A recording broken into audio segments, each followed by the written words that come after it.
I am hype. Let's go. Oh my god, I'm so fucking hype.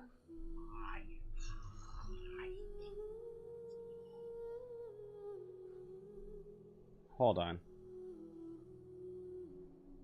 Alright. Oh yeah, baby, let's fucking go. I'm so hype. Let's go. Let's go. Let's go.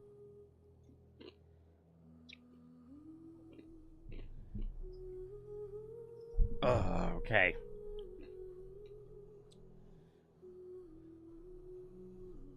Oh my god. Alright. What's good though? Hello. And what is to the good dough? We are here today, and it is time for the Tension 4.0 update, bitch!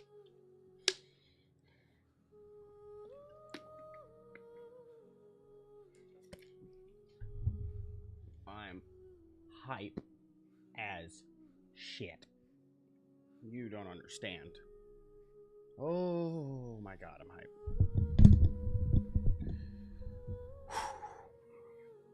Everything's downloaded. I've not touched anything on the update at fucking all. I'm hype as shit. Let's fucking go. Let's go. uh, I am fucking hype. We are checking out everything. Oh my god. I got work in 12 hours. I can play some of the update. I don't care. I am so hyped to see what is different and new and shit.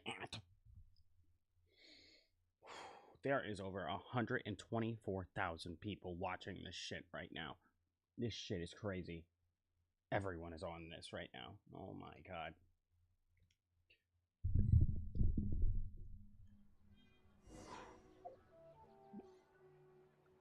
Okay. Let's get all the bullshit out the way first. Yeah, cool. Primordial water. Yep, we got more weapons. Oh my god. Let's see these. Okay. Crit rate weapon. Damaged up by skill and burst increased by 16. When skill hits an opponent, crit rate will be increased by 2. When burst hits an opponent, crit rate will be increased by 2. Okay. Both of these effects last 10 seconds separately, have a max of 4.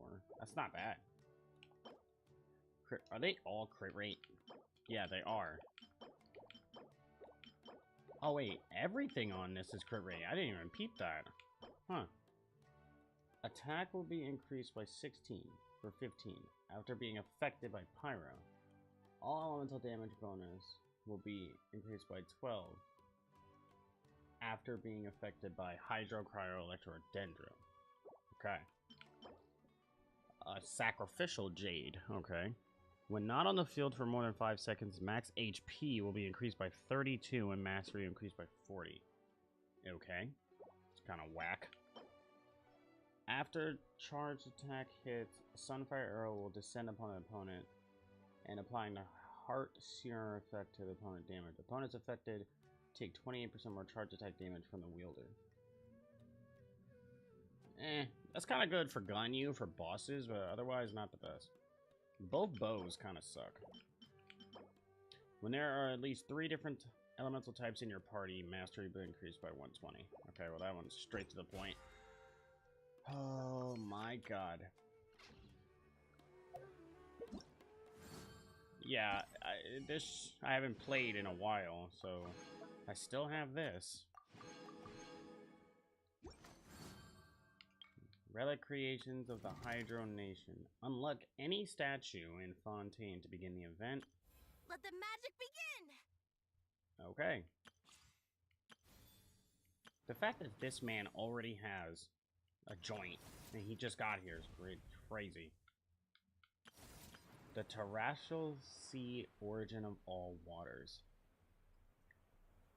A story that has never been heard, a legend that has been forgotten. Like a lost kingdom sunken beneath the waves, yearning for a bard to sing its drowned songs. Following the direction of pure currents, crossing wilderness, the depths of the forest, and the vastness sea of the sand, arriving at the origin of all the waters of the continent. At the top of the waterfall, in the depths of the capital, atop the terrestrial sea, the curtain softly rises on the start of the adventure's next chapter. Let the magic begin! Yeah, free character. First free Fontaine character. Let the magic begin! Alright, are you just gonna say that every time now? No, it goes away. Thank you. The adventure continues as you and Paimon finally arrive in Fontaine. Various splendid landscapes await you in this nation. Finally arrive. You couldn't said it any better. Now, here's the thing. I'm not pulling for Lene. I'm definitely not. And I already have Yelan and her bow. So, the fact that they started this damn nation off with another bow user is just ridiculous. But whatever. First Fontaine character. A cat, of all things. Her skill is interesting, to say the least. Another HP lost character. She's kind of like a mix. Wait, hold on.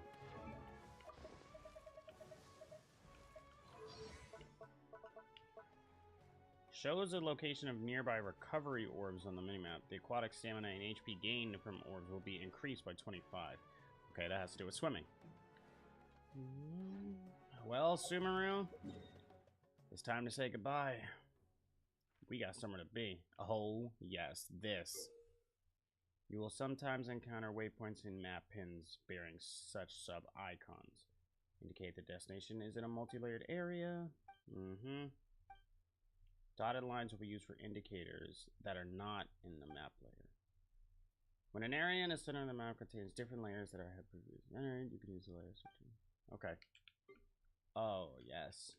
Oh, yes.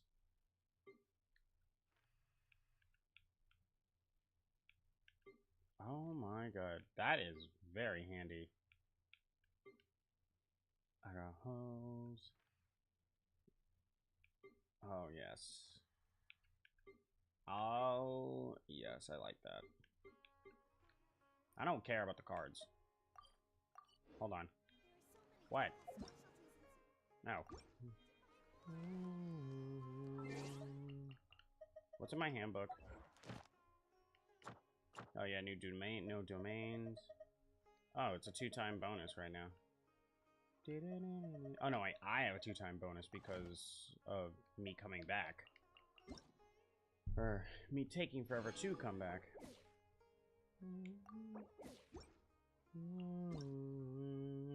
Yeah, we're gonna read over the update notes. I always do. Alright. Fossilore is gonna be a pain in the ass, I can already tell. Oh, we're finally going to Fontaine! Oh. Quarter Fontaine region, Barrel region, and Balea region. Okay, we're calling them regions this time. New system. The Fountain of Lucine. You could throw the hydro sigils, okay. Fontaine mechanics. A mysterious power that flows out from a statue to imbue with the blessing of the transianic source water. Your progress will remain unhindered so long as you are moving through the lakes of Fontaine. New characters. This is fucking Zhongli's like 5th rerun and Child's like 3rd. New equipment. Oh yeah, we gotta get those recipes. New battle pass weapons, new artifacts, which are both pretty good. New main story. Oh yes. A story quest already. New enemies. Branch appearance, Clockwork Mecha. Underwater enemies. Tainted Hydrophantasms. Oh my god. New Archon quest, baby. Alright. This is just a summary of it. Nah. Alright, I always read these. New area, new characters. Ooh, Traveler Hydro 5-star. I'm not checking that out. I want to see it when I get it. Ooh, new domains, new weapons. I like that they did this. Little drop-down arrows. I appreciate that. New artifacts, new story quest. Damn, that's a lot of enemies. New recipes. Oh, yes. So many recipes. New achievements, new name cards. Fontaine reputation rewards. Add some of the harvestable seeds from Fontaine to the seed dispensary. 4-star artifacts can now be auto-added. Increases inventory limit for artifacts from 15 to 18. Adds Fontaine-related text into Midland. I don't know what that is. Another 8 set of artifacts. Oh, are able to be exchanged in the offering system. Tenacity, Pale. Oh, let's go, Pale. Thank you. I needed a Pale. Emblem, Husk. Let's go. Ocean Hued, Vermilion, and Echoes. Let's fucking go. Those are all good ones that I need. New fish, new animals. New function, multiplayer map. New functions in the party setup. Character entrance and idle animations. I can't wait to see this. Oh my god. Background will change based on your current region. If this option is oh hell no. Gyroscope is now supported on platforms below. Well, I don't use console. Minimum specification. Genius invocation. Don't give a shit. Spiral Abyss. I never do the Spiral Abyss as much as I should. Adds the function of view artworks, enemies, and note. Adjust the mission objectives in different phases. A stellar reunion event reduces the difficulty of missions. Okay. After selecting an artifact or weapon, a viewer enhanced when returning to the previous interface, the artifact or weapon you initially viewed will automatically be selected. Adjusts the number of teleport waypoints required to unlock the achievement. Okay. Don't care. Audio. Don't care about TCG.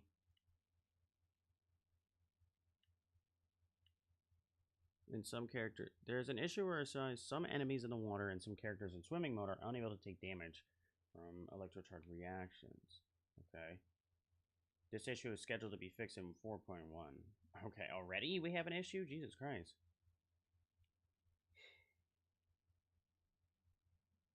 Damn. Oh my god. Oh my god. I am so fucking hyped. Oh, the party screen I have to see. Oh my shit. Yo, get the hell out of here. Oh my god, that is fire. Oh my god, I love this. Oh. Let's fucking go. This is fire. That is, yo. They made animations for everyone. Oh my god. That is fire. Oh my god. Oh, I love these so much. Fucking. Oh, these are fire. Oh. Oh my god. And you could change it, the background of it changes depending on what nation you're in. Oh, these are fucking fire, bro. Like, these are awesome. No, we didn't even ask for these, and I'm glad they put them here, because these are great. Oh, yes. What the fuck,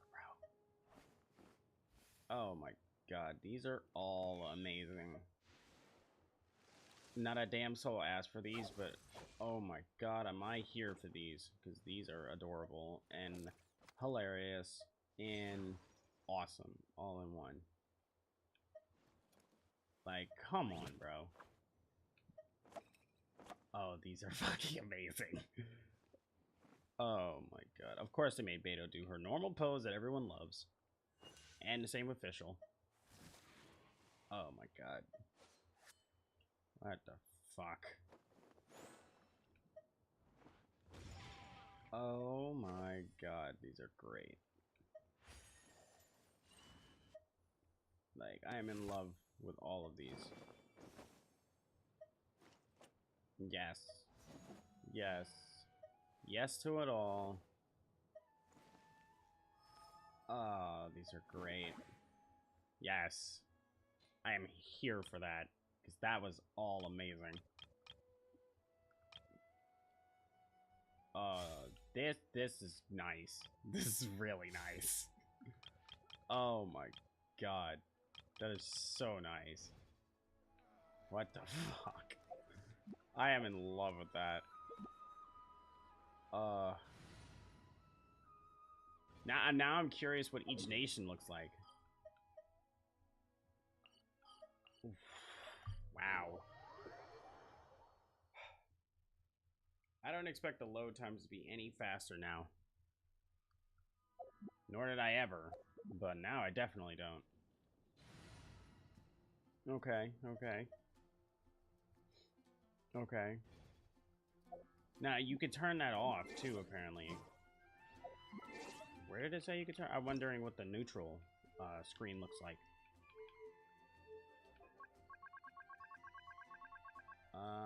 Let's see. Where are you at? Hold on. Yeah, it always gets stuck there. The background of party current region. Here we go. I'm curious what it looks like. If you're not sure what... Oh, that's even better. What the fuck? I like that even better. Oh, yes. That is so much better. The stars? Like, come on, man. do next? I like that they did that. They made a version for those. They made a cool looking version for those that have to turn it off. Or that want to turn it off. Like, that looks fire. Nah, I'm just curious what each screen looks like. I wish you could pick one of them. That would be even cooler. But if it's based off the nation that you're in, that's fine too. I think I'm definitely gonna go with the stars though. Oh, I love this one. Ooh, this one's really nice. This one's my favorite so far. I like that one. The maple leaves, like, come on, man. Or the birch trees and whatever. Oh, like, come on, bro. The Inazuma one's gonna be purple as hell. I already know. Purple as hell with sakura leaves or something. Let me see this. Oh, yes, I knew it. Exactly what I said, too. This one's nice, too. I really like this one, too. With the water effects, like, come on, man. Like, I love that Nahita's floating. Like, this is amazing. Such great attention to detail for each character. Ugh, that's so nice. I'm gonna see what the Fontaine one looks like when I get there, but for now, I definitely am gonna go with the neutral, because the neutral one looks nice. Yeah, I like the neutral one. Oh yes, this one is fucking fire. I like the attention to detail that because she's floating, there's no water effect under her. I like that. Ugh. And they even put them under their feet too, not like dead under them. Like, because Bennett has his legs spread, like, and he has them on his feet. Like, that is good attention to detail. Oh, that's really good. What they say is true. I really like that. Have to see the world for yourself. Oh my god. I'm so fucking hyped, bro. Alright, let me see. We gotta go from up here. The fact that Fontaine is all the way over there. Oh yeah, we can't go from this way. So literally they said that once you finish, once after you get done talking to Venti after he gets his Gnosis stolen, you can literally just run your happy ass all the way over here and go here. Yeah, I get the Wave Rider, I go over here, and we're golden. We're in Fontaine. Like, what the shit, bro?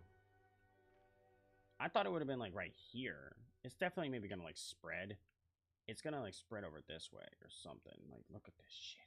This map is massive, by the way.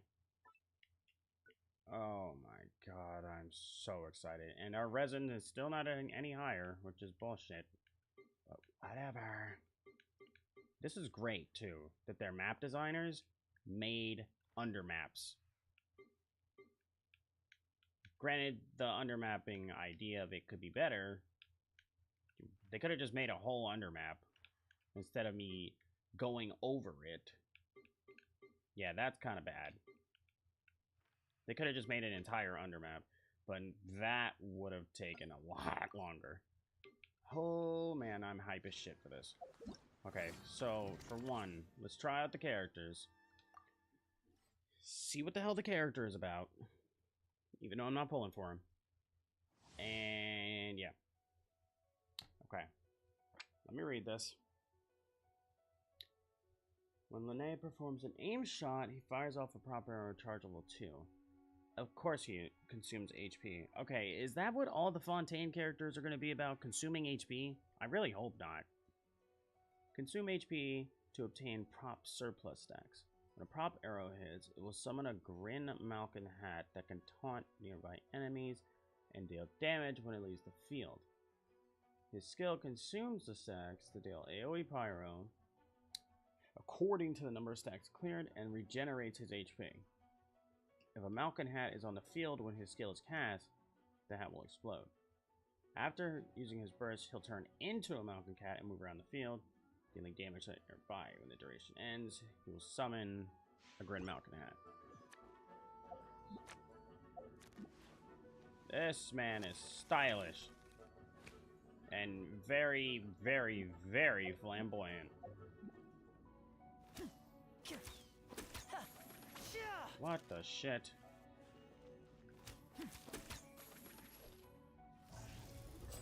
Yeah, all the... Oh, wait a minute. Step right up. Wait. Wait, I'm curious. Can I do this with him? It doesn't say... Wait a minute. I'm wondering, because the Goro trick, I'm wondering if you can do that with him. It only works with males. You gotta time it right. It doesn't seem like it works. Nah, with Goro, for some reason, that works. Yeah, the card thing is weird. Yeah, so charge shots consume his HP. What the fuck? Okay.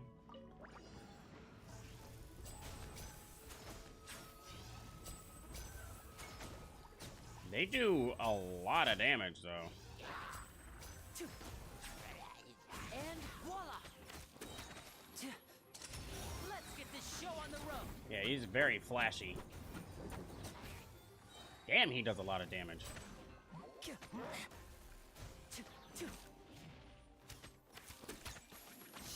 What did they put on him? Well, obviously his weapon, but... Yeah, he does a Step right up. decent amount of damage.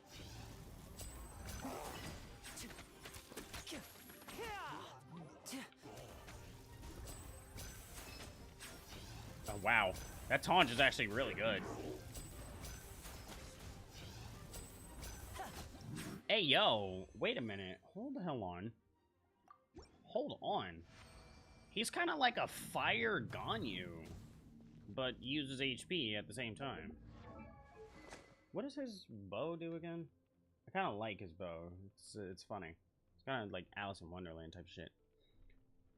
Damage dealt by charge attacks 16. For every member with the same type as him, he gains 1 gimmick stack. For every party member with a type different, he gains a theatric stack. Gimmick stacks will increase attack. Theatric stacks increase movement speed. Okay. Well, that works pretty good on Ganyu, too. And they gave him the new set. Okay. Normal and charge by 15. When HP decreases or increases, crit rate will be increased by 12 for 5. Okay, no wonder. Okay, so how much HP does he lose? 20 fucking percent. My god. Well, after the second stack, he doesn't lose any more. But yeah, that pyrotechnic strike does a good amount of damage.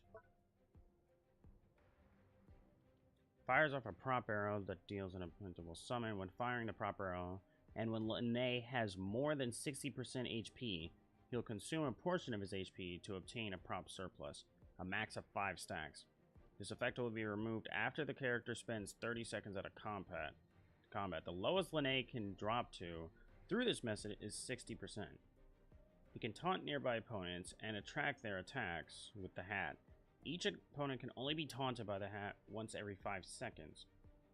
It'll inherit a percentage of his HP. If destroyed, or if its duration expires, it'll fire off a pyrotechnic strike. Akira Numa. Archie Numa. At certain intervals, a prop arrow will cause a Spirit Breath Thorn to descend upon its hit location, dealing Numa-aligned pyro damage? What the fuck is that? Yeah, there's like 2 different like races or some shit in Fontaine. It's like Numa and then something else that we're gonna learn about, of course. But yeah, apparently that's really important. When used, he will clear all current prop surplus stacks and deal AoE pyro to opponents in front. Damage will be increased according to the stacks and will also regenerate Lene's HP. When a Malkin hat created by Lene is on the field, the fireworks will cause it to explode, dealing, okay, cool, equal to that of a pyrotechnic. Okay. Okay. Wow. 85.1% attack per stack. Lene turns himself into an... Grin Malkin Cat. Okay. When the Grin Malkin Cat gets close to opponents, it will send flames falling down to them, dealing only 1 instance of pyro, which sucks. He will dismiss the Grin when it ends and ignite fireworks, summon 1 Grin Malkin Hat, and grant himself 1 per prop surplus stack. And it can be cancelled. The firework damage is a lot. Damn.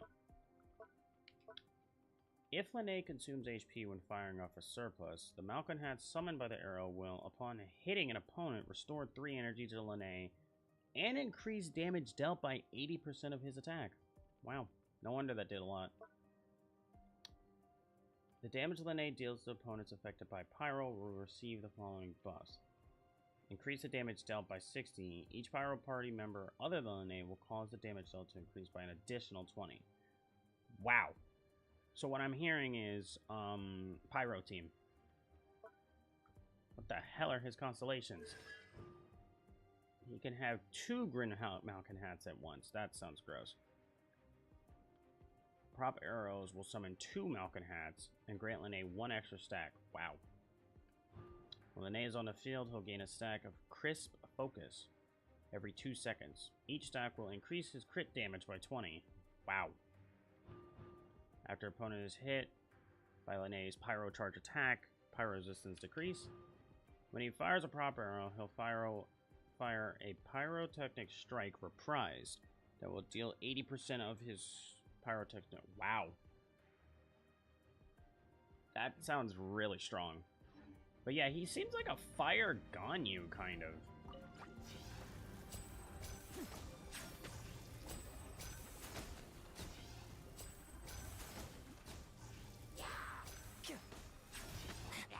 Now disappear.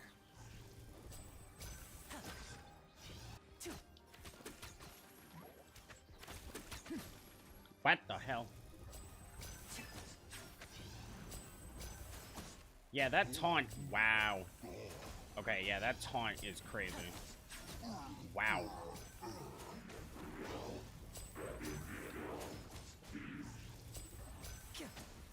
And voila. Yeah, he is kind of strong for no reason. Him losing HP don't even mean nothing, because he gets it back after he uses his skill. A round of applause. And I can cancel this. But there's no point to doing so, because it does gross-ass damage.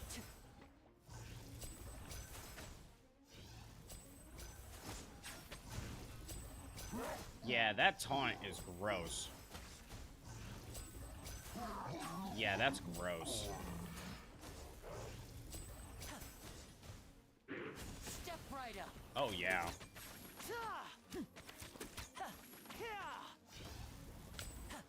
Yeah, that's kind of gross. He's actually really strong for no reason. You look at him, you wouldn't think that he's strong, but he is. That is interesting. Let's try out Lene too while we're at it, even though she's a 4-star and free. But her, I'm rather curious about. Especially because she's free. I think we know how Bennett and Yelan play by now. I'm curious on the twins. Let's see. Yeah, she also uses her own HP to attack, which is just weird. Alright. Her skill allows her to execute an Enigma Thrust. When the skill is held in a high-speed pilfering shadow state, and her thrust when this state ends. By using her burst, she will summon a Bogglecat box that can taunt and attack nearby enemies. When the box comes into contact with certain elements, it will change colors and fire vivid shots that deal damage from the corresponding elements. Hence why we have 3 different types. Now it's time for a short rest. The resting bitch face is crazy. Alright, let's see here. Yeah, no, that's not the sword she had. Yeah, not surprised. Verdescent. Alright, I gotta read this, though. Flicks her mantle and executes an Enigma Thrust. When the Enigma Thrust hits an opponent, it will restore Lene's HP based on her max. And in the 4 seconds afterwards, she will lose a certain amount of HP per second. Based on whether you press or hold, she'll do the thrust differently. Lynette will enter the Pilfering Shadow state and apply Shadow Sign to a nearby opponent. You can control her movement direction during this state, and you can end it prematurely by using the skill again. When it ends, Lynette will unleash her Enigma Thrust. If there is an opponent with Shadow Sign applied to them nearby, she will approach them in a flash before using the thrust. A maximum of 1 opponent can have the Shadow Sign at any time. When it gets too far, the Shadow Sign will be cancelled. Yeah, here we go again. Archaeotia. This is a different, thing, I guess. At special intervals, Lynette will unleash a Surging Blade when she uses Enigma Thrust, dealing OSHA-aligned animal. What the fuck is that?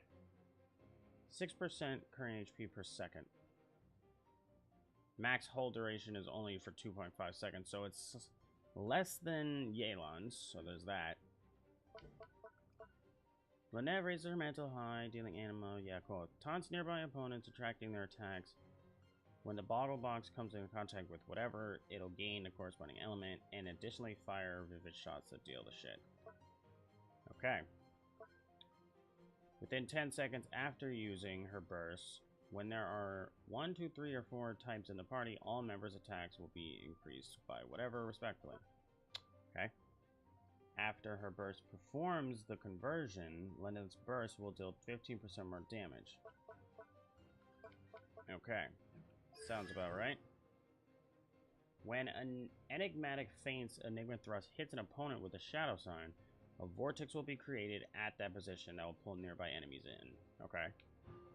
Whenever the Bogglecat summoned by her shit fires a shot, it'll fire an extra shot. Okay. Enigmatic Fate. Yeah, Feint, that's her skill. She has another charge. When Lynette uses Feint's Thrush, she'll gain Animal Infusion and deal 20% animal damage. Okay. Sounds simple, but weird at the same time. Interesting. Her normal attack is whack as shit, isn't it? I can tell just by that 4 hit that it's not good. Eh.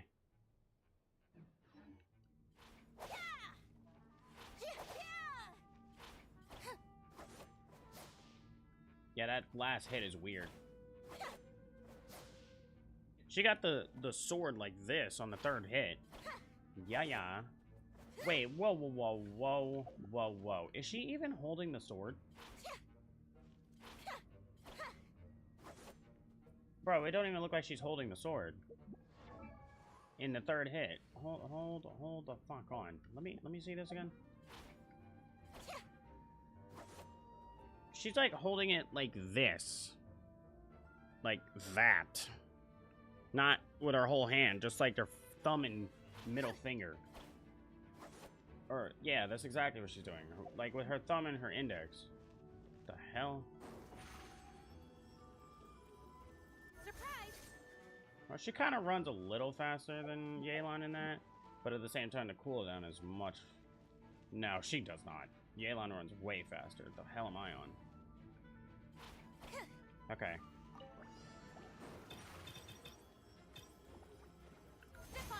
Alright. And they put sacrificial is a smart idea. By royal decree. Cue the spotlight.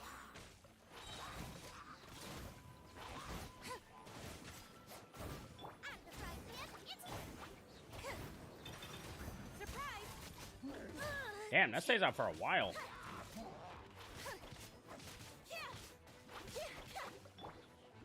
Hold on. Odds revealed. Be amazed. Over here.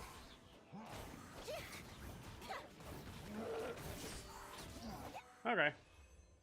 Not bad for a free character. She's kind of like a mix of Yelan and Sucrose. Pretty much. Her skill and her burst, anyway. Huh. Not that crazy. With the HP losing percentage is kind of whack, but other than that, not that crazy. Nothing too crazy. Okay. Alright, well I got an idea of the characters. So let's fucking go. I'm fucking ready. I am ready for Hydro Traveler. It's time to go to Fontaine, it seems. The next phase of your journey is about to begin. Why are we going here? To Caravan? Whatever. Let's fucking go. I'm ready. Let's go. Oh my god, I'm so fucking ready. Let's go. Let's go. I'm ready. There's gonna be a lot of talking. Let's go. Good old caravan we bought. Now let Paimon think. What were we up to the first time we came here? Man, I don't miss her voice, but let's do it. Oh, Paimon remembers. Nahita's consciousness had been trapped by the doctor, but we followed the clues she left behind to help her. Yes, we did. Guess we may have stumbled upon this place at some point before. So much time has already passed since then, and it seems Sumeru's changing for the better now that Nahita's in charge, right? Duh. Paimon just hopes this peace will last a long time, and then Nahita won't have any more new problems to deal with. Yeah, but as long as we're around, it's hard to say what will happen. Yeah, guess you're right. Yes, we We do. don't always find ourselves right in the thick of it. Who knows what will happen next? Well, judging by what we've seen, it does not seem good. Come to think of it, maybe it's all because of you. Maybe you're just a magnet for trouble. Yeah, because it's my fucking fault. I was just thinking you might be the problem, Paimon. Huh? Me? Before Paimon ran into you, Paimon never ran into any trouble. At most, when she was super tired, Paimon got caught in some strange whirlpool and sucked out into sea. And even then, you fished Paimon out. Yeah, I regret that. Anyway, for Nahita's sake, maybe we should think about heading to our next destination for now. Let's go. Let's continue the journey. Ah, look who it is. Okay. Running into you in a place like this? I can see you two still love wandering around. I didn't expect you, Dia, but I'm not upset about it. Oh, it's Dia! Since when are we just wandering around? We're usually taking care of some serious business. Even though it may have nothing to do with our journey. Yeah. But never mind that. What brings you here? I just finished a commission in the desert for a usual client of mine. Nothing too interesting. Just escorting a shipment of goods. I'm on my way to report back. That's when I saw you two all the way over there, chatting away. What were you two talking about anyway? Nosy much? We're leaving. Oh, what? Huh? You serious? Yeah. Can't say I saw that coming. But you are travelers after all. I guess you'd never stay for too long in one place. I mean, I fucking loved Sumeru, don't get me wrong. Sumeru, I don't care. But bumping into you like this will become a rarity. I'm starting to feel sad Oh. just thinking about it. He's dressed as a Fontaine dude. I was like, why are you looking at me? Hey, how about I gather a few mercs to escort you two? What do you say? Sure. Thanks, but no need. Oh, Paimon had no clue you'd miss us so much. But don't worry, we'll come back to see everyone when we get a chance. I gotta say, I feel like Sumeru was definitely the most memorable. Like, there was so much shit that happened in Sumeru, bro. There was a lot of shit that happened in Inazuma, too. But something about Sumeru was super memorable for me. It's been a really long year, but I'm ready for Fontaine. Sounds good. All you need to do to get to Fontaine is cross this stretch of desert and navigate some waterways. Knowing you two, I'm sure it won't be anything you can't handle. Nope. So, Yep. When are you leaving? Journey should be spontaneous. Oh, wait a sec. Paimon just remembered there are still a few dishes in Sumeru that Oh my Paimon God. hasn't tried yet. We're going to a whole new Now, nation, for where's Christ's sake. that list Paimon made? For real, for real, Ether. We're going to a whole new fucking nation. Like, come on. No, who are you? And what the fuck do you want? I see. Oh, God. Guess you won't be needing a going away party or anything. It's sad enough to see you go like this. I mean, I'm not against that. Though, now that I think about it, Sumeru wouldn't be what it is today without you. Yeah. Seems true heroes always prefer leaving quietly. Yes, we do. By the way, should we go say bye to Nahida? In her case, she'll know from our dreams anyway. Oh, good point. Then there's no need to bother her in the real world. I mean, I would have liked another send-off. Then, I guess this is goodbye for now, Traveler and Paimon. I have a Whether name. as a client or a friend, you're always welcome to come find me. You know what, Dia? They hoed you. They severely hoed you in your kit. Don't get me wrong. But you know what? I like you as a character. You take care, bitch. Goodbye, Dia. Bye-bye, Sumeru. Ah, man. It sucks to say bye. Print screen. Alright, let's go. You approach the border with Fontaine. I guess they just said, fuck it, we'll do it for you. Cutscene. Ah, no. It felt like one.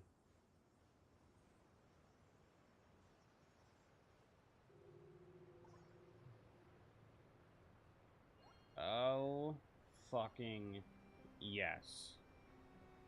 Let's go.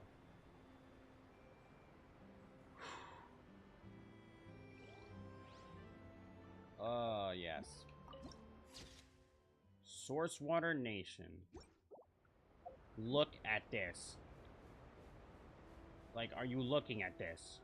Oh my god. Dude, bro. This reaches out so far. They could have just went this way with it.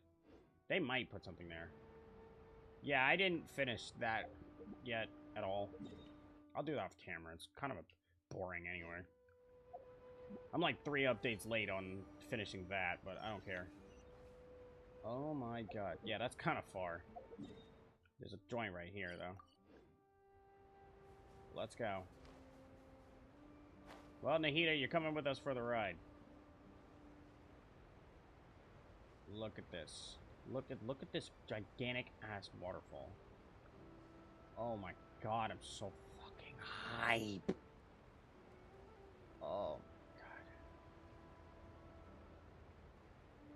I feel like we're not gonna see hilly churros for a while. So literally only in their waters and waterfalls and whatever and shit is where we're allowed to swim underwater. Oh my god. Well, it's been fun, deserts, but it's time to get hydrated. Oh my god, I'm so ready, bro. Let's do it.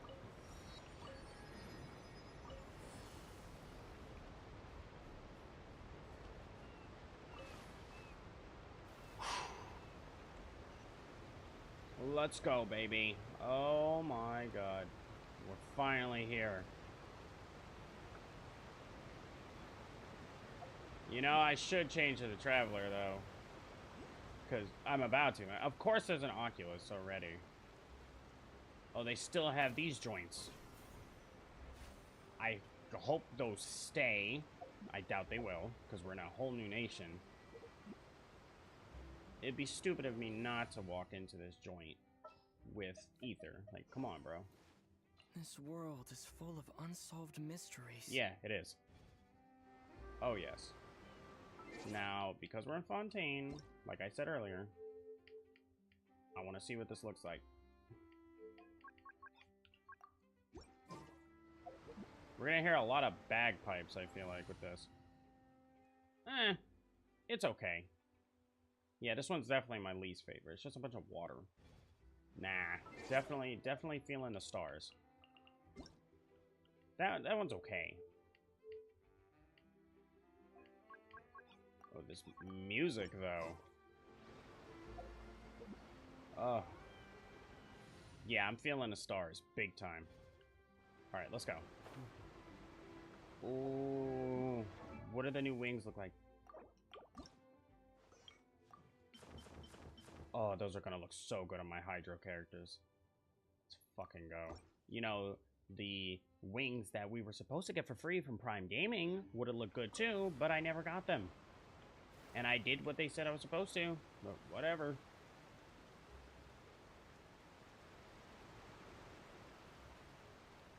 Oh my god. Let's go. After crossing all that sand and water, we finally made it! Oh, this must be Fontaine's port! Oh my god. Wow! Everything looks so advanced in Fontaine! Paimon's heard that the industry here is extremely developed, and there are all kinds of unusual machines! Yes, it is. It's about what I imagined. Seeing the sights as a tourist is nice, but maybe it would be better if we found something to do. What do you think? Let's start by meeting the Archon. Yeah, let's maybe not set our sights way too high, like the last 3 times. 4. Good idea! Nahida gave us loads of useful information. Seeking out the 7 is probably still our best source for information at this point. Yeah, our journey is to find my sibling and also find the truth. Yeah, the more we can learn, the better. I feel like she's not gonna tell us anything. What do you think the Hydro Archon's like? Will we get along? No. Nahida said that she has a very unique personality. Whatever that means. Yeah, I know. From what I've seen, it ain't gonna go very well. To learn about a nation's god, start with the nation's people. There seems to be some locals talking over there. Let's go see if we can join the party. Yeah, let's join in and be nosy. If you ask me, it's a tragedy how things ended for him. Clearly, he was a pretty decent person. You know, I'm liking the outfits, but again, come on, bro. Like, the NPC designs need some form of an update. Yeah, I didn't expect that kind of ending for him. I thought he would at least fight on a little longer for his family. Okay. I was expecting a sudden plot twist, but it's a pity that it never happened. Still, his story is quite the tearjerker. Excuse me. Can I help you too? I couldn't help but notice you standing here listening. Hi, Lynette. Hi. We're travelers new to Fontaine, and we had something we wanted to ask, but you seem to be really busy talking about some kind of play, so we didn't want to interrupt. Play? Oh, no. We're talking about something that really happened. In fact, it's a case that was just heard a few days ago. Of course. Really? Like, a real trial? But the way you were talking about it and the words you used just now made it sound like some kind of story. Well, good tales are often based on true stories, aren't they? In what you see in reality may also be someone deliberately putting on an act while harboring ulterior motives. Yeah, that's called life. Whether something is true or not simply isn't that important. The main thing is whether the story being acted out on the stage is splendid enough. Oh, but it looks like you're not from around here. You probably don't know that the Fontaine Court of Justice is called the Opera Epiclese, or more commonly known as just the Opera House. So they see trials as some sort of opera. But, shouldn't court cases be treated a little more seriously than that? Not to question Fontaine's way of doing things. It's just that putting someone on trial is usually a very serious thing. No worries. Other visitors to Fontaine have wondered the same thing. You could say that we just don't want to waste the moving stories behind those cases. And as for your worries about whether the cases are treated with due reverence, we have the absolutely just and honorable Chief Justice Nouvellette. Nouvellette. The Oratrice Mécanique d'Analyse Cardinal. What the A machine fuck created did by you the just say to me? Between the machine and the Chief Justice, false charges and injustice are a thing of the past now. What the hell did she just say to me? I'm gonna just call that bitch the Cardinal, because that's all I understood from that. Yeah, we're gonna hear a lot of French words. I already can. I gotta turn my AC on.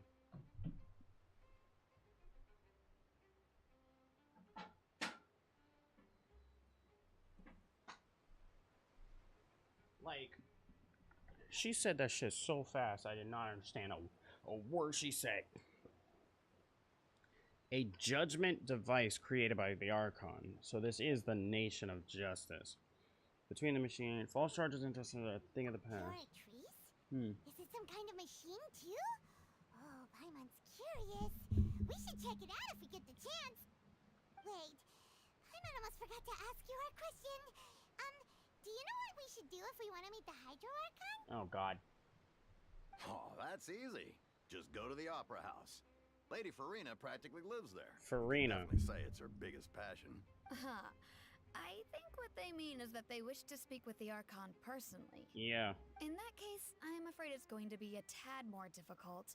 You'll have to make an appointment well in advance, and it'll depend on whether or not she has any time slots available. Make an appointment? Huh. Is the Hydro Archon super busy taking care of official stuff? Wait, didn't you say that she's always at the Opera House? No. Lady Farina seldom takes an interest with the nation's affairs. The reason it's difficult to make an appointment is simply because she's incredibly popular. You know, it's hilarious. That's right. Hold on. After all, she is the Archon. Though she may tend to get a little dramatic from time to time, people can't get enough of her. You know, it's hilarious. I literally saw the Hydro Oculus earlier, and I did not pick it up. Huh. First time Paimon's ever heard of an Archon being described that way before. True. Wait! Paimon gets now! The Hydro Archon is kinda like a big celebrity here, right? Yeah, I suppose you could say that. Perhaps you could even say our mascot. That sounds worse. Hang on. This is still Fontaine's Archon you're talking about. You should show some more respect. Yeah, well, we have cat girls over here just fucking... I don't even know what they are. Just hopping around. Yes, you're right. I guess I should at least try to be a little more respectful in front of visitors. Otherwise, I might get arrested and find myself face to face with Monsieur Nouvellette. Come on. Sure, there's a lot of laws here, but nobody's going to be arrested for saying something disrespectful about the Hydro Archon. Seems the people of Fontaine really like her, but they don't appear to revere her. Alright, I think we get it. Thank you! At least we now know that we can find the Hydro Archon at the Opera House. And here we are looking at Lynette. But who knows how long making an appointment will take? Guess we could have a look around the city in the meantime. Hey! What are you looking over there for? There's a girl over there. She's been standing alone for quite some time. Huh. Maybe something's the matter. She isn't going to jump into the water, is she? Well, she's a cat, so I can't see that working very well. Maybe we better go check on her. Or, you know, maybe we better just mind our own business. Well, okay. Prelude of Branchar and Norciar. I'm gonna really mispronounce a lot of words. Hey, how about we get some tickets to the next trial? I think we'd better wait and see what kind of case it is first. What? They really treat cases like it's... Okay. Hi, Lynette. Quiet as the cat, stone-faced bitch that you are. Hello there. Excuse me. Are you alright? Huh? I'm fine. Thanks. Oh, okay then. We just noticed that you seem to be worried about something. About many things, actually. But there's nothing I can do but just keep my troubles to myself. No. I was just reminiscing about a place my brother and I would play when we were kids. It was just atop that hill over there. See? You're pointing at the sea.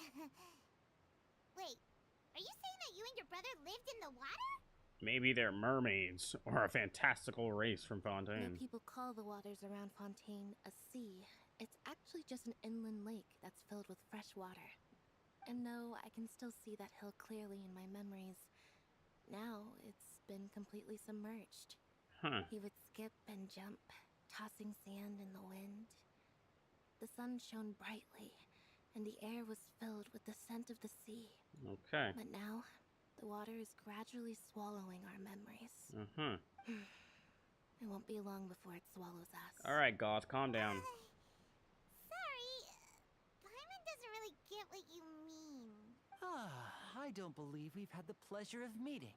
Are you Lynette's new friends? Hi, fucker. Oh, and you are? Thanks for looking after my sister. She often comes here to reminisce about our childhood, that's all. There's no need for any concern. Why does he sound like Tainari? Allow me to introduce myself. I'm Linny, and this is my sister Lynette. If I had to guess, I'd say you must be travelers from abroad. I was gonna say, something tells me he's a cat also. But that doesn't make sense, because you would see a tail. So I'm not understanding how your sister is a cat. Nice to meet you. Paimon is Paimon, and this is the Traveler. We just arrived in Fontaine. I have a name, but whatever. We were just talking with your sister. Even though we didn't really get what she was saying. I see. It's unusual for Lynette to be so willing to talk with anyone. In fact, she seldom speaks at all. I'm usually the only one she ever talks to. Uh-huh. Oh, really? Then you two are just like us. Paimon's always the one talking for some reason. Yeah, you really are. Shut the hell up. You always are talking. So that's how you think it is? I didn't read what that said. Damn. I really wish I saw what that said. I also think my brother can be too talkative at times. Uh-huh. Seems you were right, Paimon. We are quite similar. So, what did Lynette mean just now when she said that the water is engulfing your memories? And that it won't be long before it engulfs you too? Oh, that. It's from a prophecy that's been circulating in Fontaine for some time now. Well, I suppose prophecy isn't exactly the right word, because that implies a certain amount of uncertainty. There's no doubt about what's happening in Fontaine now. Oh, God, what? Where to begin? God. Cutscene? Nah. Let's put that question on hold for a moment. We still haven't formally greeted each other yet, have we? How much more formal can we be? Did all the introductions earlier not count? Like, for real. Hello, traveler. Okay. Hi. Hello, Lenny. It's a pleasure to meet you.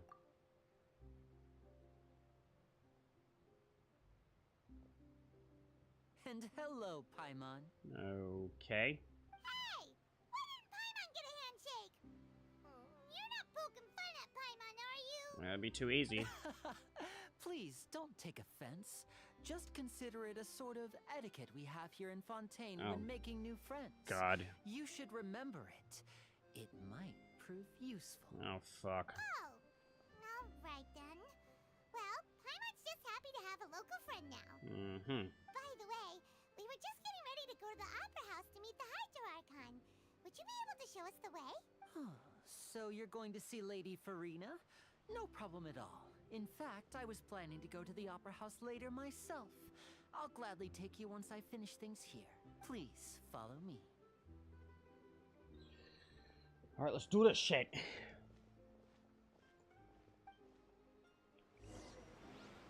Okay, I literally have to follow. I was gonna go back for that joint, but I can just come back for it later. Okay.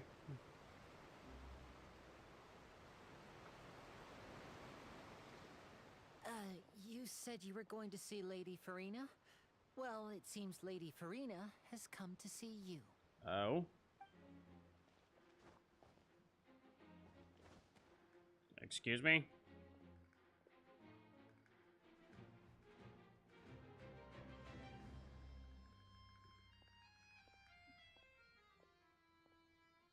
I'm mad that we have another kid Archon, but it's whatever. This doesn't bode well. At all. Huh. So, she's the Hydro Archon? But how did she know we were looking for her? My dear people, rich and poor, those with cup in hand and those with nothing at all, raise your glasses in celebration. If you don't have one, then just raise your hand in lieu. I already don't like her. Oh my god. Something tells me we're not gonna have a fun time here. As you can all see, two unfamiliar travelers have arrived in our nation. Come, let us make a toast in honor of this traveler and his companion, who have journeyed here from distant lands. I don't like this. Is she talking about us? Who the fuck else? Nobody here seems to be holding a glass. I've long heard of the turmoil and chaos you've left in your wake as you visited other nations. I'm sorry? But I welcome you nevertheless. No, I have come to receive you personally. Bitch, you got it twisted. We've been saving nations, actually. How about you get your facts straight? Fear is for insignificant cowards. I am a god, and I will never entertain the notion of such meaningless wariness. You can be rest assured. I see clearly your sincerity. Of course, seeking an audience with me is the most sensible thing to do. It will allow you to truly behold my power and witness my authority. Intelligent people always gather under the correct banner. Yeah, something tells me I'm not pulling for her on her banner. I, Focalor, hereby welcome you to the nation of Hydro and acknowledge the value and significance of your trip. Now, you may rejoice in this. Well, finding the Archon was easy, but something tells me this is a trap. Yeah. Paimon still can't believe it. Feels like we've only been here for a few minutes. We have. But the Hydro Archon's entrance was, how should Paimon describe it? A little over the top? Miss Hydro Archon? How did you know we were coming? I see. As Outlanders, you inevitably lack even some of the most basic understanding. Don't forget that even the gods can be divided into the mediocre and the excellent. Oh my god. I suppose it's only natural for you to be awestruck by my abilities. Dude, she sounds like Fischl, and that's pissing me off. You had best stop and consider. Do you really have the noble qualities and etiquette necessary to communicate with a god? All it takes is a flick of my finger for me to know everything about you. Dude. I have Archons on call. Bitch, you ain't nobody. I'm friends with all 4 other gods. Who are you? Whoa. Talk about sounding high and mighty. Yeah, she can't get the hell over herself. Yeah, I don't like this at all. Oh? What's with these looks? Perhaps the welcoming ceremony still isn't enough? Uh-oh. What else should I say then? Is she waiting for us to start talking? Wow, I didn't expect to see Lady Farina here. What a surprise! Wait, does this mean they Oh, have God. the legendary blonde traveler? Yeah. How did I not notice before? Yeah. I'm surprised everybody doesn't know who we are at this point. Hey, what's all the commotion? Oh, is that Lady Farina? Is there some kind of drama going on? Of course. That's the blonde traveler. The one all those stories are about. Oh my god. Lady Farina came here to personally see him. Oh, I bet this is going to be the duel of the century. Ooh, I've got to see this. I knew Lady Farina would never disappoint. Yes, but don't get too excited now. My dear believers and spectators alike tend to get quite rowdy. And despite the noise, I've come to tolerate all their ruckus. You may consider this my reward to all of you. I have determined that there will be an epic duel between myself and this traveler from another land, just as you were hoping to see. I just got here. Now she wants to fight? Aren't we getting a little ahead of ourselves? Why did I... He got jokes. Fighting gods? I've got a resume. He pulled out his sword so fast. Why you pull this shit out like that? What is happening? Are you not afraid?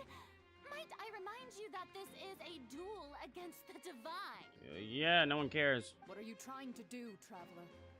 Provoking a god in front of her people? Bitch, she provoked us. Stand down, Clorend. I admire his bravery.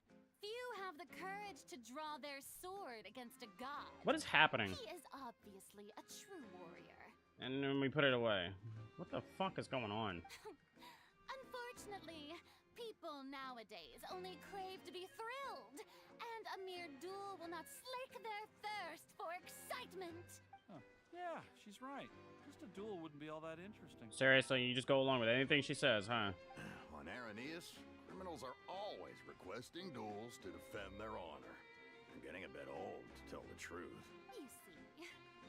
Then, as the god of justice, Oh, my lord. I shall face this traveler in another kind of duel.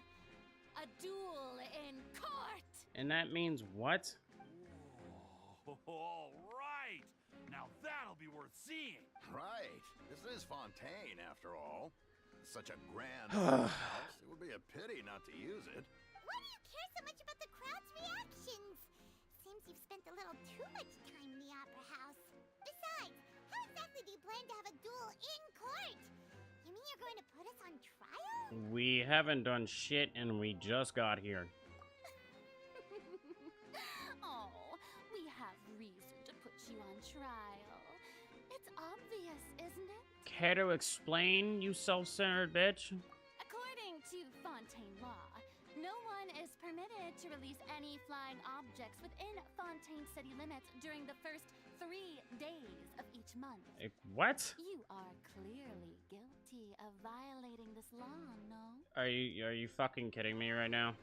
Oh, so that's what they've done wrong. That's our Lady Farina. No one knows the laws of Fontaine like she does.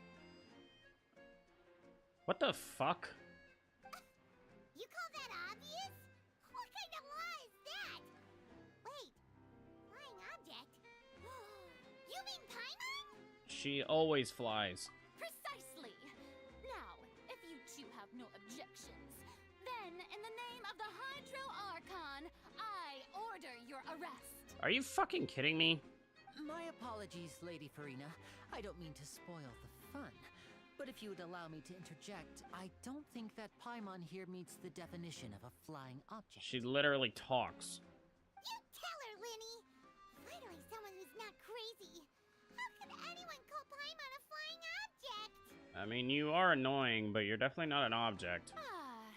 Great magician Linny, my beloved citizen. Oh my god. I'll permit you to object. But how exactly do you plan to prove your claim? As a magician who just rained on your parade, I naturally should shoulder the responsibility of saving the show. So, with such an audience gathered here, allow me to perform a trick for everyone. Like, bro. We most... Excuse me?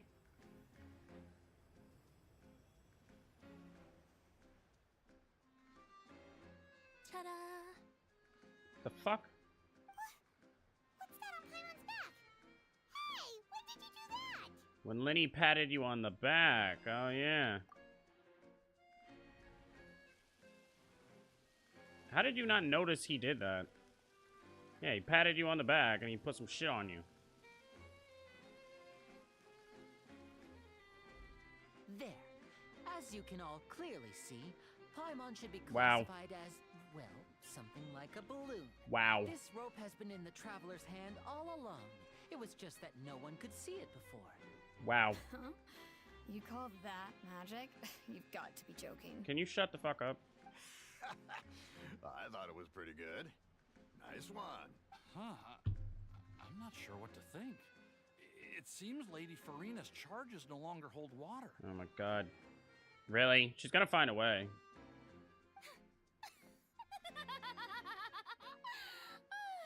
Amusing.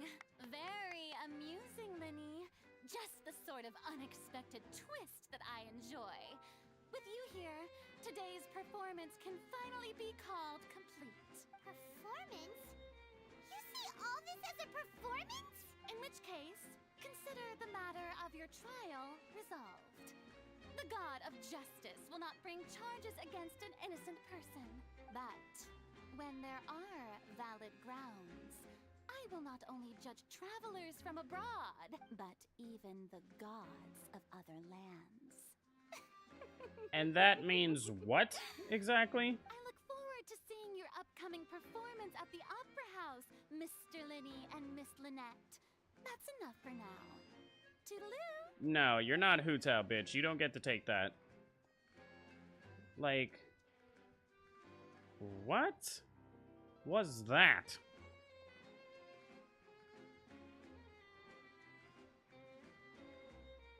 Bro, I fucking hate this bitch already.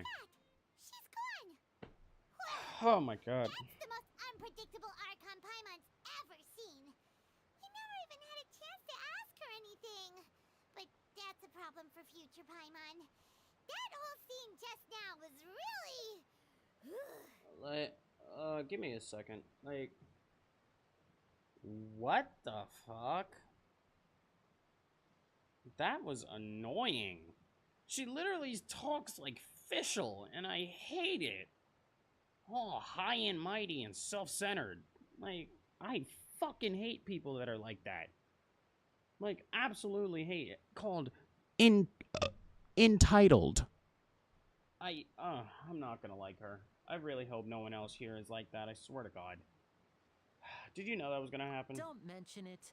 I just happened to remember that there was such a law, so I did a little preparation, just in case. I didn't think it would actually come in handy. Cool. So, now do you see what kind of god Lady Farina is? Yeah, a bitch. She can be a bit confusing at times, but she is still amenable to reason. Yeah, confusing is a good way to put it. Anyway, Paimon had no idea you were a magician, Linny. Are you fucking kidding? Sounded like you'll be performing at the Opera House, right? Dude, look at their outfits. Are you fucking stupid? I just know a few simple tricks I use to make a living. Lynette is my assistant.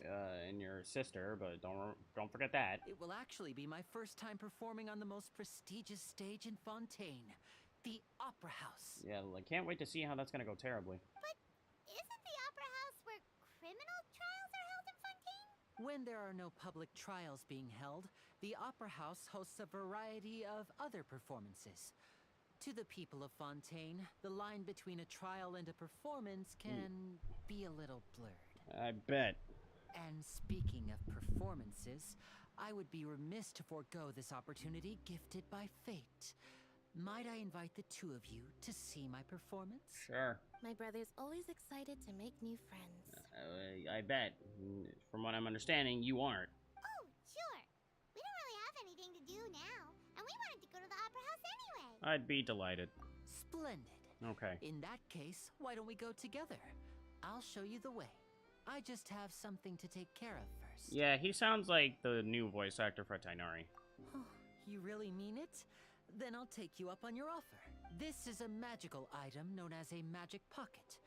Perhaps you can help me distribute them to the people here. We get... it's a bag. What? Huh? What are they going to use it for? Dude, I'm still lost on what the fuck just happened. The fact that we got outed the second we got here on a false crime. About that. Like, what? You asked me before about the prophecy, right? That was Let me such start cancer. by telling you a little more about what it entails. I'm not sure exactly when it began, but a prophecy has been circulating around Fontaine. Cutscene? It says that every person in Fontaine Close is enough. born with sin. No matter how the nation of justice holds trial after trial, this sin cannot be absolved. Okay. Until one day, the water levels in Fontaine will rise, and the sinful people will slowly be drowned. What the fuck? In the end, the people will all be dissolved into the waters, and only the Hydro Archon will remain, weeping on her throne. Only then will the sins of the people of Fontaine be washed away. Now, why would you want to live in Fontaine after hearing some crazy shit like that? That sounds pretty gloomy. Why are people in Fontaine born with sin? What is that supposed to mean? What the fuck? There are lots of guesses. Some say that the ancestors of Fontaine stole the power of the seas and stirred its wrath. Others say that the people of Fontaine never heeded the first Hydro Archon's warnings and offended Celestia. But here in Fontaine, evidence is what matters. There hasn't been concrete evidence for any of these claims, so they can only be regarded as conjecture. If even the people in Fontaine don't know what sin they committed, Yeah. wouldn't it be better just to ignore the prophecy completely? Yeah. Why bother feeling guilty all the time? For once, you actually said something smart. Because, yeah. That's exactly what the people did at first. But in the last few years, the water levels in Fontaine have actually started rising. But just like Lynette just said, now the water's engulfing your memories. It won't be long before it engulfs us. Many places have already been completely submerged, and now lie beneath the sea. Many people carry on with their lives as before and shrug it off as a natural phenomenon. But my family and I think that the people of Fontaine shouldn't ignore the possibility, which would end up sentencing them to death. Okay. We hope that at least the people who reside near the waterfront can move away before it's too late. So, we've started distributing magic pockets to them. And they do what exactly? As a magical item, these magic pockets have astonishing capacity. I'm sure they will come in handy when people are moving their belongings. Uh-huh. Oh, Paimon gets it! It's like preparing for a rainy day! But this is more than a bit of rain. Is there no way to prevent it? Like, you know, talking to the Archon? Talk no jutsu? Perhaps only absolute power could ever contend with such a catastrophe. I'm right here. But who knows? We're just tiny specks in the grand scheme of things. No, you are. I've saved 4 nations now. I'm here. Let's go. Now, if you'd like to help, then please give these magic pockets to anyone nearby. Yeah, I got it. Like water disappearing into water. What did that say? Hear about the prophecy that has been circulating. What in the fresh hell just happened, bro? This is not a good intro to this nation. I just want to point that out. That is not at all what I was expecting either. Hold on, I want to get this Hydro Oculus before I forget. Like, what the fresh fuck? Not the intro I was expecting. Come on, bro. Hold on, stop. Yeah, that's the last one of those that we're gonna see for a while.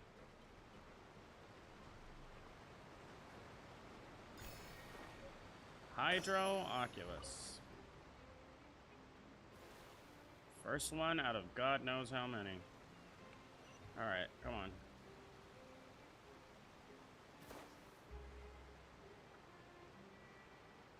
Talking to your ass again. So you're the blonde traveler that everyone's been talking about. Yeah, cool. Here. Oh, a magic pocket? Seems you really thought of everything. I guess it's better to prepare for the worst and hope for the best. Thanks. Oh, please, also thank the magician on my behalf. Okay, that was an easy one. Something tells me the other 2 are not going to be. What's this? So you also believe in the prophecy. Member of the Keep it. guards. I won't have any use for it. What? You mean you don't believe in the prophecy? No, I believe in the prophecy. Oh, God. But I also believe in another story. The story says that people once lived in the ocean. They were one with the ocean and couldn't live apart from it. But as time wore on, people desired to live on land and developed blood vessels. What? Encapsulating the sea within their bodies. Thus could people set foot on land. That sounds dumb. So, if you ask me, when the water rises and takes us all, it'll be like we're going home. This is really dark. Oh, we hadn't heard that one before. But people can't live underwater. They'll die. You should probably still take it. All right, I'll take it. I guess I just feel that being dissolved into the water... Uh-huh. Yeah. This is a very dark start to this. Like, what the hell, bro? Yeah, okay.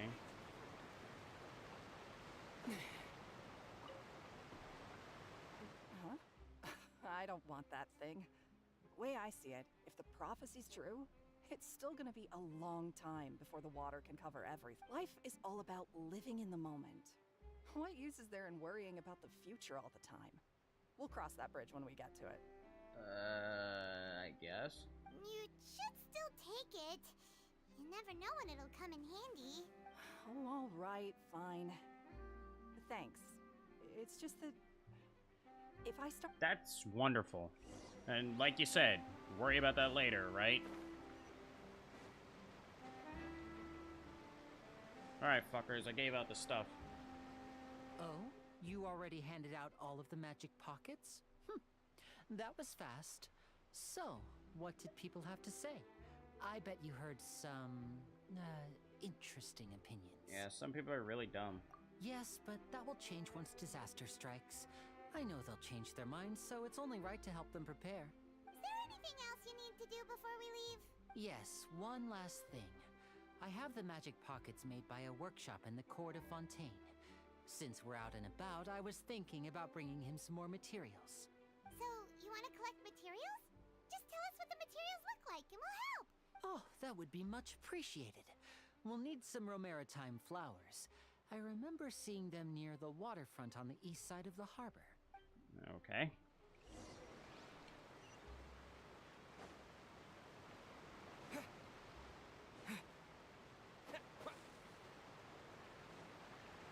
These outfits are something else. And you got NPCs that don't even have a name.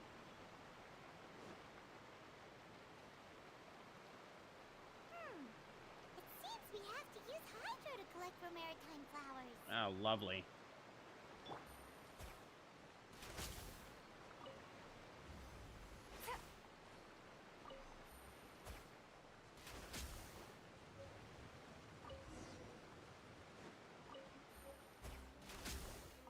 Well, it's a good thing my team is mainly Hydro. Oh yeah, no, ours is so much faster than Lynette's. By a long shot.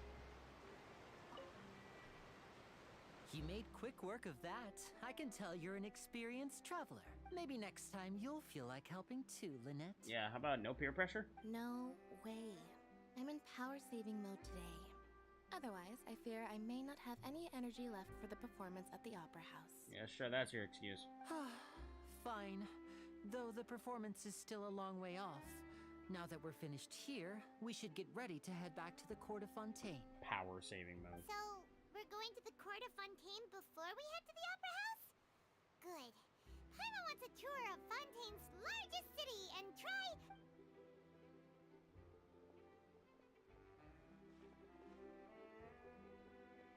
Wait, shh. What? Have you noticed that person over there? The young girl. Okay. She just cut herself off there, but didn't even finish what she said. Huh? What's wrong with her? Paimon didn't notice anything. She's obviously a thief. Okay. Magicians and thieves practice similar methods.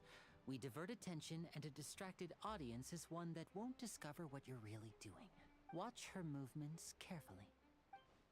Oh, got his ass. And then she'd look, oh no, just looking left and right, and then bounces. Oh, he's right! Shh, keep your voice down.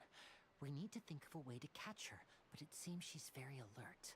Perhaps we should split up. You two can ride the lift over there and wait up top.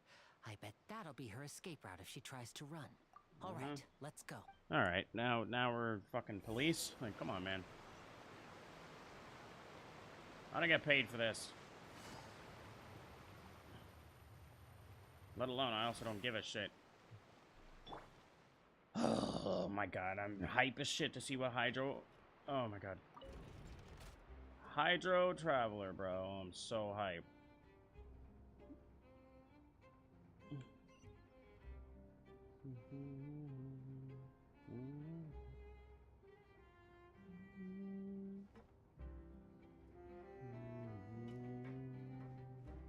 Damn, bro, this shit is... It's a lot higher than I thought it was.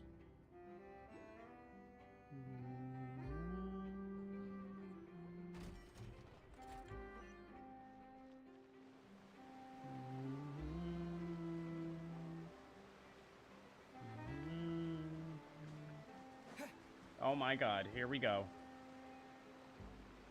Oh my god. I'm hype as shit. Is that a sword?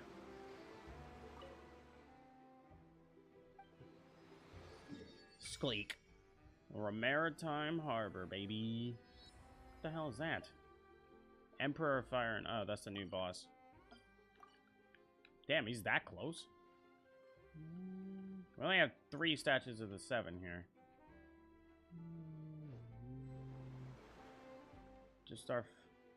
Did light just start flooding from the statue just now? Anything like this ever happened before? It's normal for a statue to glow. Water is speaking to me. I feel like I'm using gills to breathe. The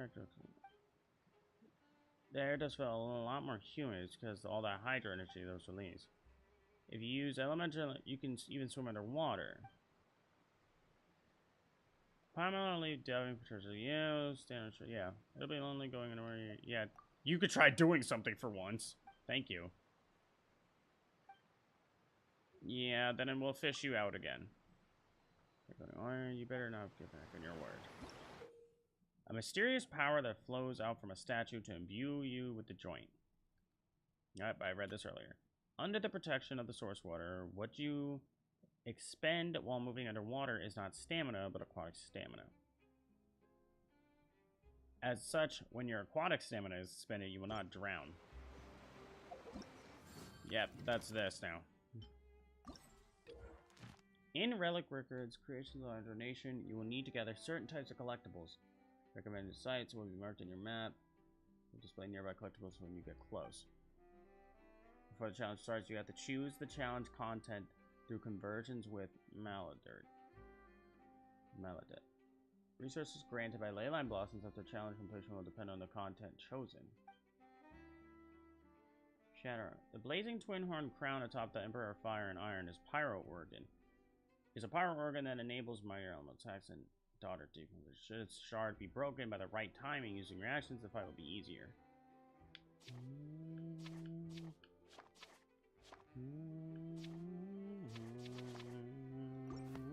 This is just a guide for us to let's see Hydro Traveler. Resonate with Hydro. What is this going to be?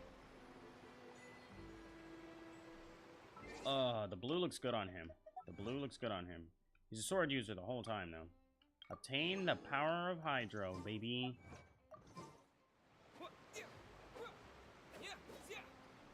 Alright. We're finally here. Alright. What do you have? You're still a sword. Alright, what do you do? Unleashes a turret that can cleanse the world. Sends a turret surge forward that will deal Hydro.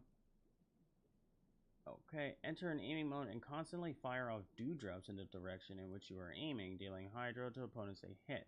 When it ends, it will send a turret surge forward that will deal Hydro. Suffusion. When using the hold configuration of the skill, if his HP is higher than 50, the damage dealt by dewdrops will increase based on his HP, and the Traveler will lose a fixed amount of HP every second. Okay. So this is what Fontaine's gonna be about, is what I'm understanding. We're just losing HP. Is everyone just gonna lose HP? Yeah, and then here we go again. The Archie, Numa. After using Turret Surge, this skill will unleash a Spirit Breath Thorn that pierces opponents, dealing Numa-aligned high... What the fuck is this Numa and... Okay, we're definitely gonna learn about that later. Unleashes a slow-moving floating bubble that deals continuous hydro damage to nearby opponents. 20-second cooldown. And it lasts for 4 seconds? What kind of shit is that? After the Dewdrop fired by the hold mode of the Aquacrest Saber of his skill hits an opponent, a source water droplet will be generated near to the Traveler. If the Traveler picks it up, it will restore 7% HP. Okay. Okay. If HP has been consumed via suffusion while using the hold mode of Aquacrest Saber, the Turret Surge at the skill's end will deal bonus damage equal to 45% of the total HP the Traveler has consumed in the skill use. Okay. Yeah, it's all about consuming HP in this fucking place. Restore 2 energy. Okay. Movement speed of Rising Motors Bubble will be decreased, and its duration increased by 3. When using Aquacrest Saber, an Aegis that can absorb 10% of the HP in damage will be created. Okay, it's a shield. It will persist until he finishes using the skill. Once every 2 seconds after a Dewdrop hits an opponent, if the Traveler is being protected by an Aquacrest Aegis, the damage absorption of the Aegis will be restored. Okay. When the Traveler picks up a droplet, they will restore HP to a nearby member with the lowest remaining HP. That's for co-op. That last one sucks. Okay. Huh. Interesting.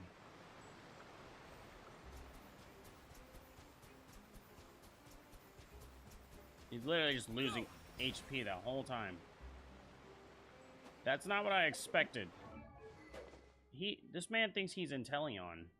Do we have an HP-based sword? We do. Yeah, you.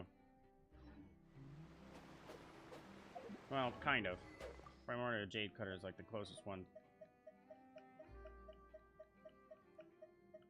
No, we do. We have the, Nilu's sword. Yeah, definitely not what I was expecting. Huh. Very interesting, to say the least. I have to see it in combat to really...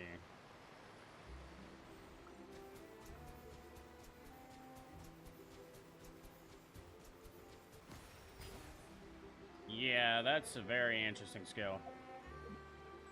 Well, I just wanted to see it.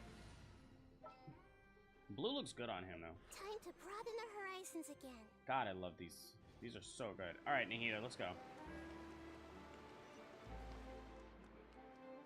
I'll definitely play around with it later. Interesting, but let's go. This is the spot where Linny wanted us to wait. Yeah, there she is. Oh, now he's blue. Yeah, I forgot. Oh, look! Isn't that her?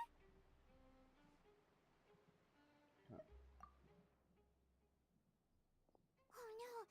Did she notice us? She started running the other direction! What should we do? Should we chase her? Job is to block this path. You're right. She might also be trying to lure us away.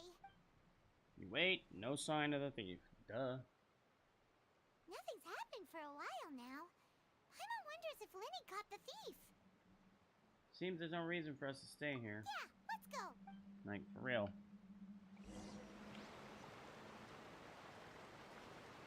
I would have walked over here anyway. Oh. Are you sure that's all she took? You should check to make sure you're not missing anything else. No, that was all. Oh, I can't thank you enough. I didn't notice a thing earlier. I've heard this dude's voice before, and they've used him a lot. Anyway, I should be going now. Oh, were you returning what the thief had stolen? That's right. Pity I wasn't able to catch her. She distracted me by dropping the thing she stole on the ground. By the time I looked back, she was already gone. I saw the general direction she went, but Linny twisted his ankle, and I needed to make sure he was okay. Of course he did. Oh, did you get hurt, Linny? I'll be all right. It's just a twisted ankle, that's all. In fact, it's feeling better already. Something tells me that's gonna play a part. If you want to play at being a hero, at least try not to get hurt doing it. Imagine what would happen if you managed to derail our performance as a result. You're right, you're right. Sorry, Lynette. I have to admit that the thief was even more skilled than I had anticipated. But at least we were able to get the stolen items back, so... What a slippery little thief. Guess things turned out all right in the end, though. All right, let's put this little detour behind us. Honestly, like, I feel like that was kind of unnecessary. Alright, let's fucking... They literally put me right next to the statue, too. Alright, let's go. Alright, let's fucking go. I'm still, like... Okay, cutscene? Cutscene. No, okay, that was weird. That was a really slow black screen.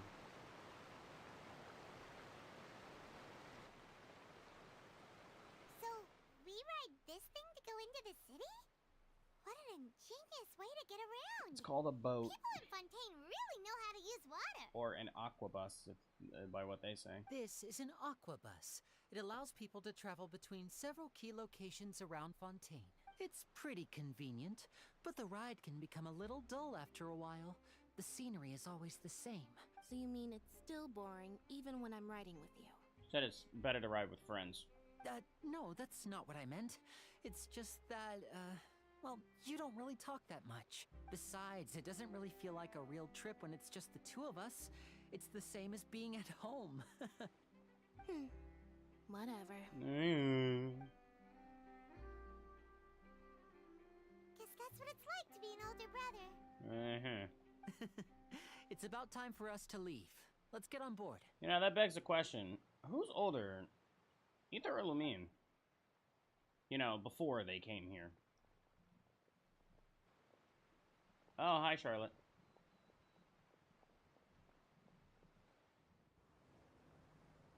Yeah, I didn't play the 3.6 event at all, which is when we first saw Charlotte, so it's gonna be interesting. Excuse me! Aren't you the great magician Linny and his assistant Lynette?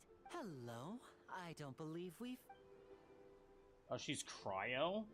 Yo, she better be a fucking catalyst. I'm Charlotte, a reporter for the Steambird. I swear to God, she better be a cat. I didn't know she was cryo. She better be a catalyst. Nice to meet you. From the Steambird, huh? We've often relied on your paper to promote our performances. I didn't click anything. It did that by itself. Because we're on this. It's an honor to meet you. Wait, could that be the legendary traveler who's been making headline after headline in their journey across Tibet? Okay, so we're treating this as we never met. Got it. Amazing! You recognize everybody almost immediately! I wouldn't be much of a reporter if I didn't know who's who, would I? Wow, today must be my day! Alright, cool. Who knew I would end up on the same boat as so many VIPs? Could my vision finally be showing me some favor? Finally? So, Charlotte, what do you usually report on? Well, when there isn't any breaking news, I mainly cover the trials at the Opera House. You can still manage to keep readers' attention as long as you tell things from a clever enough angle, even if it's the same old topics. For example, reporting on how a scammer once deceived vulnerable girls into relationships. Or how a financial criminal was once so poor that they ate a single piece of bread for 5 days. I would get my attention. That first one threw me the hell off. That's fine and all, but what I'm really after is exclusive, sensational news pieces that could shake the country. These smaller stories are a waste of my talents. I feel like they're making the Aquabus go slow on purpose. Oh, I just remembered. I've been following a case lately. Well, a series of cases, actually. You mean the serial disappearances of young women case? I'm sorry? That's right. These stories are the talk of the town right now, and it's probably the most mysterious case we've ever seen. If I'm the first with a draft ready to publish when the case is finally cracked, and it's the headline story in the Steambird, okay.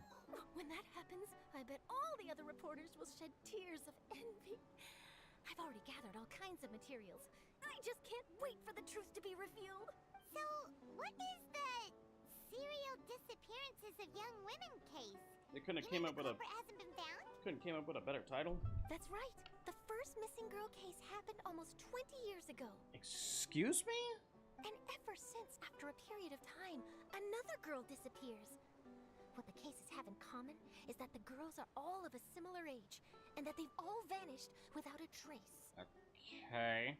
But the scariest part is that to this day, none of the girls have ever been found. Did it have to be girls? It's kind of weird. Many suspects have been arrested over the years in connection with this case, but shortly after each arrest, another disappearance would always happen. Okay. Then there must be more than one criminal at work. Yes, it's possible. But either way, I believe that every case has some precise truth behind it, waiting to be exposed. Yes, I agree. And at the very least, the family of those missing girls deserves some sort of explanation. Yeah. I just imagined for a second what I would do if Lynette were to suddenly disappear. I'd pay any price to get her back, and then find a way to track down the culprit. Please don't imagine that, Lenny. Like, for real, please don't. Continue talking, before you know it, you arrive at your destination.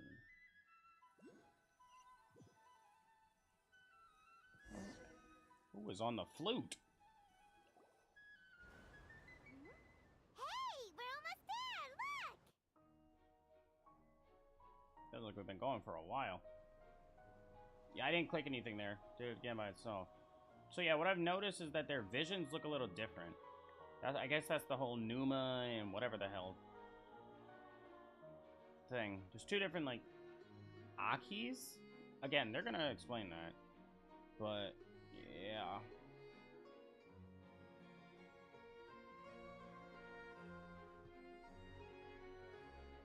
Man, I can't wait to see how this is gonna turn to shit.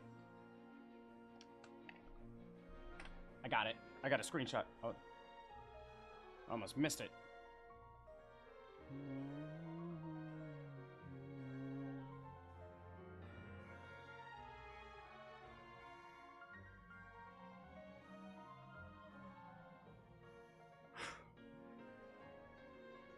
Well, I really enjoyed chatting with you.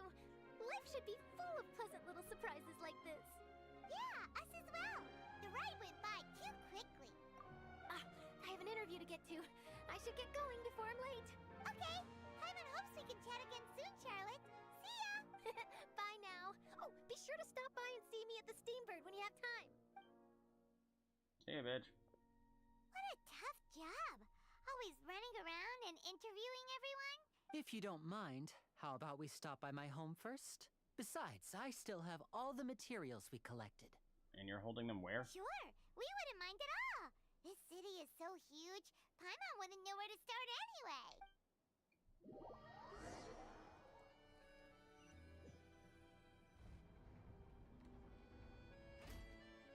Well, the fuck? Can I walk? This is the fountain that it's going on about. Where I can drop off my hydro sigils. Oh, man. We are finally here. Oh. It's been a long time. A long time coming.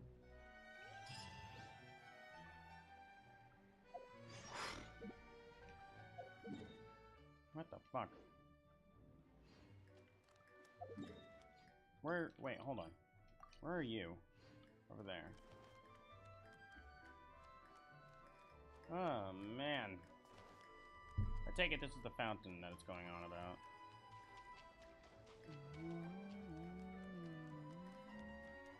Like, look at these motherfuckers. Court of Dune Springs. Maybe not. It looks like it, though.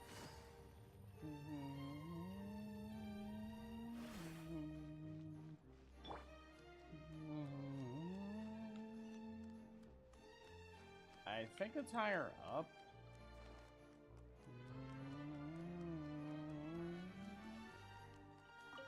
I'll take that. Yeah, it's higher up.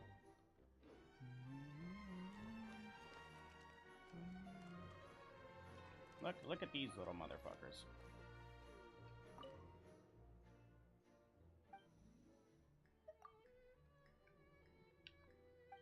Okay, bye.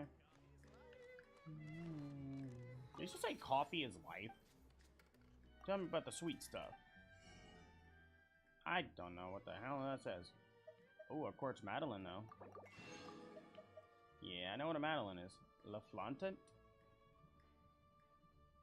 Okay. Fonta? Fonta. Coffee beans? Son of a bitch. I have another thing to collect. Alright, thanks.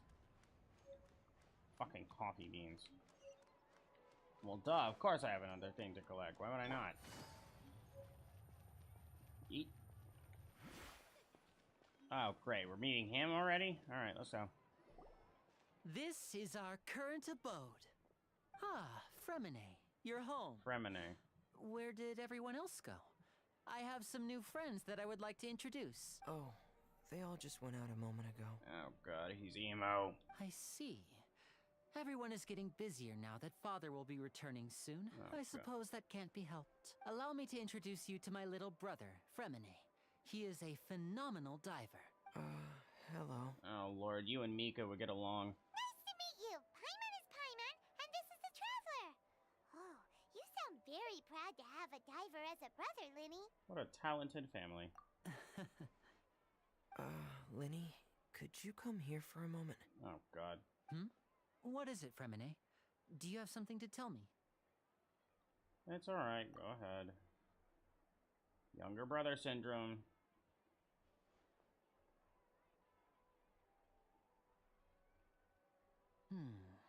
Okay, I see.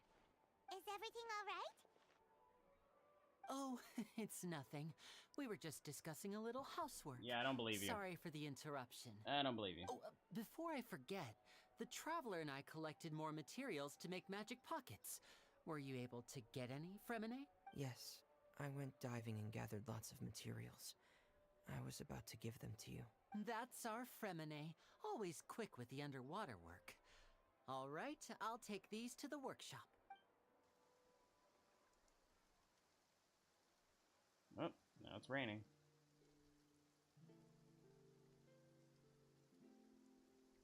Really? It's rain.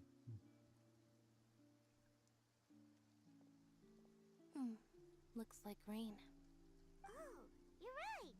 But wasn't it clear and sunny just a moment ago?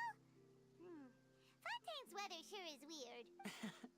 I'm afraid that's just how it is here. It often rains on days where there are trials being held in the Opera House. Oh, but don't lovely. worry, it'll clear up soon enough. Lovely, so we have another Archon who affects the weather. What's wrong, Fremine? There's a legend about the rain that I tend to believe. Oh god. It's said that a dragon of water once resided in Fontaine. Though we don't know where the dragon went, every time it weeps, the skies will cloud up and pour out rain. When I was a child, my mother told me that if I wanted to go outside and play, I should yell toward the sky at the top of my lungs. Hydro Dragon! Hydro Dragon! Don't cry! Could that Hydro Dragon... Yeah, another one of the elemental dragons of Teyvat. If it's an elemental dragon, then having the power to make it rain wouldn't be very unusual. Let Paimon try something. That'd be pretty normal. Hydro Dragon, don't cry! No. Doesn't seem to be of any use. It is just a legend after all. You know, you might be a more popular magician if you understood the concept of romanticism. Yeah. Or could at least play along. Yeah, crushing someone's dreams is not really the best thing, bro. Sorry. It might be because we've never met the Hydro Dragon. Perhaps it can't be comforted by the words of strangers. Uh-huh.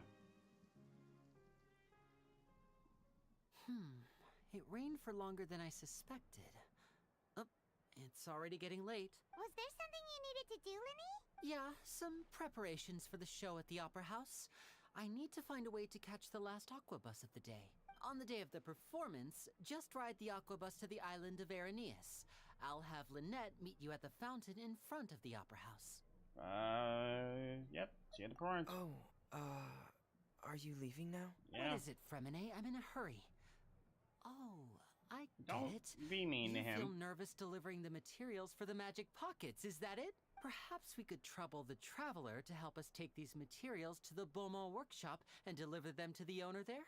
I'm afraid that Fremine can be quite introverted. No, And shit. the boss there tends to be pretty talkative. Fremine has always been a little afraid of her. Whatever gave that idea. No trouble at all. Don't worry, we're on the case. Sorry for the inconvenience. I'm quite useless when it comes to such tasks. Oh, my lord. I'll think of a way to make it up to you. Jesus Christ. Oh, no need, no need. This will be a walk in the park for us. Yeah, cool. Can we find an inn, please? Thanks again, you two.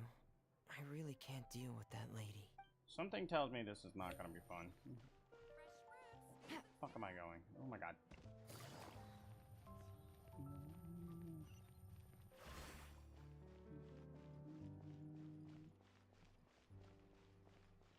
If I think it's who I'm thinking it is, this is a really weird workshop, but whatever. No, it's not. It's just some random ass NPC. Hello? Is there anyone here? Random NPC. Oh, hello there. New customers? Looking to buy, or do you need something made? Or perhaps you're just looking for a chat with me. I don't know who you are. Oh, no. We're just here to deliver some materials. Here they are. They're for making... what were they called again? Ah, these must be for Magic Pockets. I could tell right away. I've already made several orders worth now. Mm-hmm. You need to pay? No need. They've already prepaid several batches worth. When they told me what they'd be using them for, I even offered them a discount. But they insisted on paying the full amount, saying that I had a business to run. It seems both their hearts and their pockets are made of gold. Cool. Whoa. So, is Linny actually loaded? Why does that matter? I can't say for sure, but who knows? Maybe there's good money to be made being a magician in Fontaine. Hey, is this machine what you use to make stuff here? It looks really advanced. Why use your hands when a machine can do the work? Oh, no. It would be a waste not to use the latest technology. And wasting is a kind of crime. Hey, man, you're gonna regret that first sentence. But where does a big machine like that get its power from? Well, it's a little complicated. I'm not sure I can put it in layman's terms for you, but basically, everything we usually use here in the city is powered by indemnitium. It's a type of energy that's produced from trials. What? Indemnitium. What the fuck? Huh? How can trials produce energy?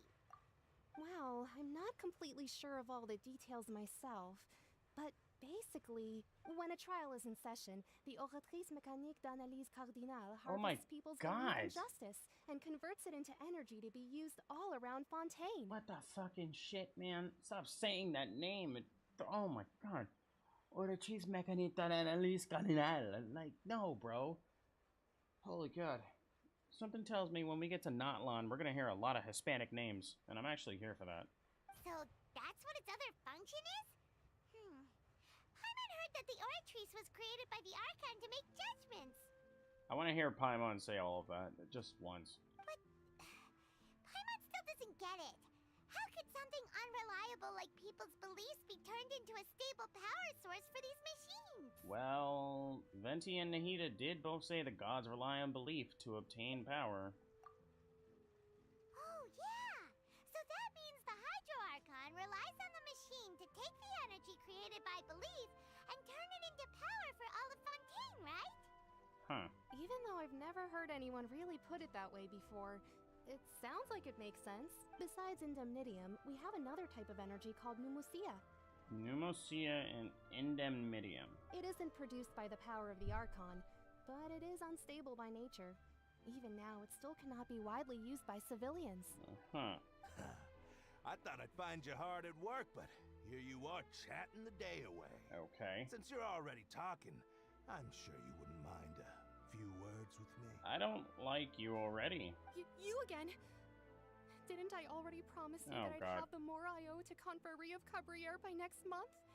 Why are you hounding me now? Oh, Lord. Yeah, but how do we know that you won't go running off by the end of this month? I want 50% today. Wait, no, 70%. My boy. Huh? You... Seems business isn't so great for the workshop. we've already finished our job and delivered the materials. Maybe now is a good time to leave? Sounds like a usual case of someone owing somebody else money. Hey, hold on. Before you go around trying to collect payments, why don't you settle your own debts first? Hi. Talk about random. If Confrere of Cabriere wants to poach clients from Northland Bank, that's fine. But I'm afraid you still owe the bank a hefty sum of mora. So why don't we work things out between us first, before you get back to your little conversation here? Random as hell. You're from Northland Bank. But we said we'll pay everything we owe Really? next month. Why are you hounding me now? Really? Traveler, Paimon! I didn't think I'd run into you here in Fontaine. What are the chances? Hi. We're surprised to see you too. What are you doing here in Fontaine? You didn't want to stay in Snezhnaya? We sure seem to have run into a lot of friends today. Long story short, I've already been in Fontaine for some time now. And honestly, things have been pretty boring. I bet. But it seems that fate brought our paths together today. Not only will I have some good friends here now, but ones who always seem to find trouble. Yeah, trouble seems to find us. Either way you look at it, it seems things are going to get a lot more interesting now. You know, Farina might actually have a point. Chaos does always seem to fucking follow whenever we are involved. Pretty sure we'd want to avoid anything that you'd find interesting. Besides, our trip here has gone pretty well so far. Right, Traveler? I think we've already weathered enough storms for now. Hey, you, Northland Bank boy. Aren't you forgetting something? He has a name, and do not call him that, otherwise he will cut you. Don't interrupt. It's not often I run into the Traveler like this. Why don't you wait for me over there for a while? You kidding? Aren't you the one looking for us? You really expect us to sit and twiddle our thumbs while you catch up with your friends? Listen to me, boy. Okay. You want your mora? Fine. Why don't you come and take it? I like that they peeked Paimon out like that, and I did not like how he said boy. I just want to point that out. Hey, I just said not to interrupt. Oh, by the way, Traveler, the last time I took Tonya and Tusser ice fishing, Tusser said, Hey! That's way over the line! All right, boys, let's see who has to pay up now! Oh, Lord. Can you at least let me finish one sentence? Fine. Though the bank told me not to get rough with our clients. Uh-oh. You're the ones who started it. This is an act of self-defense. You two will have to be my witnesses, okay? Okay, go ahead. I'm sure this won't take long. Oh, God. Oh, I can actually play? Oh, let's fucking go. For no reason at all.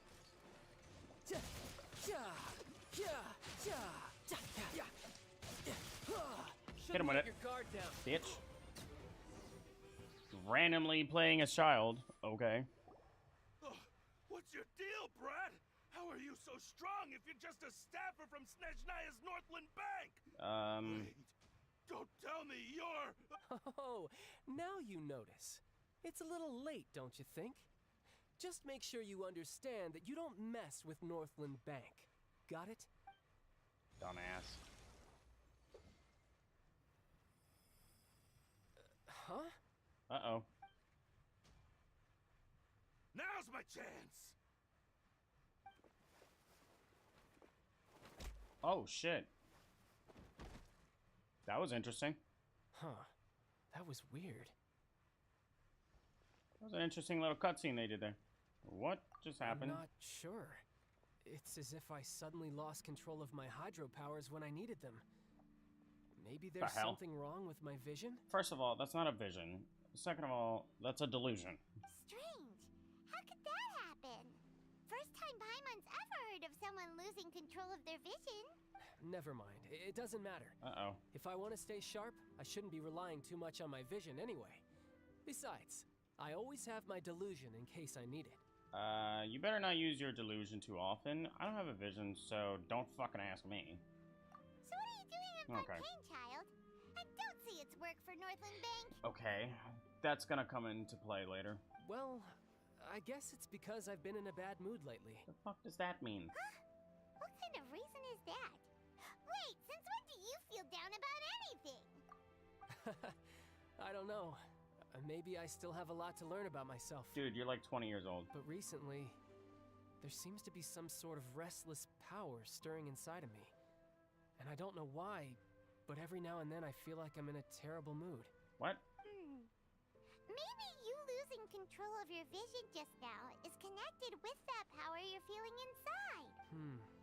That is a possibility. So, about this power, do you have any idea where it came from? I can't remember if I ever mentioned it before, but when I was 14, no, I fell into some unknown abyss. Most certainly never told us that. It was during that time I learned nearly all of my abilities. The one who took me under her wing and taught me was named Skirk. Oh yeah, I remember Skirk. I forgot about Skirk. She was always quiet and very mysterious. Nobody knew where she came from or what she had been through, and she was always very strict when teaching me combat techniques. One time, I asked her why she was willing to take me on as an apprentice. From what I could make of her answer, it was because I had awakened it, and traces of it remained on me. She said that all my combat training would be useful in the future. But what is it? What did you awaken? She never explained that, but my guess is that it's related to a dream I saw when I had just fallen into that abyss. In my dream, I was in the deepest depths of the sea, and the boundless seabed was all around me. But in front of me appeared a whale that was so massive, I felt like I couldn't breathe. A whale? Oh, that sounds familiar! When we fought against you before, you summoned a huge whale that seemed to leap at us. Is that the one? Like, why are we just talking to this man like he's not evil? Like, I'm not understanding this. That's just an abstract form of a whale that I create using my elemental powers. Yeah. It takes that shape because the scene I dreamt of the whale has always been stuck in my mind. I'll never forget it. So you used the whale as inspiration for one of your moves? Huh. Seems a little twisted to Paimon. You think? He's part of an evil organization. I'd call that twisted. The power inside you is It's very possible that the power inside you is connected to your incident in the abyss. So why don't you just go ask your master? Maybe she knows the answer. You make it sound so easy. Ever since the incident I experienced there, I've never stopped searching for Master Skirk and that unknown abyss. But it's been years now, and I've still found nothing. There isn't even a trace of the place where I remember falling into the abyss. Yay, more child lore for all the damn stands. Oh, it sounds like some kind of ghost story. Yeah, I'm out of leads at this point, but there's nothing more I can do. It seems that strange encounters in this world tend to be elusive like that. Oh, seems the time really flies when I'm talking with you.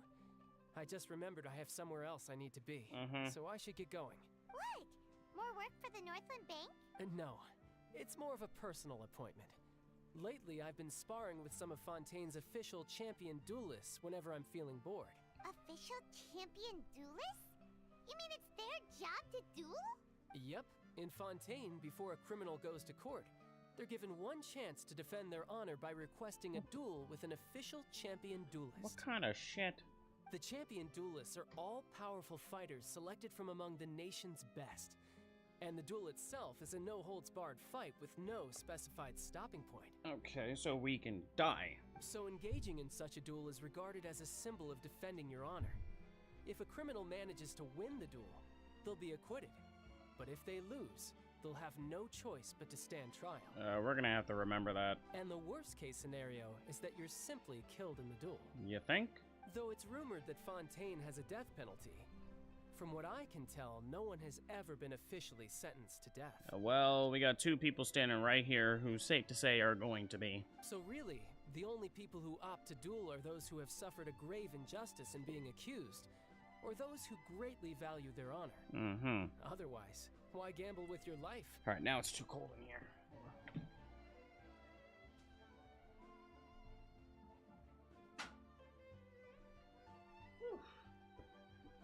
That AC most certainly knows how to make it cold in here.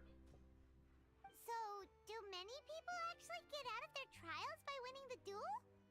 Apparently, it's exceedingly rare for anyone to actually win. Fontaine probably enacted this system as a way to show that the nation respects the honor of its citizens. Didn't you just say you have somewhere to be? Besides, none of the champion duelists are to be trifled with. Which is exactly why I was itching to face them as soon as I got to Fontaine. Apparently the one I'm meeting today, Clorinde, is the strongest of the champion duelists. I had been asking her for some time before she finally agreed to face me today. Well, that's child for ya. Paimon feels like we heard that name somewhere before. When we met the Hydro bitch. Oh, before I forget, I want you to have this. Huh? Your What? vision? You're seriously just giving it away? Excuse me? I'm just worried that it could become uncontrollable again. I'd be pretty upset if it got in the way of my duel. So, I think I'll be better off without it for now. What?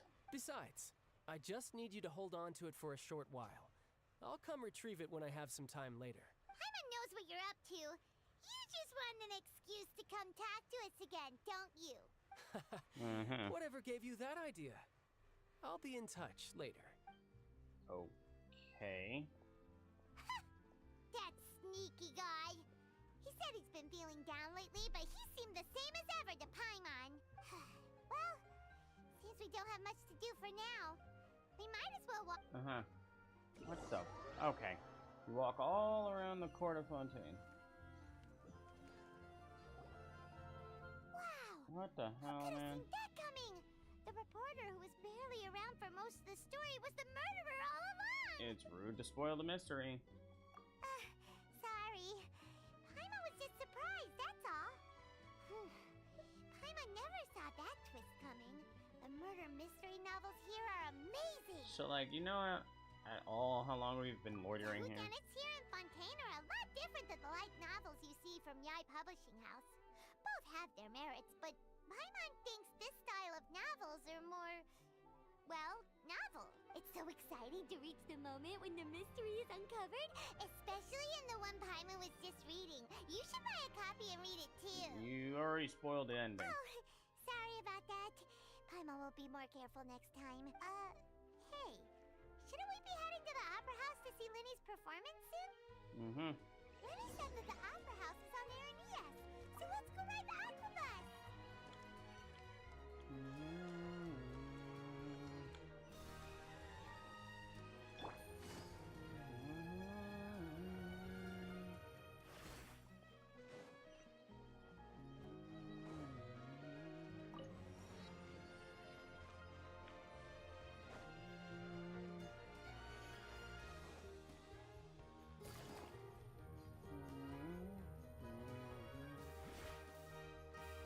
Take it easy. This is some serious music. Yeah, I gotta get all the way up there, which is also where the tower is. Oh, I gotta take the damn ladder, don't I? Yeah, I think I do.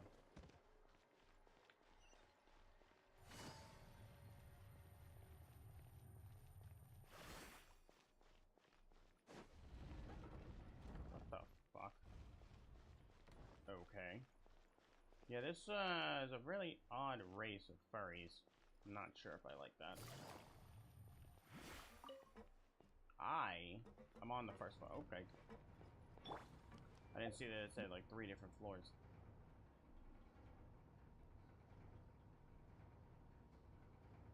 This man just gave up his vision. Which again, I could have sworn was a delusion the whole time, but whatever. Yeah, I was gonna say, that's kind of important. Lost control of the power within it. The vision has lost its glow now that its owner has left it behind. If you're not sure what to do next... The fuck, bro? Yeah, I went on the wrong floor.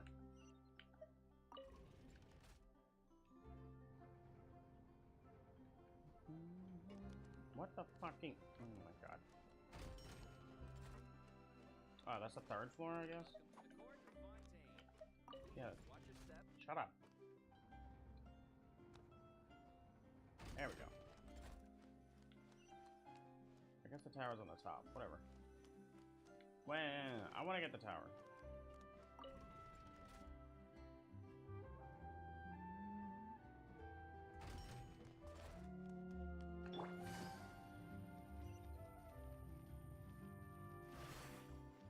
Got a side quest already? Virgil? Funny.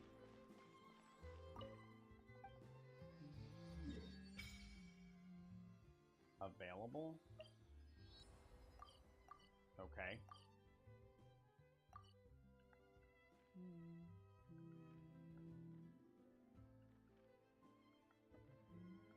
What the hell is that? Oh my god, there's so much underwater.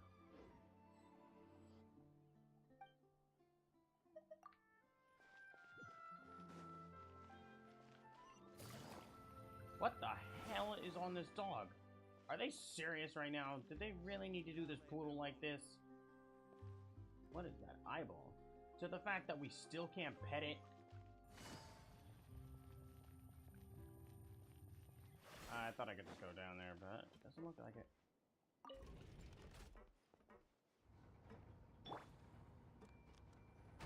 Alright, let's go.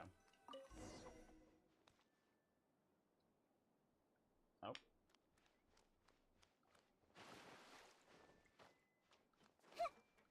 Hello. Okay. I was gonna say, can we sit? Welcome to the Navia line. I am Elfan. Hello. The boat will be departing imminently. Please do not stick your head, hands, or other body parts outside the boat. The Aquabus operator is not responsible for any accidents or injuries resulting from doing so. Also, please remember to buy the Steambird, though I don't read it myself. Man, I'll jump off this shit, like... The destination of the current tour is Arenias. Points of interest worth visiting include the Fountain of Lucine and the Opera Epiclese. That's where the fountain is. If you look to the left in the direction we are currently traveling, you will see the famous Fontaine Research Institute up in the sky. An experiment gone wrong turned new sightseeing opportunity. Human ingenuity truly is a wondrous thing. It doesn't sound like you're very intrigued.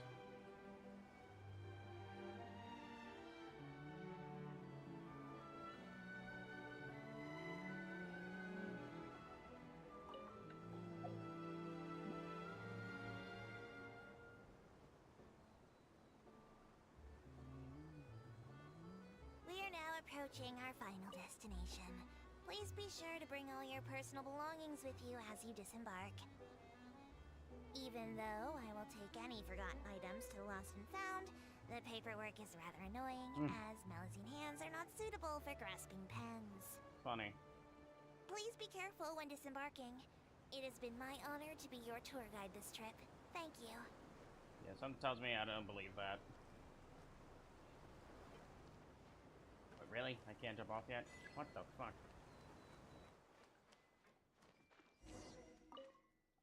Shit.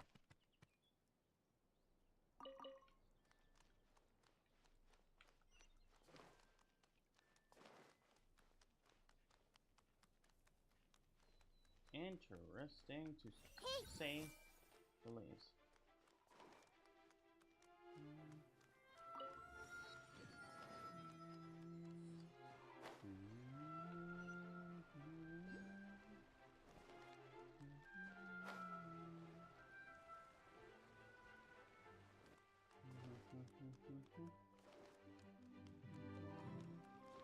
I will take that.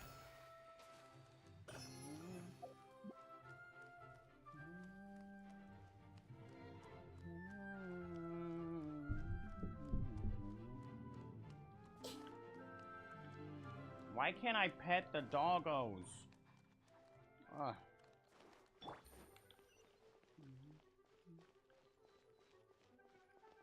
Nope, I see some hilly trails.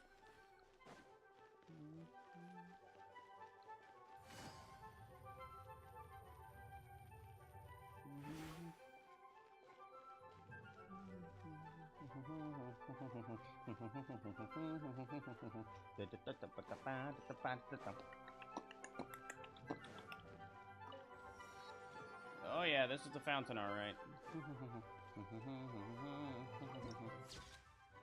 Arenias whirling dance. Arenias' whirling dance.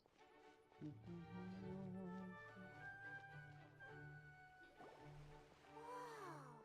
Now this is fancy! The Opera Epiclese Linny and Lynette were looking forward to it. Huh. Looks like there's a lot of people standing around the fountain up ahead. Oh, Archon, please bless us with a bright and healthy child. We pray. I don't know why you always feel the need to ask so much. I'll be happy as long as our child is healthy and lives a peaceful life. You sound like a bitch. I guess if they're our kid, then there's no doubt they'll turn out smart. Uh-huh. Maybe this is one of the customs in Fontaine. There sure are a lot of couples here. Good for them. Look at this. Yeah, Ether's like, I don't care. Vache. I'm sorry? What the fuck is happening? What's wrong? Vache. Vache. What the shit? No, Paimon didn't say anything. Whose Are you hearing things? voice was that now? Welcome to the Fountain of Lucine. Okay. All the water flowing through Fontaine converges here. It's customary for newlyweds to come here and wish for children. That's weird. Lynette, you scared Paimon. She said How did you get here? She said a whole sentence, then you got scared. You're so dumb. Lenny asked me to wait here for you, remember? Right. I seem to hear a faint voice just now. What do you mean? There are a lot of people here right now. It sounded like it came from the fountain. Hey, you're not trying to scare Paimon, are you? Besides, it's the middle of the day. It's not the time for eerie things. I see. I might be able to tell you something that could help explain the voice you heard. In fact, you might not be imagining things at all. I suspect that what you heard is a result of your hypersensitivity to the hydro element. Yeah, they haven't questioned that at all yet. Others in my family have had similar experiences. They haven't questioned why I can use the elements yet. It's because of his sensitivity to the hydro element? But what would hearing a voice have to do with elemental power? Everybody else has questioned why I can use it, but no one in here has. When do you cry, Paimon? Okay. Wait, what? That was random. What does that have to do with anything? Random question. Just answer me. When do you cry? When Paimon's really sad? Oh, and when Paimon's super happy. Oh, and also when Paimon's really, really scared. So basically all the time. Then you should understand that tears contain your most intense emotions. Alright, Emo. God damn. Like I just mentioned, the Fountain of Lucine is where all the flowing water in Fontaine converges. Even the tears that fall to the ground will eventually gather here. Yeah, okay. Yeah, I don't believe that, but so okay. maybe what you heard was the intense emotion coming from someone's tears. That's an interesting explanation. I'm not sure whether I buy it, though. So, what did the voice say? Seemed to be calling out someone's name. Huh. If you were hearing their emotions, then Paimon wonders what happened to them. Rather than worrying about them, we should worry about my brother first. Yeah, okay, self-centered. Don't let that calm look of his fool you. He tends to get pretty nervous just before a performance. Uh-huh. Oh, right. Yeah, let's go chat him up. And yeah. Yeah, Fountain of Lucine. Hydro sigils, and yep. Just like the trees.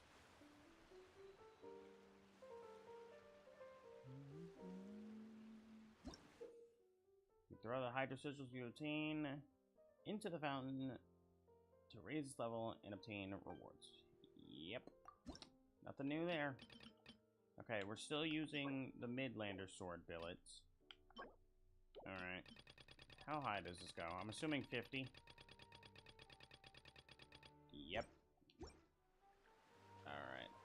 Can't wait to see how crazy people are gonna fill that up already.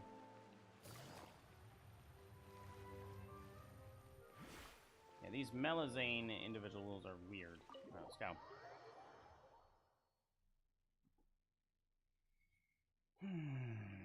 Man.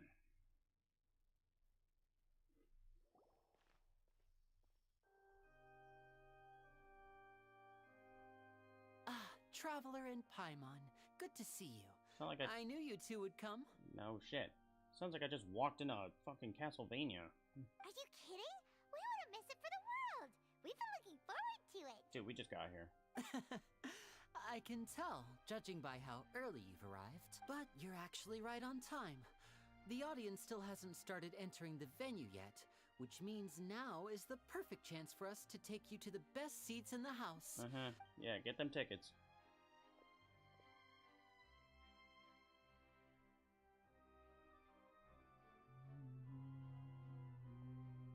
The Opera House has assigned seating, so you always have to make reservations. I've already reserved your seats, and here are your tickets. Well, thanks. Ooh, front row seats. Thanks, Lenny. Something tells me we're gonna regret that. Don't mention it. There's no need to keep thanking me. Well, knowing her, she's going to. Hey, Lenny! Could you come over here and take a look at this? Oh, I'll be right there. Seems there's an issue with the stage props over there. That's Cal, my assistant, calling me. Yeah, go we'll ahead. just go to our seats. You go ahead, Lenny.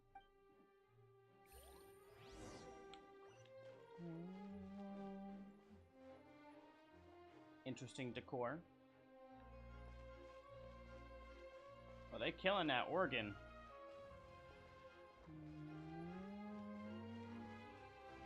Oh man, it's gonna go down in here. What the hell? Let me get a little closer. Oh yeah, some crazy shit's gonna happen in here, I can already tell. Oh. Am I tripping or somebody? Oh, these should be our seats. Come on, let's sit down. Who the hell is sitting next to us? Because I think I know who it is. And she's not even sitting. Yep, that's who I thought it was. Oh, Lord. You look so... You look so awkward. Awkward silence. Hey, traveler. Maybe we should strike up a conversation with the person next to us. You know... Since we're sitting together and the rest of the place is practically empty still. It's kinda awkward if we don't say anything. You're fucking terrible at whispering. This is Whisper. You're being loud as shit. You're up. Isn't that your job? You little...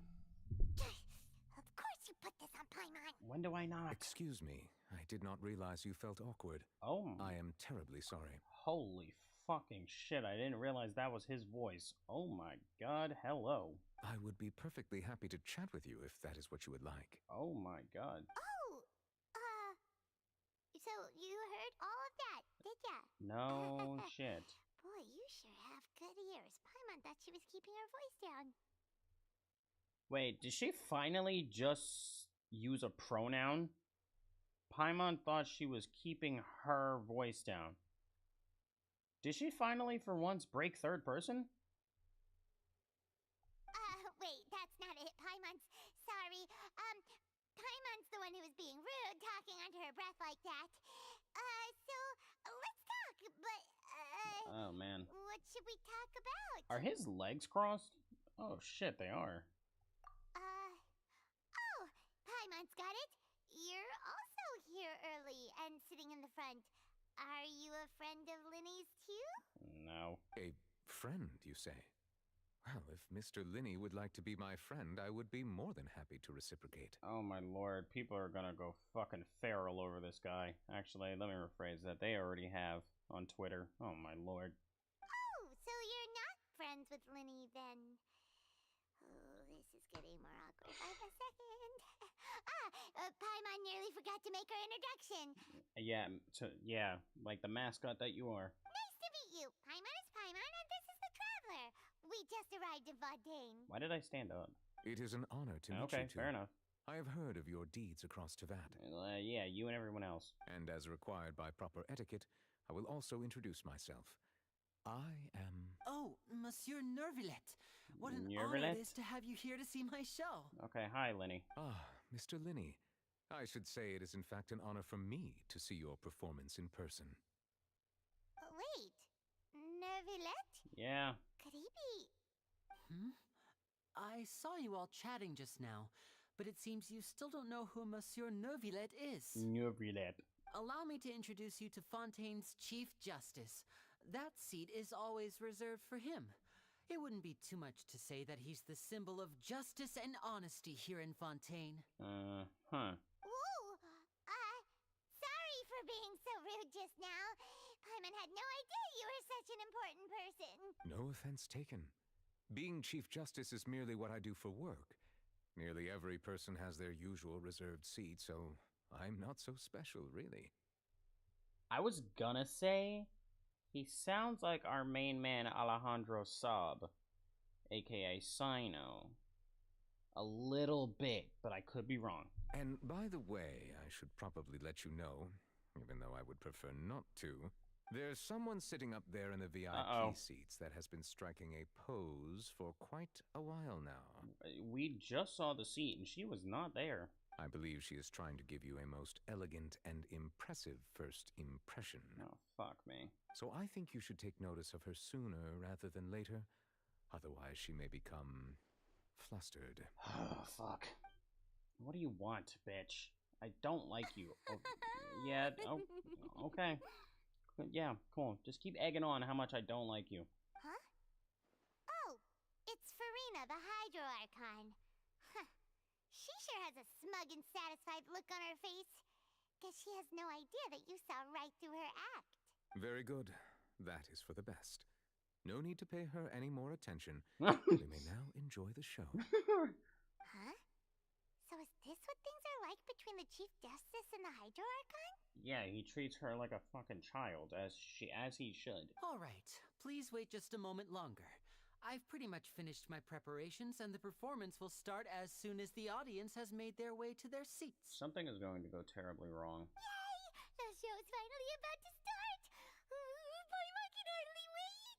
Paimon's never seen a real live magic show before! Crowd enter the venue and the curtains open for the show to begin. I was gonna say, I'm not seeing nobody, but there is here. Alright. Oh, they're dimming the lights! The show must be starting! Can you shut the hell up?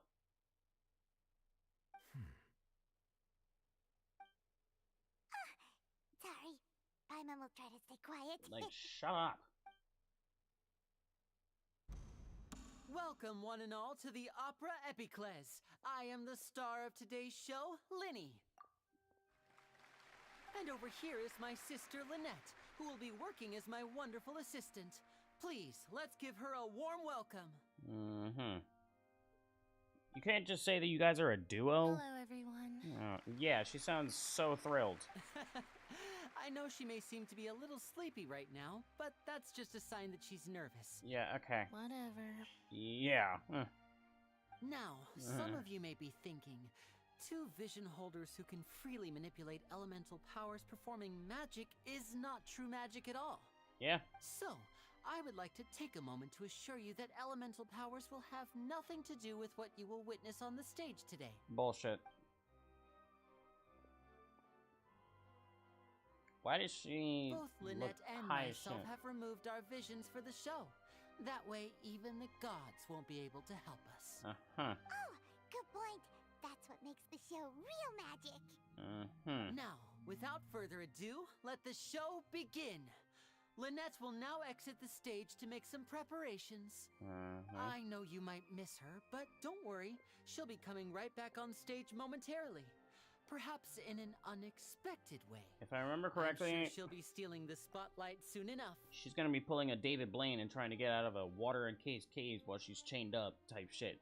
Oh, and before I forget, there's one more thing I should say. You never know what can happen in the blink of an eye.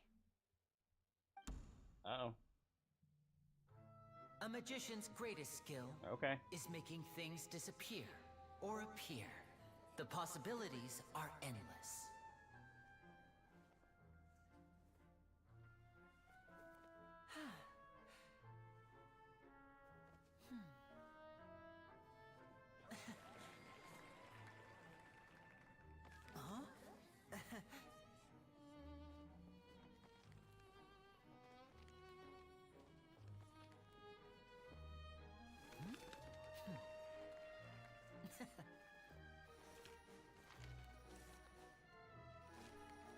But this isn't what you came for.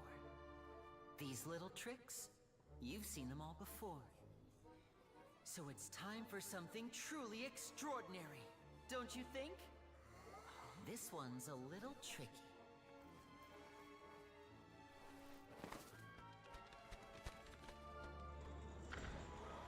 Yep, pulling a David Blaine. Using this water tank, I shall make my sister vanish completely, right before your very eyes.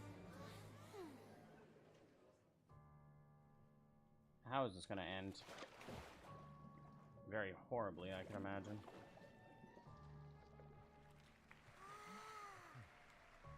It's actually quite simple.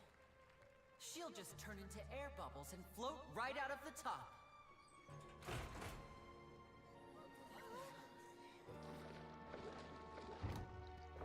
Something tells me... Oh, no.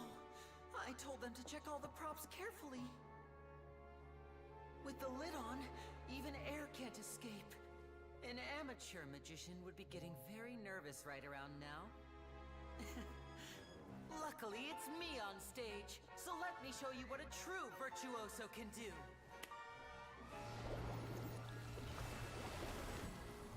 Excuse me?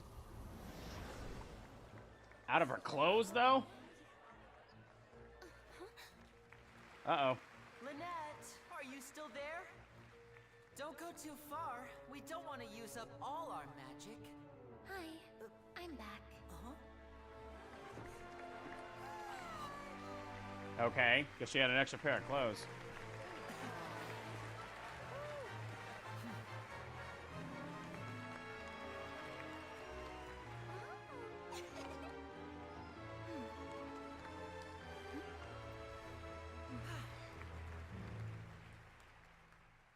Alright, well, that was pretty tame.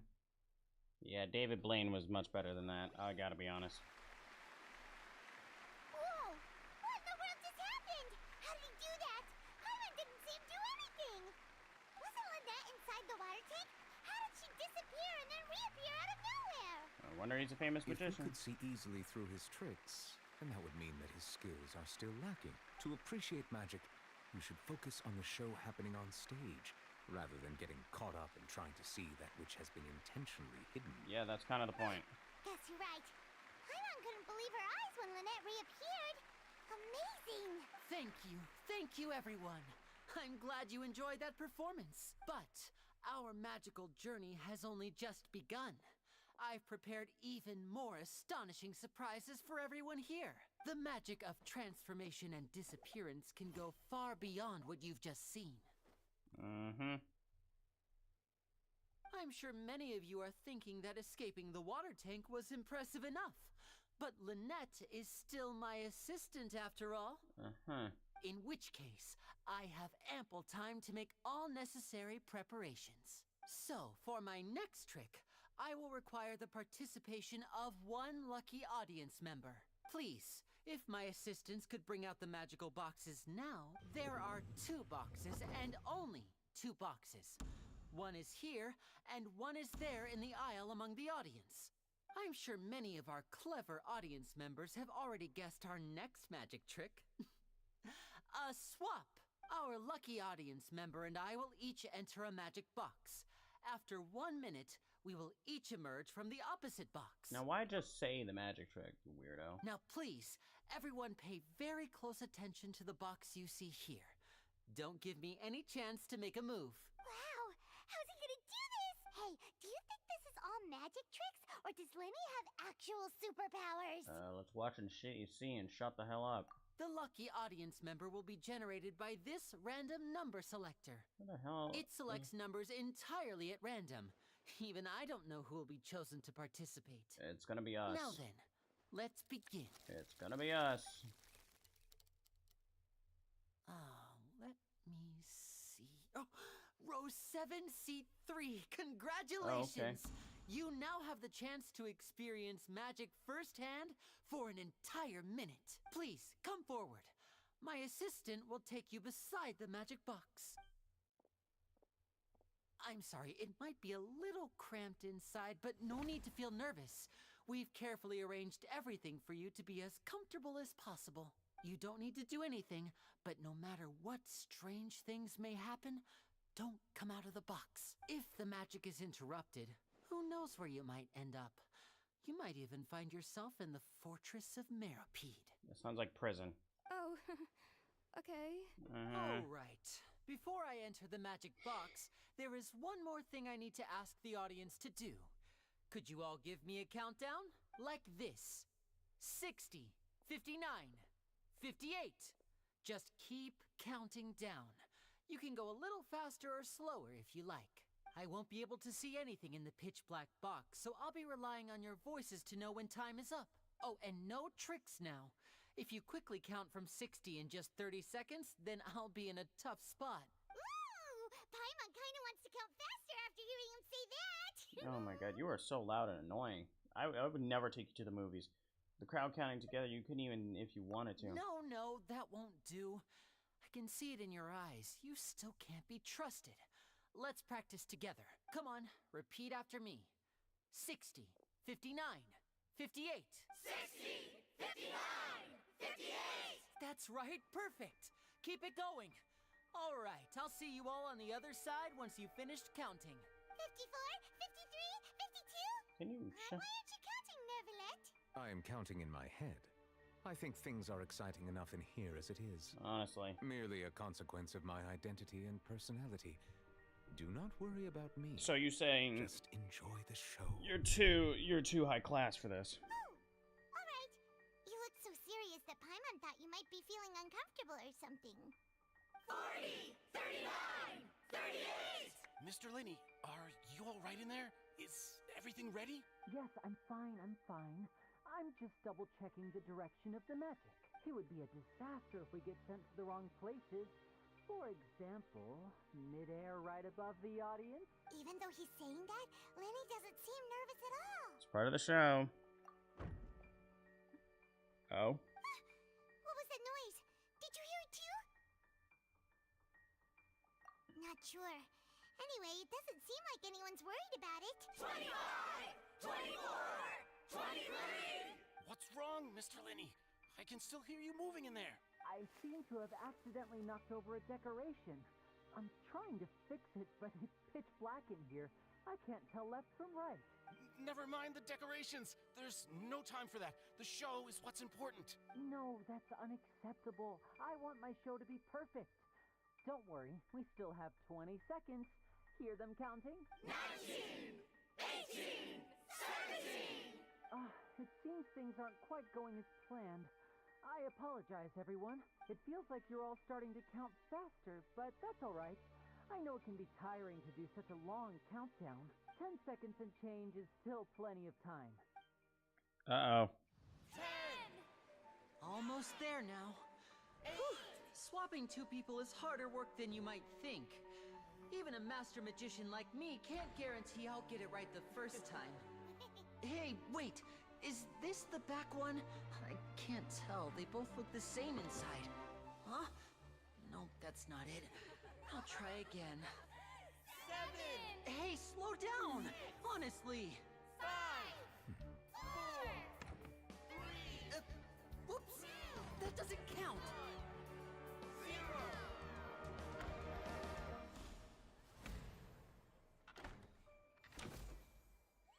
Bitch, this dude came out the mist like Jason. Ta-da!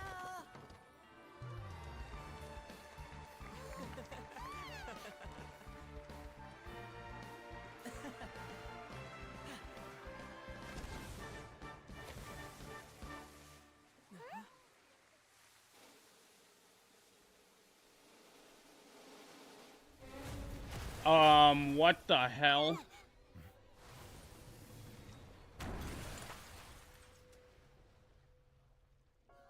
Okay, now that I didn't expect. What happened? Is that bitch dead? I saw an arm under the cat. That bitch is dead. Is this part of the show? Mr. Linney, you're going to use magic to fix the stage now, right? What happened? Is she fucking dead? Oh no. Maybe this isn't part of the show. The girl was still in that box, right? This performance is over. Medical staff with me. Guards, secure the scene and detain all the performers. Seal the exits. No one is allowed in or out at this time. Yes, that's right. If this was just an accident, then we must investigate the cause. But if this was all part of some scheme, then those accountable will not escape the judgment of the God of Justice. No need to be alarmed, you two. We'll get to the bottom of this soon enough. Okay. This man seems like he's the one really in charge.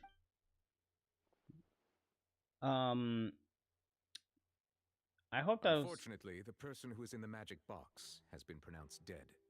His name was Cowell, one of the assistants in Linny's magic troupe. What the fuck? Apparently, the fireworks on stage ignited the ropes that were suspending the water tank, which then caused the tank to fall onto the stage. That doesn't make any sense. As of now, we are still not sure why we found Cowell in the box, rather than the guest from the audience. And where's the guest? And after an initial search of the area, the guards have confirmed that the girl is nowhere to be found. Oh, great. It appears that this incident was not merely some mishap with the performance, and there are many indications that it is connected with the case of the serial disappearances of young women. Yeah. The serial disappearances case? Of course. That's the case that Charlotte mentioned before. And to pull it off like this in front of the audience, including the Archon and Chief Justice. I know the truth. I can see through the whole thing. Oh my god. Really? Using such a shallow and obvious mystery as his finale. Did he really underestimate us that badly? I say that our powerful magician, Mr. Linny, is now the prime suspect for the serial disappearances case. Why would he do that? Huh? Why me?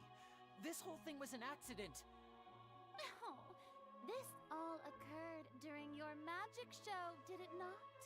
The missing girl disappeared after being chosen, did she not? The deceased is one of your assistants, is he not?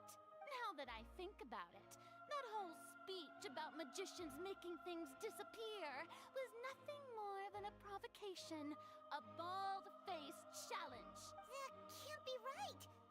How can Linny do this? He was in the box on the stage the entire time. We can even hear his voice. Besides, before the show, he told us that he would like to catch the criminal behind the disappearances. He couldn't possibly mean catching himself. It's hard to believe all this happened during the show. Save discussion for a later time, please. Lady Farina, may I assume that your comments just now constitute an accusation against Mr. Linny and his associates, and that you are pressing charges? Huh? I just think that he... Well, all right. I think it might be a little early to talk about formally all right. pressing charges. All right, so I'm getting an idea of this stupid bitch. She's still a child. She talks like Fischl. And dude is more in charge than she is. But what Lady Farina said just now makes perfect sense. Looks like she's gonna personally deliver justice. A kidnapping and murder carried out under the cover of a magic show. Lady Farina said it all. I mean, of course, my dear people. Oh my god. But what excites me even more than the obvious truth before our eyes is the opponent I'll be facing. That's right. I mean you, Traveler. You'll support Linny, won't you? After all, I'm just a spectator. The first time we met. Brody, why am I getting pointed at? Like, dead. Then there's no problem at all. You know, the Traveler and I already had a duel the first time we met. No, we didn't. But with Linny's help, our little duel ended in a draw. This bitch is so fucking annoying. Are the most boring possible outcome. This bitch is fucking annoying. So, no more draws. Between the two of us, there must be a clear winner and loser. And what better place to hold such a riveting showdown and decide the true victor than here, on the grandest of stages, the Opera Epiclese. Did we just forget the fact that someone died? And you're over here looking at me? It wasn't a draw. She obviously lost last time. I understand. Charges have now been pressed, and as such, a trial is in order. Well, Traveler, seems Lady Farina has set you in her sights. But putting her dramatic rhetoric aside for a moment, I would like to ask you, are you willing to act as Mr. Linney's attorney and defend him in this case? I guess. Very well. The trial will be held a day from now in the Opera House. Both sides may investigate the scene to build their cases and search for the truth. Linney and his troupe are all potential suspects and shall remain within the Opera House. How is he gonna shower? The audience may begin to leave in an orderly fashion once they have been cleared by the guards. A day isn't that long. Let's see what kind of case this big shot outlander can build in such a short amount of time. Stop talking. I don't like this bitch at all. Sorry about everything that happened just now. Were you frightened? No. Of course. Who wouldn't be scared after witnessing I mean, an accident like that? a little, yeah. I'll give you that one. Yeah, I'm a little shaken up myself. Yeah. How could this happen? Your boy's dead. And poor Cal. I know you already claimed that you would defend me, but now it's just us talking. Tell me, do you think I could possibly be the murderer? Dude. You look like the tweeniest tweens of all tweens. No. Good to hear. Thank you so much for trusting me. Oh my god. I'm sure everyone sees me as the biggest suspect at this point. But if you ask me, the whole thing is mysteries layered upon mysteries, such that all that's left is confusion. I don't know whether what happened there on the stage was purely an accident or not. And I don't know why poor Cal was in the box. Well, he's dead now. As for how that girl chosen from the audience could suddenly disappear, I'm afraid I don't have any answers either. If someone tampered with my performance, then we need to figure out what they did. Even a skilled and knowledgeable magician like myself couldn't pull all that off in just 1 minute. Then why did you... Oh, okay. There's no denying what happened. Which is precisely why we need to investigate. As this book says, the impossible could not have happened. Whatever happened must have been What the fuck? impossible. Where the fuck did the glasses come from?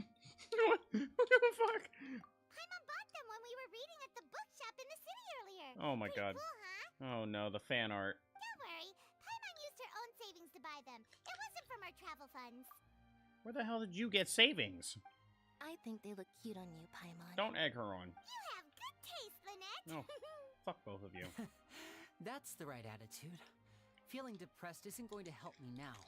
I need to get back to my normal self. Kind of hard after a murder just But happened. with the guards watching our every move, it's going to be especially difficult for Lynette and I to prove our own innocence. Wait, no, I'm sorry. Oh, wait, no, yeah, she's a suspect too, I guess. Good thing you agreed to be our attorneys. Thanks for that. We'll be counting on you. Yeah, it's called, I'm about to go back to Liyue and get a real attorney. Yes, thank you so much. Because I'm friends with a fucking lawyer. I'm used to this sort of thing. Yeah, just leave it to us. These fucking glasses. Oh, since we're going to start investigating, Paimon has a question first. Where did Lynette go during the performance? Oh, well, I'm afraid that would involve some of our essential trade secrets as magicians. Dude, you're on trial and a suspect of murder. Do you The really... secrets behind our magic are past saving, Linny. Like, seriously, you're on trial as a murderer. I suppose you're right. The truth behind our tricks is going to be important evidence that will be weighted during the trial. Yeah. 'Tis truly a pity. As a magician, our magic show is a work of art. We've poured countless hours and spared no effort in perfecting it. But if revealing our secrets will help you uncover the truth behind what happened, then it will be well worth it. We should go somewhere else if we're going to discuss our magic tricks. We'll go speak with the guards, and in the meantime... Cool. Let's go have a look while the investigation teams are still here. Detective Paimon is on the case. These fucking glasses. Okay. Hello, officer. How's the investigation going? Where Lenny? No shit, they know that. I see. You must be the traveler that Lady Farina mentioned. Listen, I'll be perfectly honest with you. We're a little late for I'd avoid that. getting mixed up in this whirlpool of a mess if I were you. We're a little late for that. Huh? What do you mean? Why does she still have them on? Come with me and you'll see. I'm sorry? The deceased is one of Linny's assistants named Cal.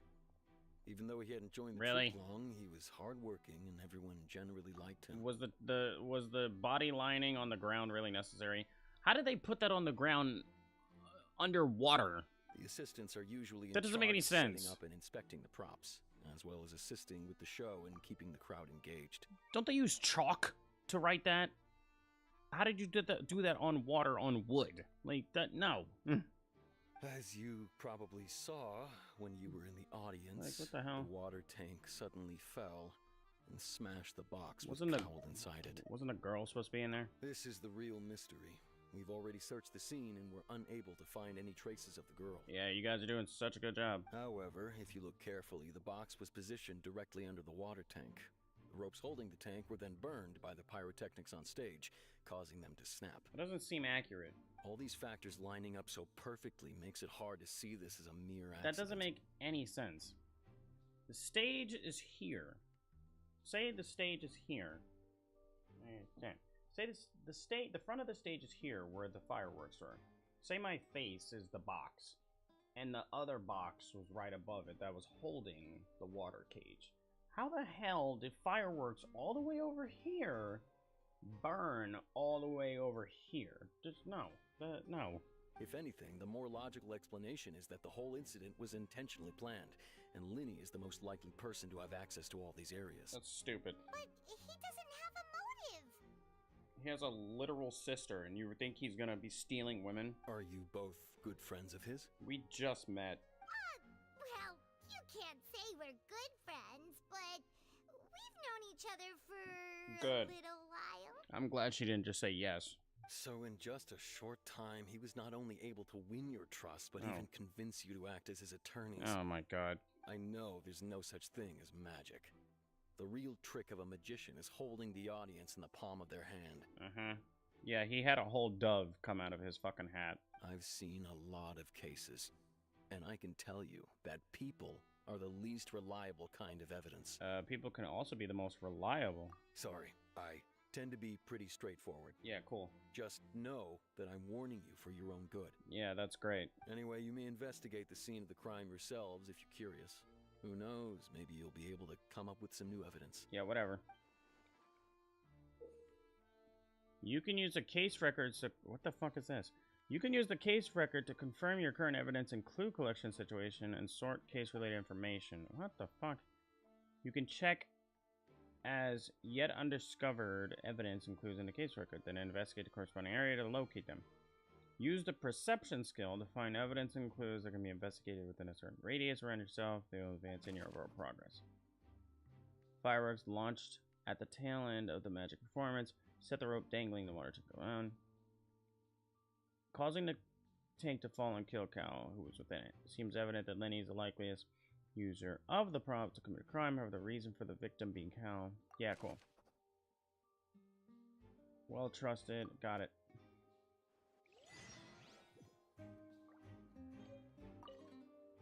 With a magic box. If Cal weren't inside the box at that moment, he might have dodged the falling. No shit.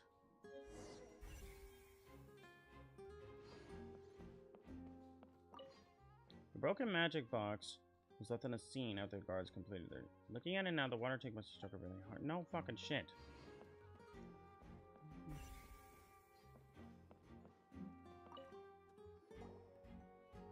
The investigation team has some new findings.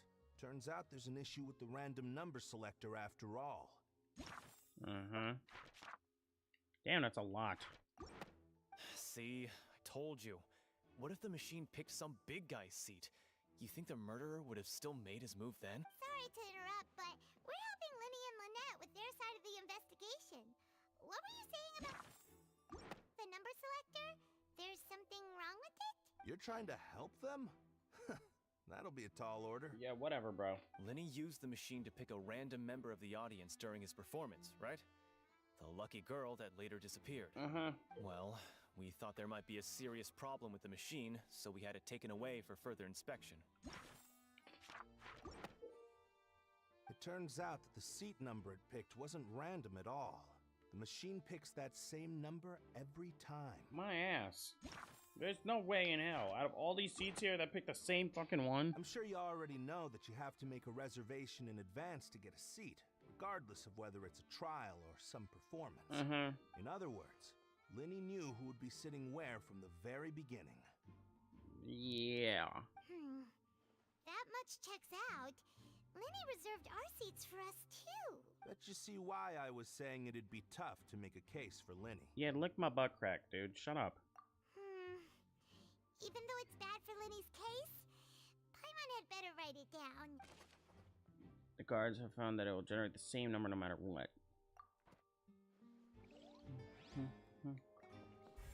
I can't leave the stage, can I? Oh, no shit. Yeah, I can.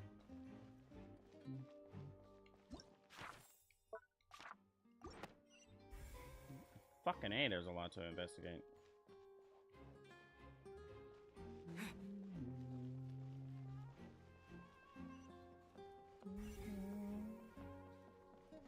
Yeah, the rope doesn't make any sense. So this is the rope that broke and caused the water tank to fall.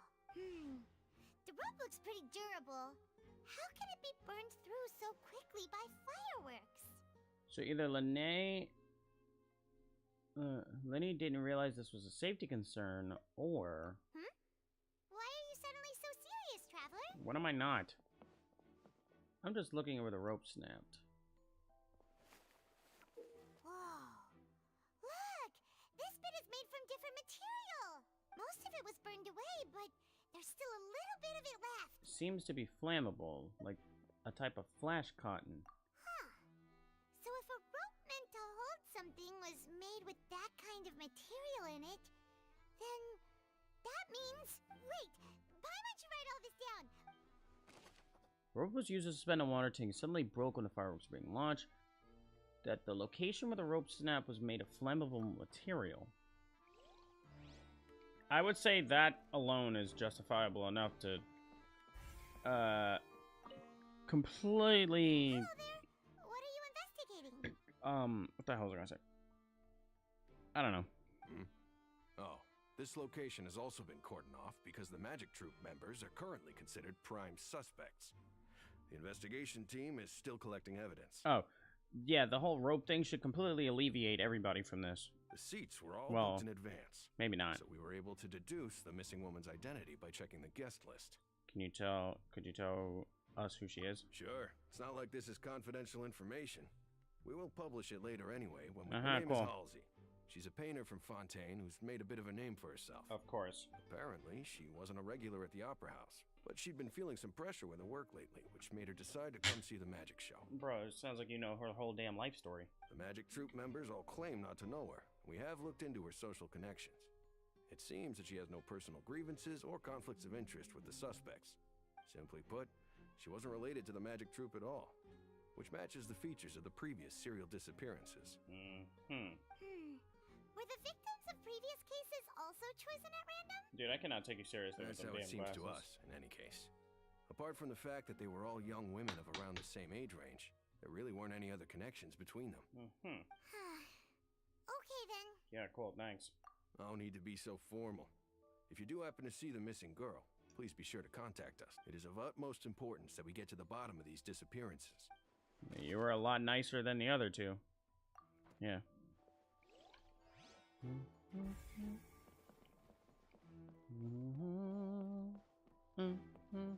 I'm still lost on this. Like, how did you write that? Underwater on wood. Like, no.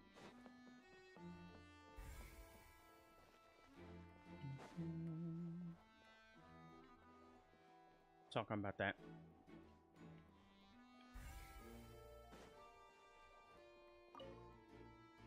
It looks like an ordinary box, but Lenny somehow moved instantly from the stage to being inside of it. How did he do it? I see that you're investigating the area. Well, it just so happens that I'm interested too. I didn't ask. If you find any new and interesting leads, be sure to share them with me, alright? No. We don't have too many thoughts yet. Then why don't I tell you my hypothesis first? The way I see it. And I'll start it with that loud thud. The thud? Oh! Yeah. You mean the sound that happened during the countdown? Yes, exactly. It wasn't terribly loud, but I suspect that most people heard it. It's just that everyone was awaiting the results of Linny's trick with bated breath, so no one paid it much mind. But now that the incident has happened, the thud has become an important clue. That makes sense. So, what do you make of it? I'm of the opinion that it may have been the sound of Linny's accomplice. Lynette, perhaps. Jumping atop the water tank or something like that. No. And when the pyrotechnics went off, she cut the rope. Really? Sending the water tank crashing down. Really? But wasn't the noise we heard too loud for that? Perhaps the balance wasn't right, leading to a particularly rough landing. Then wouldn't the water tank have started to swing a bit? Oh, that's true. You really just accused Lynette. I must reconsider. You really almost just accused Lynette of being a murderer. That does remind Paimon, though. What was with that sound? Yeah, there was a very loud thump, yeah. This man really just wanted to fucking full-on oust her.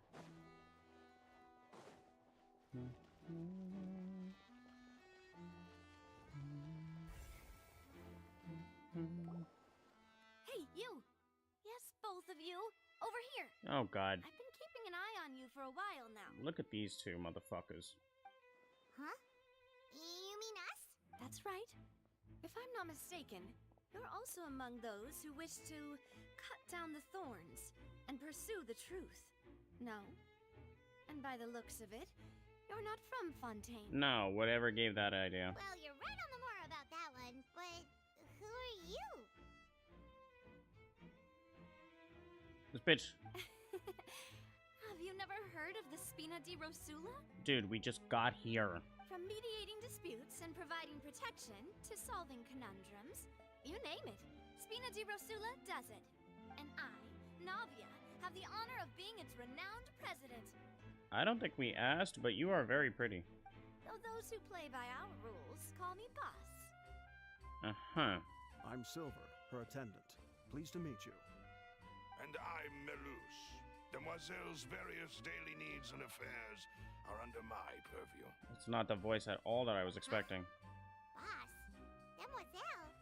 What gives with the names?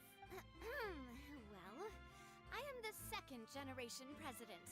Melus and the others are still used to my previous title. My apologies, Demoiselle.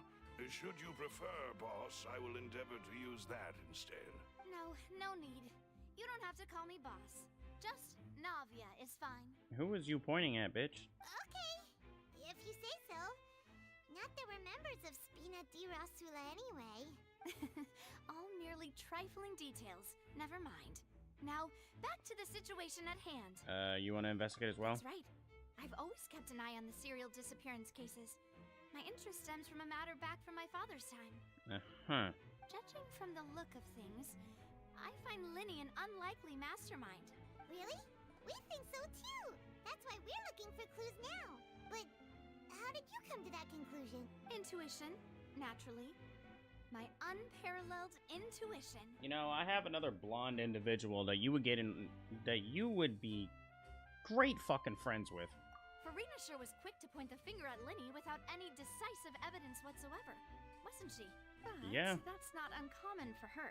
If you remember, the justice had to interrupt her and ask if she was pressing charges just to keep her from getting carried away. Yeah, like a father. Anyway, a trial begins the moment someone levels charges.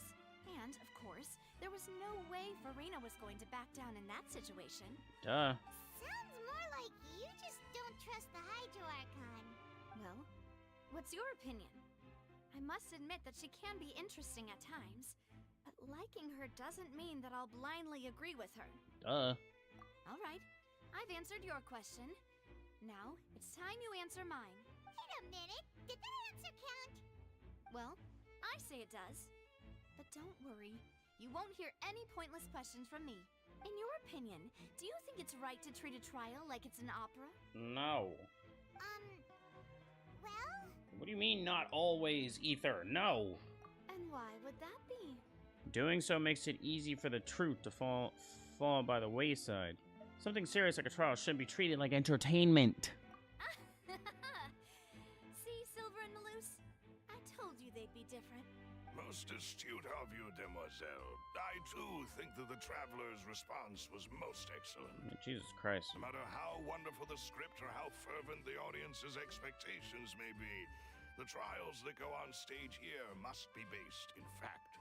And if that can be done, boss, then... All right, that's quite enough, Maloose. Anyway, I like your answer. You pass with flying colors. You are dressed like a pirate. Now, I need to make some preparations, following which our joint investigation shall commence. You two shall be my assistants. I don't think I consent to this. Wait! Since when did we become assistants? Oh, well, I can be the assistant. Sure. Or your companion, if you like. I'm really not that fussy. Bro, we literally just met. That's more like it. I think you're missing the point, dumbass.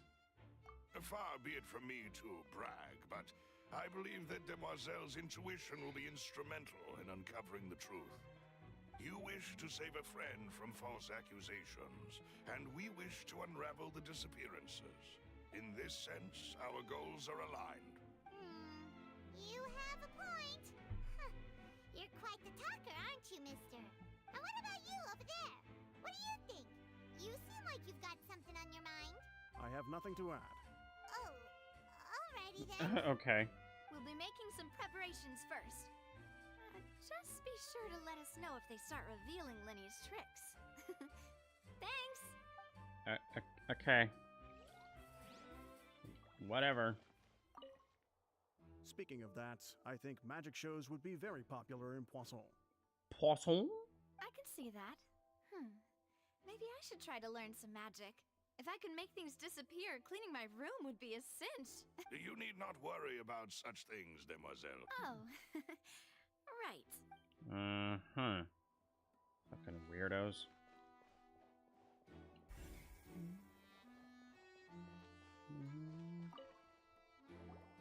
Sorry, but no one can freely enter or exit the Opera House at the moment. If you wish to leave, you must register your identity with us first. No, we're not leaving. We're representing Linny and Lynette as attorneys, so we're investigating the case. Were you always guarding this entrance? Yes. After the Chief Justice gave the order, everyone coming in or out must undergo a strict inspection. So, the missing girl couldn't have left from here. At least, not from that point on. What about during the show? I doubt there was much opportunity then either. How can you be so sure, Well, because I was in charge of security near the entrance at that time. I couldn't see Linny's performance from here, which was quite a shame. Just my luck, but still, I did not abandon my post, and I stayed put no matter how loud the applause was. If someone had so much as even approached the door, I would have noticed it, let alone if they had tried to leave.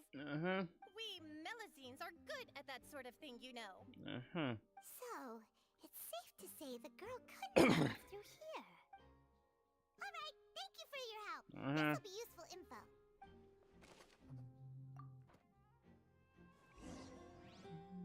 We've checked everything of note here at the performance venue. Paimon wonders how Linny's discussion with the guards is going. Let's go see, shall we? Ooh, things are getting interesting, huh? We're about to see how magic is made. A person just died, and you're worried about magic. Understood. Then I will be going with you. Just so you're aware, I will be monitoring your actions and making notes as necessary. Yeah, whatever. Very good. Thanks for being so agreeable. I'd pull a rose out of my hat as a gift for you if I could. You may spare the pleasantries. I'm just doing my job. Yeah, whatever. You've arrived. Who's this? Me? I'm Spina di Rosula's guardian angel. If you've got a problem, I've got the firepower. Not a damn soul asked. Sorry, I got a little carried away there. Call me Navia. I'm a partner of theirs, and we'll be helping investigate this whole situation. She literally looks like a pirate. And these are my companions. Would you mind if they join as well? Fine by me. Oh, new helpers? I would be most grateful. Well, let's just say we're tagging along. It's not every day you get to see the secrets behind magic performed on such a large scale. I feel like Navia is straight up like a fucking side character right now that nobody asked for. I appreciate your kind interest. Come with me. We'll be heading below stage. Huh? Below stage? Yes, a world of secrets is hidden beneath this magic box, prepared specifically for this switcheroo trick. But before I reveal everything, you should have a look first. Notice anything strange here?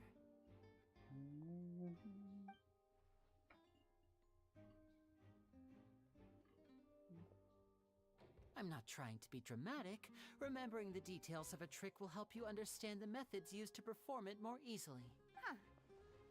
Weren't there balloons and other decorations here? Where did all that go? Ah, good eye. That said, you're still far from discovering the answer. The back of the door isn't the same? The back? You mean the inside of the door? Oh yeah, it had like a I didn't notice anything. had like a pink banner or some shit in it. Very good indeed. I thought you might not be able to catch that, given that you were sitting in the first row. The back of this door was patterned. Yeah. Those patterns are now gone, replaced by a smooth wooden board. Oh. So, if you put 2 and 2 together, what do you get? There's another box inside this one? Exactly. All right, let's go.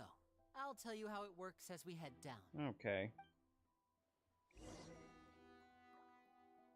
Oh, so there was a passageway under the magic box! In his passage, link the 2 boxes together. I knew you'd figure out most of it as soon as you saw this place. The 2 magic boxes are positioned right above the 2 entrances of the tunnel. See this flatbed trolley? The box with the lucky audience member in it would be shuttled over to the other side using the trolley. This trolley can raise and lower and even rotate, ensuring that the box will face in the right direction. I see. So that's the purpose of the box inside another box. Precisely. The inner box would descend after the audience member was put inside and be moved along the trolley, all while the outer box would remain on stage as if nothing had ever changed. So that's how you did it! Once the box was lowered, the trolley would store some energy through this device here, with which it would complete the rest of the steps. The audience member would only be able to feel some slight movements in the dark, and by the time she walked out, she would already be back on stage. What about your side of the trick? Right!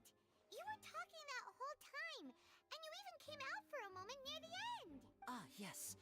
A phonograph operated by Lynette was used to achieve that effect. My assistant and I had already scripted our conversation beforehand.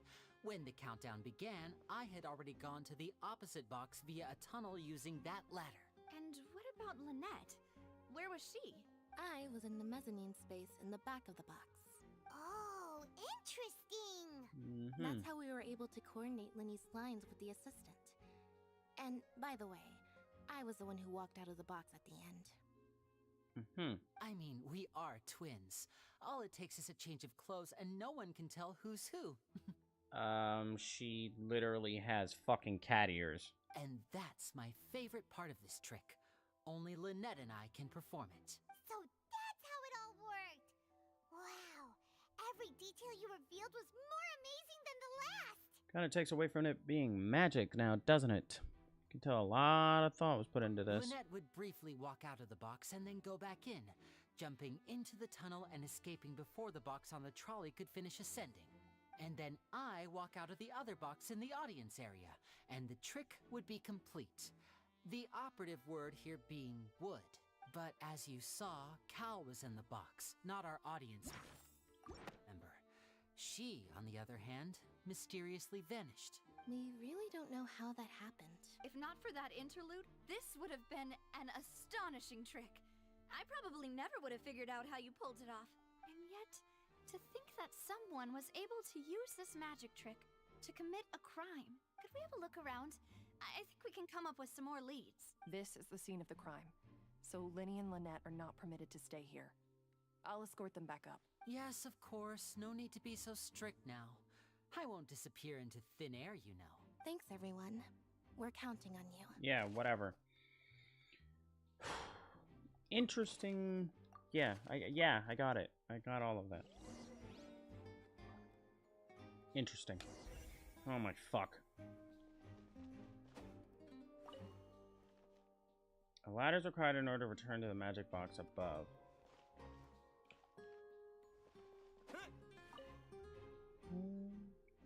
This should be the control device for the trolley. It seems to be only it operates automatically.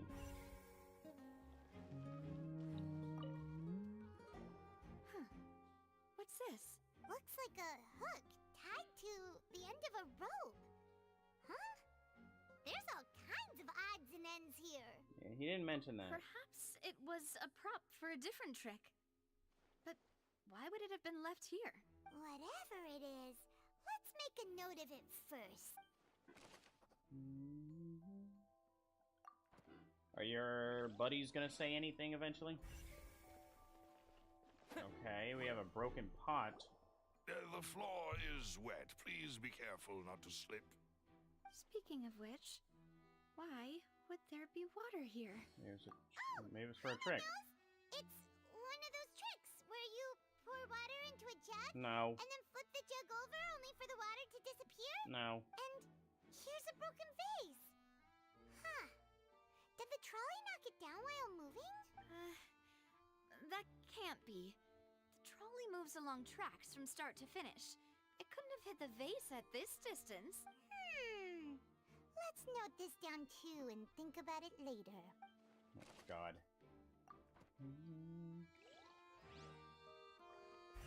Yeah, what's up with this dress? Oh, these are the clothes that the lady chosen from the audience was wearing, right? Her clothes are here, but she's nowhere to be found. She didn't mention, Lenny didn't mention the guests having a wardrobe change. Right. And do you really need to do that if you're kidnapping them? Why did her glasses change? Ugh, this is so confusing. Oh my God. Paimon doesn't want to be a detective anymore. Oh my fucking God.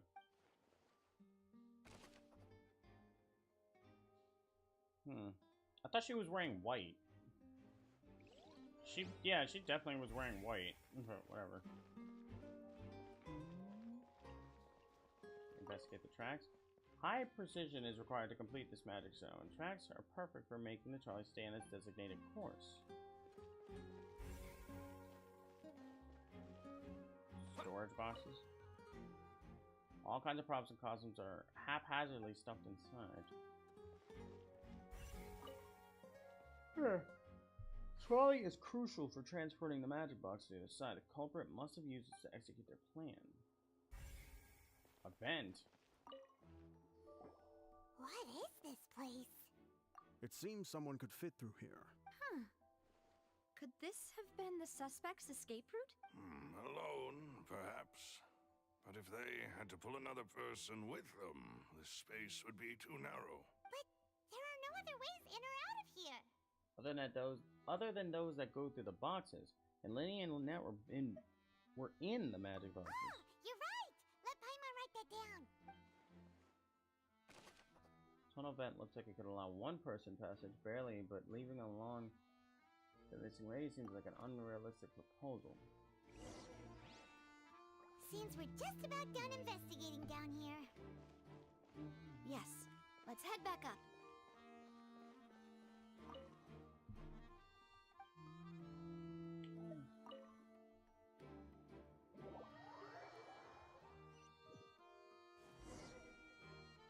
Well, we've ascertained the state of the crime scene. Let's find a place to sort out our findings once Malus returns. Seems to me that there are several things that don't add up here. Apologies for the wait. So, what did the guards say? Did the criminal escape through the vent? They believe the odds of that are very low, since the vent leads to the Opera House's basement. The guards have checked the area carefully. No one left through the basement during the performance or after the incident, and no one was found hiding there. So the tunnel's become like a secret chamber then. You know, like the kind you usually see in novels. It would seem so. The plot thickens. Halsey's disappearance and Cowell's death are both quite inexplicable. No wonder Farina was so confident in her accusation. All the current evidence points toward Lenny and Lynette. In other words, the charges are very likely to be upheld unless we make some considerable progress. Charges and then trial. So if the charges are upheld, they'll announce a sentence? Yeah, that's how court works. That's right. This is how a trial goes in the Opera House. During the proceedings, the Chief Justice and the Oratrice we'll hear statements from both sides. The oratories will too? That's right. This is how indemnitium is produced. Indemnitium. The statements from both sides, the defenses from attorneys, witness testimonies, and even the audience's emotions will all be projected on the oratrice. To put it simply, it's as if the oratrice has its own will and is a judge in its own right. This also precludes any kind of favoritism on the part of the Chief Justice. Not that this has ever happened anyway. Fascinating. Once both sides have finished speaking, the Chief Justice will make his final decision. This, too, will be used by the oratrice as a reference. Then, finally, the oratrice will be consulted by officials. The result it returns is the will of justice itself. Huh? So that machine is the one that actually decides? Paimon thought Neverlet called the shots. In practice, there is very little difference. Both have always come to the same judgment. Which is why people have great faith in the Chief Justice. Yes, the guards also asked me to convey that none of us will be allowed to leave this place before the trial. What? Huh? Why? Because we've chosen to act as the twins' proxies. That makes us persons related to the case. Lovely. They're concerned that we might be colluding with outside parties, or that we might find outside help to disrupt the case. So we're here all night. Even if that were not so, it could prove problematic if we happen to spread key information about the case ahead of time. I'm ready to break out at any time. I'm sorry? Whoa, there's no need for that. Paimon thinks they have a point. That said, Where the hell did he come from? Food? Of course. I just hope you don't mind the lack of options. I'm afraid that catering to all tastes is not in the cards, nor is any guarantee of balance. Oh my god, no one cares. Now's not the time to be picky. In that case, let's just sort out our findings together here. Pity. I was hoping to take you to try some of Fontaine's famous desserts, too. Yeah, we could do that later. I mean, what better way to properly think through our findings than over some tea and sweets? Huh. Breaking out suddenly doesn't seem like such a bad idea after all. Can you think for a sec? Oh, she's a Geo. Oh, I see her vision on her arm. I was like, what the hell is she? She's a Geo. Just kidding, just kidding. Paimon will still do her best, even if there are no snacks. What do you mean, no snacks? Of course we'll have snacks. Oh my god. Here? But how? Understood, Demoiselle. Everyone, please come with me. This man Silver barely talks. Wait, you're carrying a portable stove with you? Yes, I must be prepared to meet the Demoiselle's baking needs whenever the fancy strikes her. I have eggs, sugar, and almonds at the ready. Where the fuck were you holding those? Good work, you two. Then I'll get to it. Please sit tight for a moment. You'll get to taste my awesome snacks soon enough. These three are quite the interesting group. Must be a Spina del Rosula thing. Methodically handles ingredients and pulls fresh macaroons out the oven in short order. Holy shit. Paimon thought it smelled good while it was still in the oven. Oh, it's even better now. Paimon can't stop drooling. Do you see how fucking huge those macaroons are? From the way you had these two guys carrying all that stuff around, Paimon thought you'd have them do more during the baking process. But you ended up doing the entire thing by yourself. I was applauding. Oh my god. And I was giving encouraging smiles. Yeah, that's not what she meant. Paimon was just thinking, aren't you worried about getting your fancy dress dirty beating egg whites and baking like this? Well, I don't think it's carved in stone anywhere that fancy ladies can only read books, sip tea, ride horses, and play the piano. I just really enjoy making snacks. Something tells me you were forced to do all of that. Beating egg whites, by the way. It's a real arm workout. You also need to begin. That's great. Give these a try. Fresh out of the oven. There's 3 for each of us. Only 3? Oh my god. Do you see how huge those are? Well, only. Eating too many sweet treats might send all that sugar to your head. You wouldn't be able to think clearly about the case on a sugar rush, would you? She doesn't think clearly at all. Tea is ready to be served as well. This is Demoiselle's. Take a break, no need please. for concern. I'm merely doing as I should.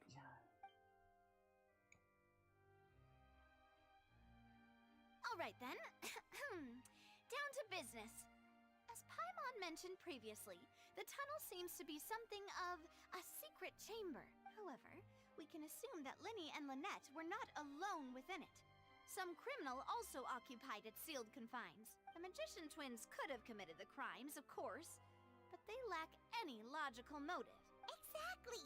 Why would they do such a thing right when everyone was watching? So apart from the twins, we're left with the two other people, the missing girl and the deceased. The flower vase and the thud we heard during the performance could indicate some altercation between Halsey and the criminal in the tunnel, resulting in the shattering of the vase, the discarding of her clothes, and her abduction. Perhaps the criminal thought that since she was chosen from the crowd, she would be too easy to identify if she was still wearing the same clothes.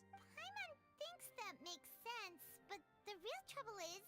There's no evidence that this third person even exists. True. None of the clues we found thus far support the existence of this third person, but the only people left to consider are both technically victims, whether it's the missing girl, Halsey, or poor Cowl. Huh. Could Halsey have secretly made modifications to the magic props in order to murder Cowl before making her escape? Seriously? She had no way of knowing how the magic should work. That's right. And even if she had tampered with the setup, she would need to understand the entire trick to pull it off. Nor does she have any motive. The guard said that she has never had any dealings with the magic troop's members. Were we not thorough enough in our search? From the sound of things, this is turning into an impossible case. You think? Your macarons are amazing though, Navia. They smell great. They're nice and crisp and super sweet.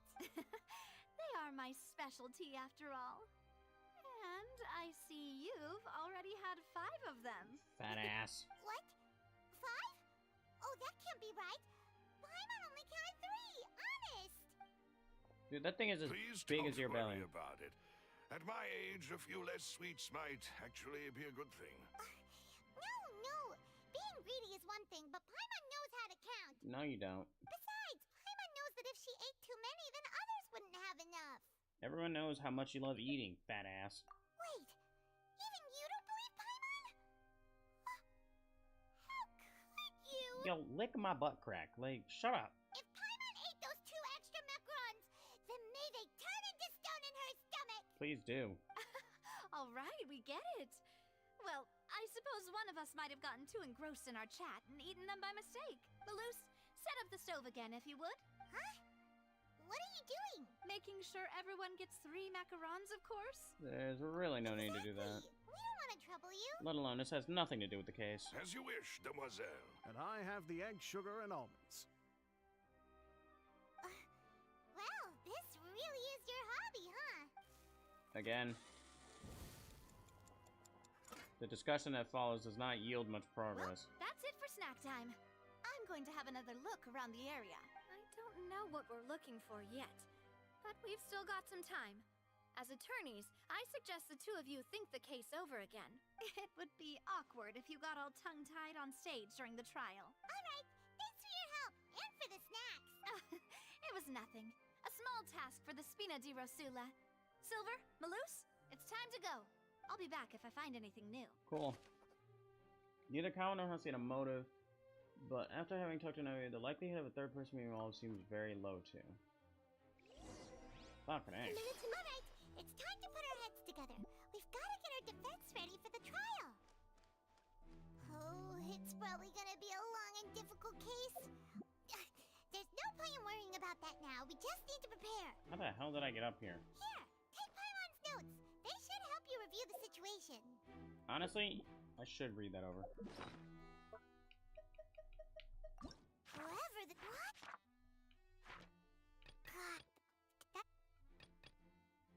That size wouldn't have been a problem for Paimon. Why? Digging a tunnel just for a magic trick?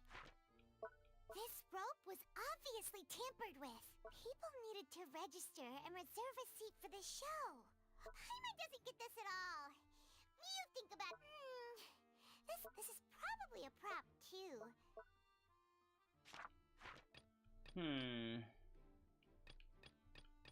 Yeah, she was wearing white. I was like, what? Well, we're missing 2 more things. 3 more things. What they say is true. Alright.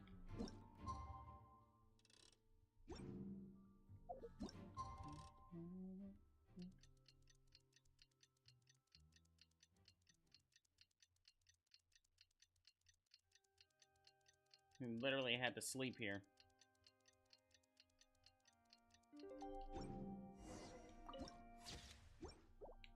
Participate in the trial. I feel like there is, in fact, a way to fuck this up. Why do you still have the glasses on? The whole situation is so confusing. Let's take things step by Good step. plan. Impossible things don't just happen. We'll get to the truth one way or another. Just relax. Even if everyone else suspects Lenny and Lynette, at least we will be supporting them from the stands. Besides, I doubt Farina understands any more about what happened than we do. Thanks, Navia. Well, we'll be going then. Best of luck to you. Please take those damn glasses off.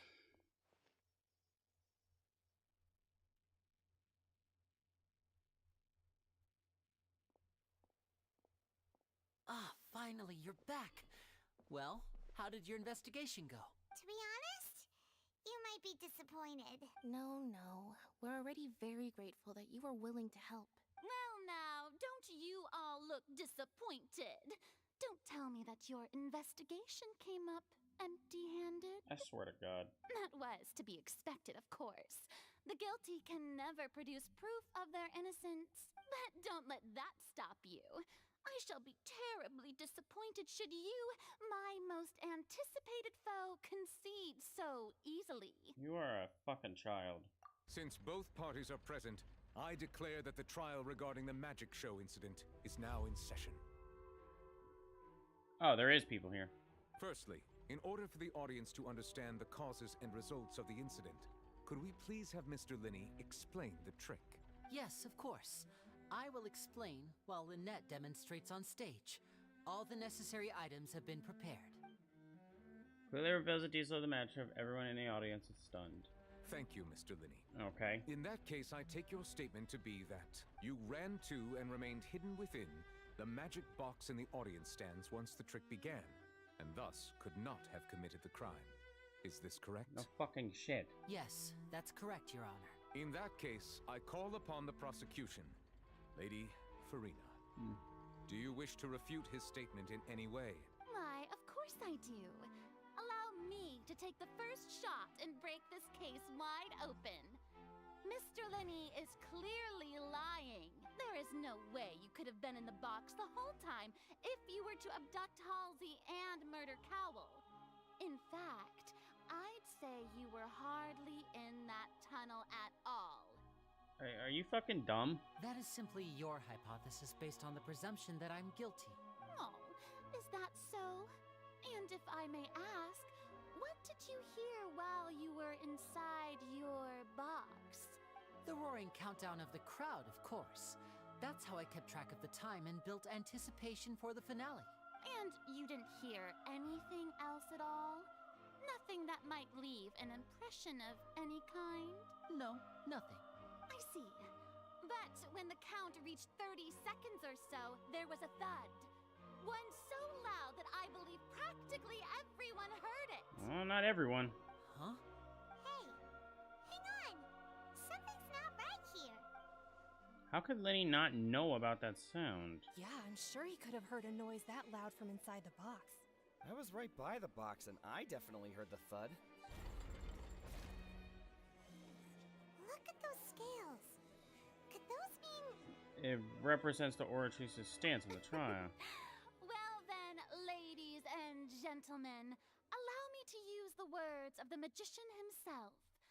You never know what can happen in the blink of an eye. Indeed, it seems his alibi can also collapse in the blink of an eye. Oh my fucking Christ almighty, help me. Of course, I have armed myself to do far more than smash your alibi. Confidence cannot go unfounded, and my foundations are rock solid. Tell me, aren't you and Lynette actually from the House of the Hearth? And what is that? The House of the Hearth? Wait, what the fuck is the House of the Hearth? Fatui? No wonder they did something like this. So the serial disappearances were the Fatui's doing. Now it all makes sense. What the fuck is the House of the Hearth? I've got a feeling that what happened on stage probably wasn't just an accident. I've never heard of the House of the Hearth. And That's irrelevant. Our identities have nothing to do with what happened. Wait, nigga, they're actually Fatui? Indeed. Then perhaps you could tell us everything that happened during that 1 minute. Wait, they're actually Fatui? Your first priority is to prove yourself innocent after all. I'm sure there is little that needs to be kept secret now. Hold the hell on. Unless your script already has holes in it. Hold on. House of the Hearth. What the fuck is that? An orphanage in Snezhnaya run by the knave Arlecchino of the 11 Fatui Harbingers.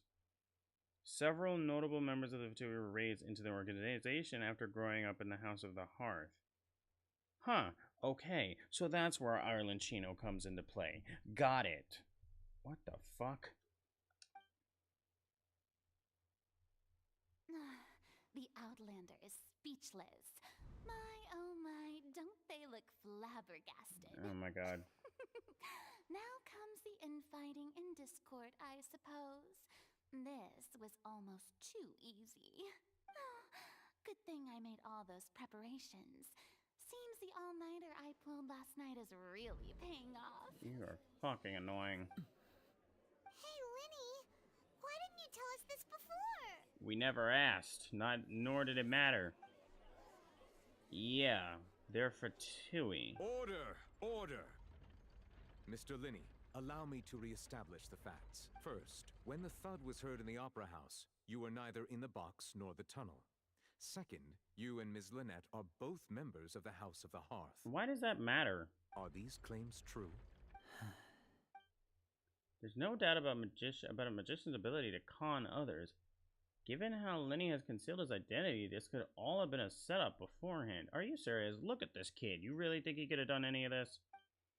Plus, Child is here in Fontaine along with other house operatives. There must be some scheme at work here.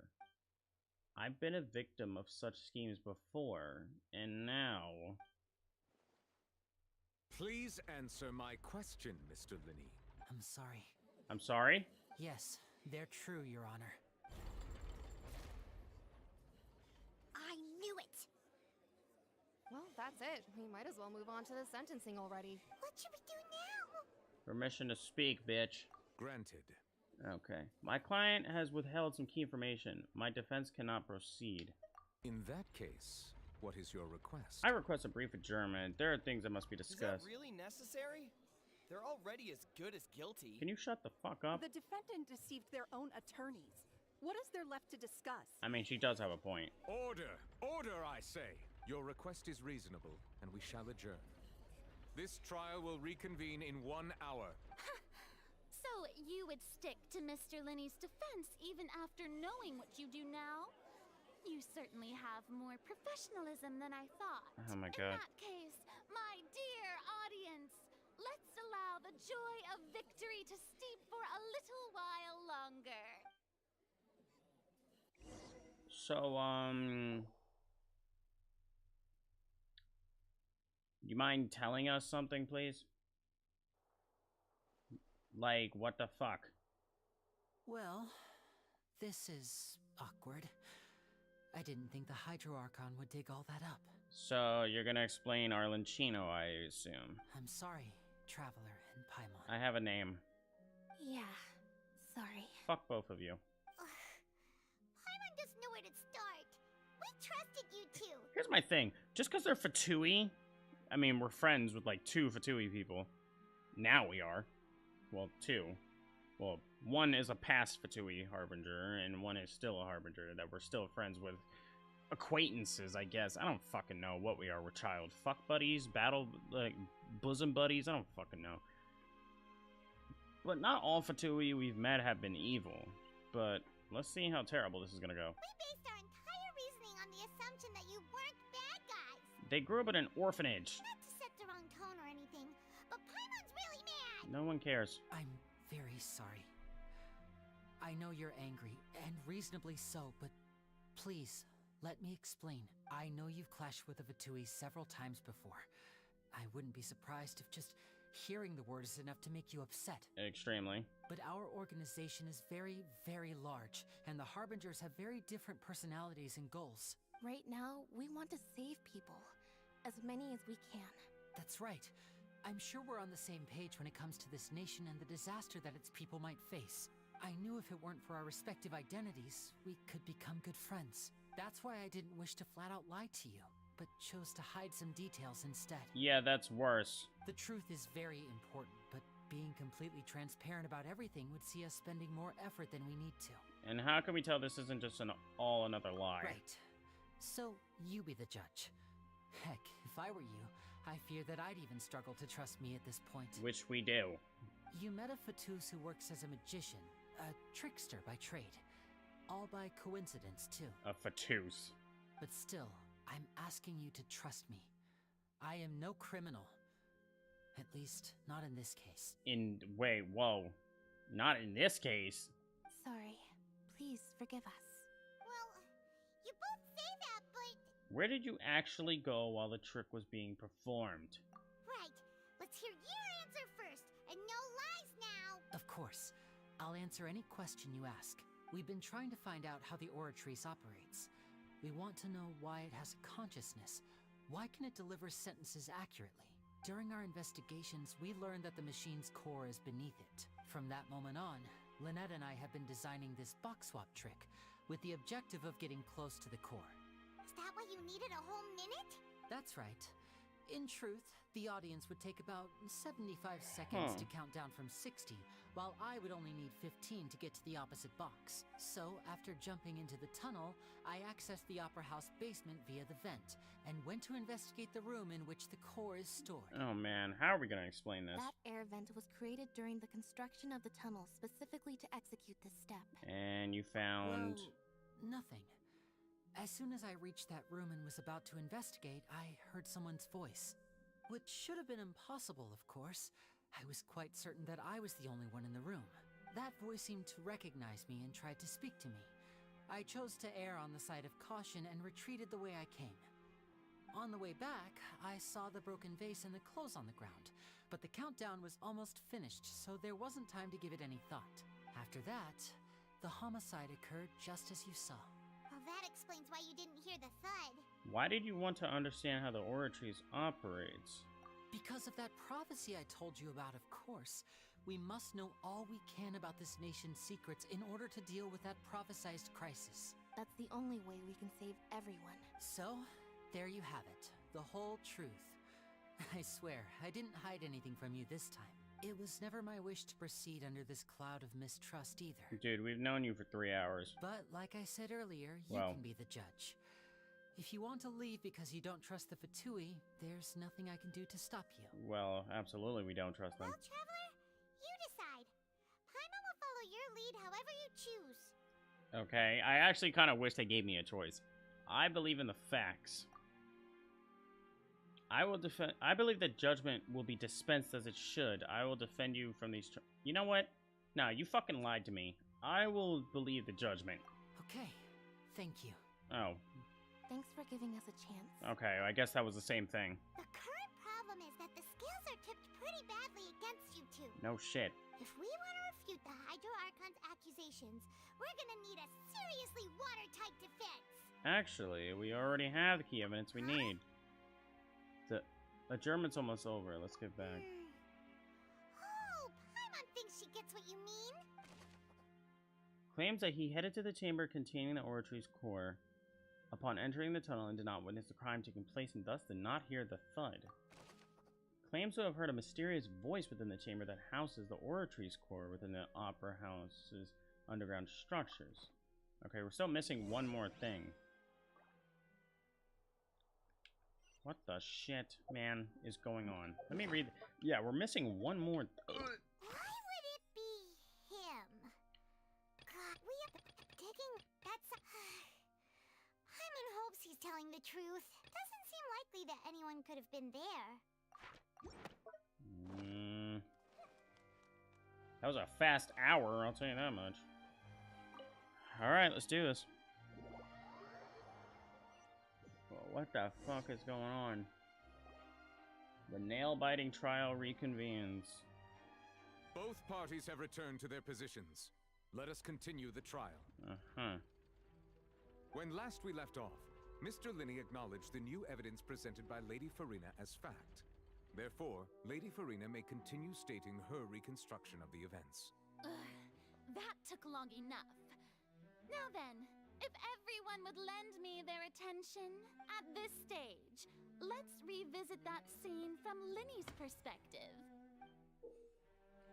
What the hell is this? Based on the opposition's account of events, you can identify loopholes in their statement. Use evidence and clues obtained during the investigation to refute any erroneous assertions of fact and replace them with new inferences. Use your... what the fuck? Use your refutations to convince the audience and obtain more support from the people. Okay. When you find and refute all incorrect content, you complete the cycle of routine and reveal the truth. What the fuck is this?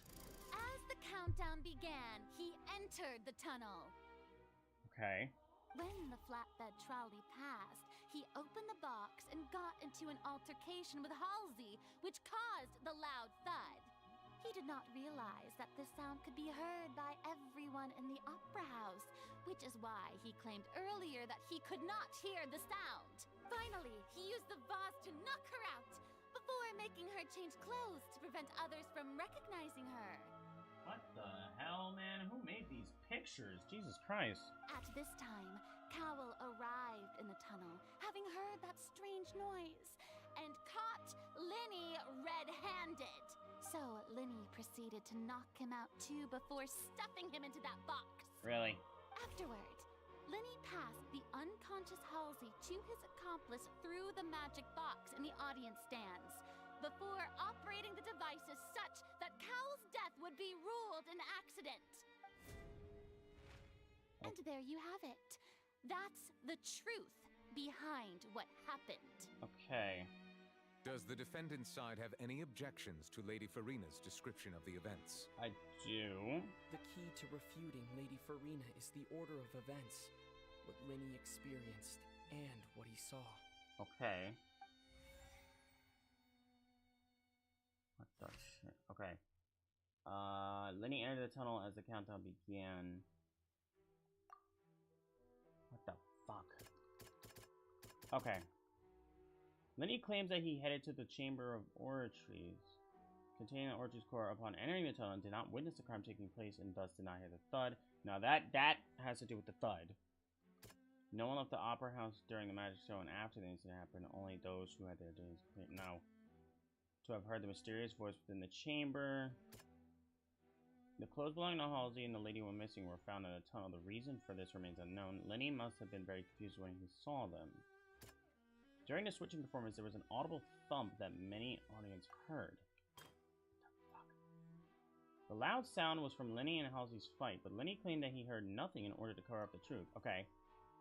Linny claims that he headed to the chamber and did not witness the crime taking place and thus did not hear the thud. According to Linny, he left via the vent after entering the tunnel. He couldn't have had that altercation with Halsey. At all. Yeah, no. Okay. So that's that one.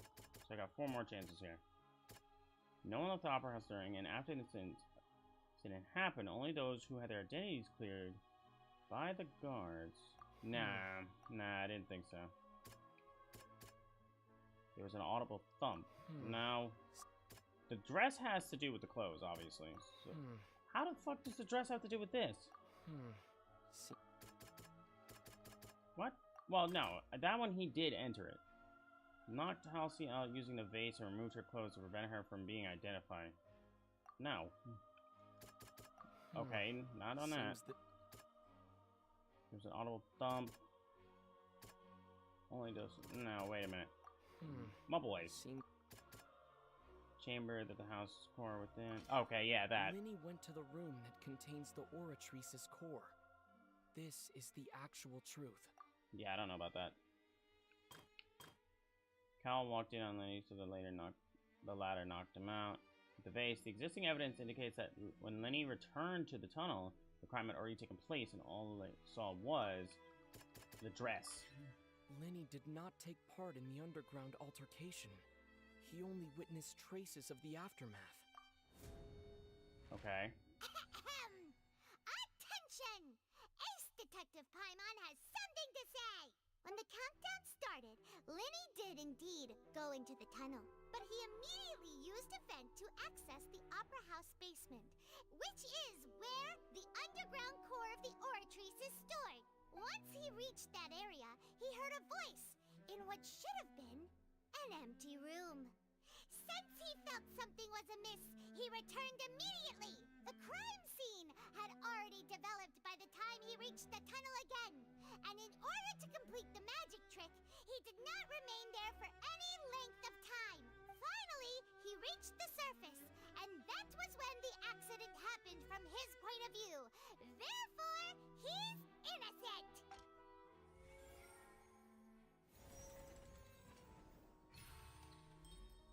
Okay. Oh, is that it? Okay. Okay, that wasn't that bad. Paimon did it! Paimon actually managed to say all that! Is she blushing? Wasn't it awesome? In other words, you believe that he knew nothing of the incident? Yeah. That's right! Moreover, I believe my opposition's reasoning is flawed. My reasoning? The onstage equipment was clearly tampered with in a premeditated fashion. However, you say the cowl bumped into Lene. No, the shit was tampered. If that's the case, then if Cowl hadn't entered the tunnel, who was the entire setup meant to kill? Assuming that what you say is true, Lenny only needed to kidnap the young girl to cause a new disappearance case. What would the point of killing someone on stage be? Oh, they have a point. That's right, you tell him! And that's why they're partners of mine. They've managed to turn things around. Oh, well, your denial is very strident. I'll give you that. But what proof do you have to back your claim? Do you happen to remember how you refuted Lenny's alibi initially? Of course I do. If he had been in the magic box the whole time, how could he have not heard that sound? Why do you ask?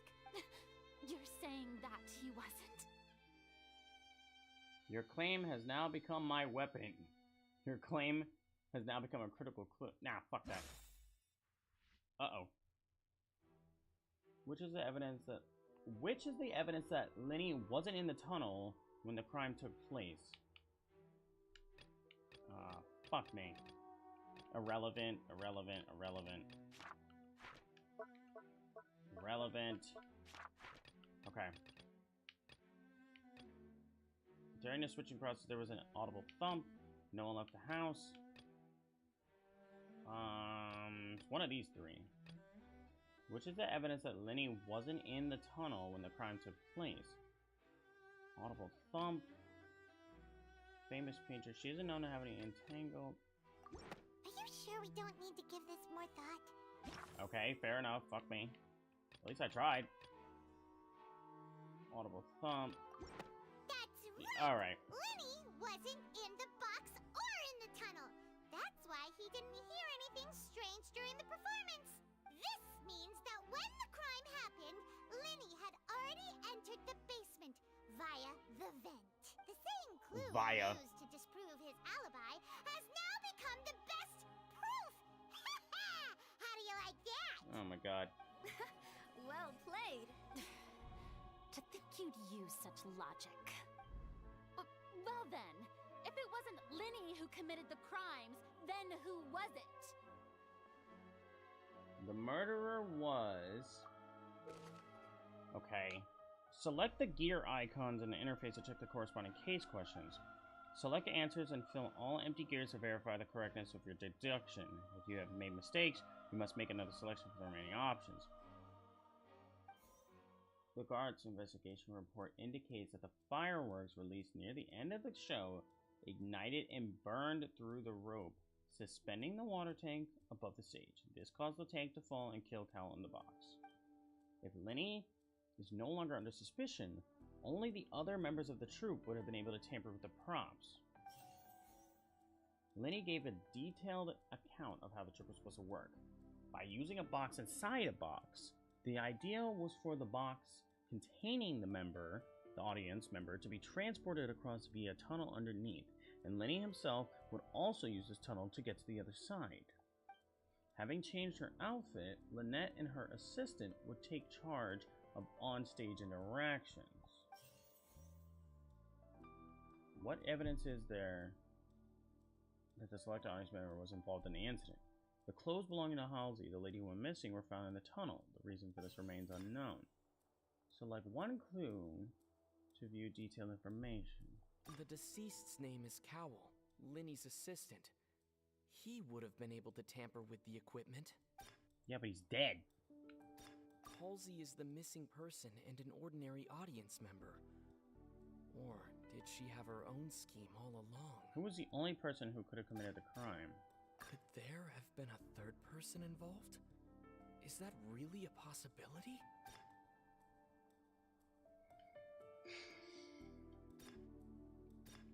Wait, what? Oh, it only had me. Oh, that's incorrect. Okay. The deceased's name is Cowell. Oh, okay. Halsey is the missing person and an ordinary. So, how could she...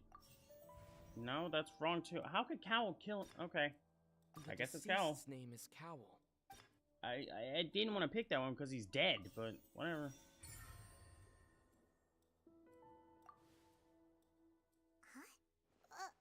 That can't be right. Are you serious? That sounds so dumb. Is that so? How could he... Interesting. The killer was himself. Hear your reasoning then. What I must do next is recreate the truth. What Cowell did, and how he went from would-be perpetrator to victim. What the fuck? How can we envisage Lenny as having been unable to interfere with the crime? Oh my god, this is gonna take a while. No one entered or left the Opera House through its entrances.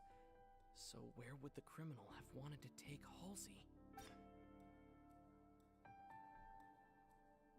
Unable to... Oh, what the fuck? Okay. The deceased's name is Cowell. Yeah. Halsey's clothing was in the tunnel, so there must have been some fear that she would attract attention. Okay. The sound we heard may have come from a clash between the missing Halsey and the criminal. The missing Halsey. Lenny was not in the tunnel at that moment, which gave our criminal ample time. How can we envisage Lenny as having been unable to...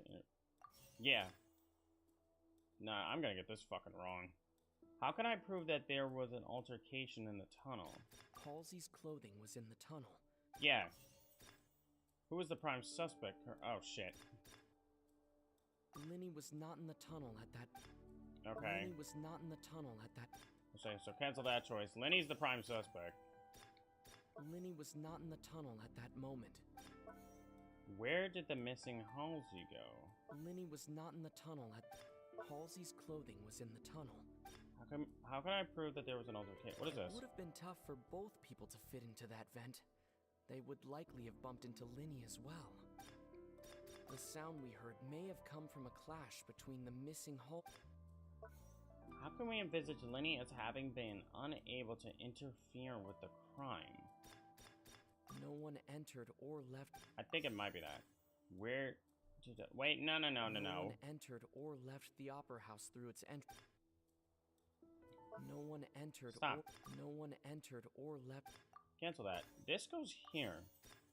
How can we envisage Lenny as having been unable to interfere with the crime? The sound we heard may have come from a clash between the missing Well, obviously one of these is not being used. Two of these. It would have been tough for both people. That's gonna be wrong. Okay, it took one out. Okay, the prime suspect. The sound we heard may have... It would have been tough for both people to fit. Okay. No one entered or left the No one having entered been or left... I think this is definitely the first one. That there was an altercation in the tunnel.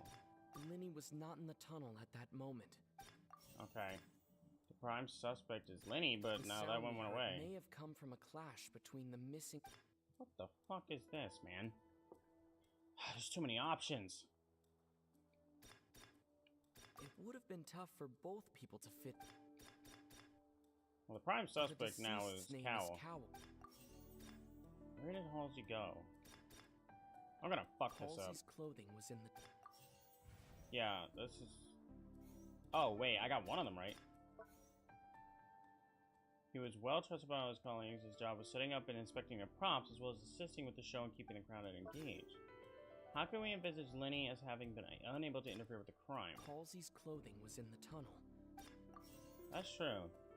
How can I prove that there was an altercation? No one entered or left the opera house through it. The sound we heard may have come from a. Yeah. Where did the missing Halsey go? The sound we heard may have come from a clap. It would have been tough for both people. Lenny was not in the tunnel at that moment. Try this one, I guess. It would have been tough for both people. Okay, I got another one right. Okay, I pieced it together for me. The criminal must have understood the methods behind Lenny's magic trick and must have been in a position to easily modify the equipment. Leaving aside how he died, Cowl had all the means to commit the crime at his disposal. The strange noise could likely have been the sound of Cowl and Halsey struggling. Lenny was not in the tunnel for 1 minute. This would have given time for Cowl to bring Halsey out of the magic box in the audience stands. But according to the guard's testimony, no one entered or left the opera house, so even if he had taken her, there's no means of exiting. Exiting from the box would have been in full view of the audience, pretty much guaranteeing that they would be discovered. What's wrong, Traveler? Are you still having trouble figuring things out? Where in the world does she go? I see how it is. So this was all just a bluff. And here I thought you had something to show for it. But it seems you're still far from the truth. Look, since we're at a dead end, why not consider a different track? Just like the trick as it transpired, the end result must have been utterly different from the magician's initial design.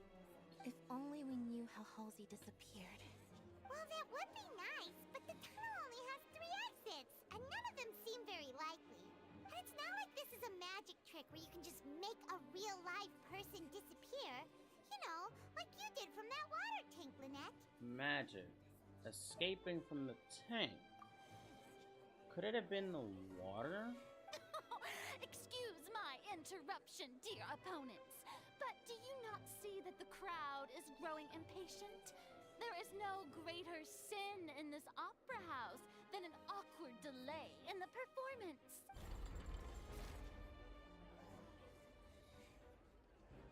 If the defense is unable to make further effective arguments, we will move on to the next stage of the trial.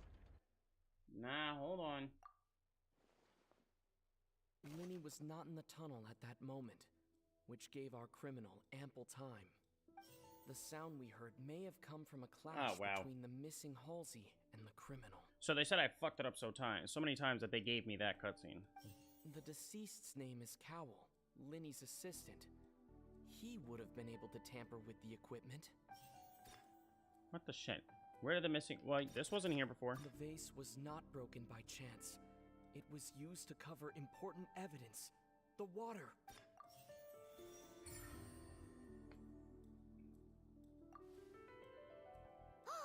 Paimon gets it! It all comes together if Halsey disappeared instead of being kidnapped. Lynette escaped from the water tank, vanishing gradually and leaving only clothes behind. If there's a similar method where a person could be transformed into water... Just a moment, please. I do hope you know how preposterous you sound at the moment. How could a person ever be transformed into water? This is reality we're talking about here, not some magic trick. Yeah, reality. Listening to your ass. Yeah, that's certainly a reality. I request that we examine Cowl's personal effects. Must we really? I should think that of anyone. Your friend Linny already knows this truth very well. Magic tricks are ultimately just illusions and misdirection. But Halsey's disappearance is very real. We're talking about two completely different things. Even so, I trust the traveler's judgment. The truth must be out there somewhere.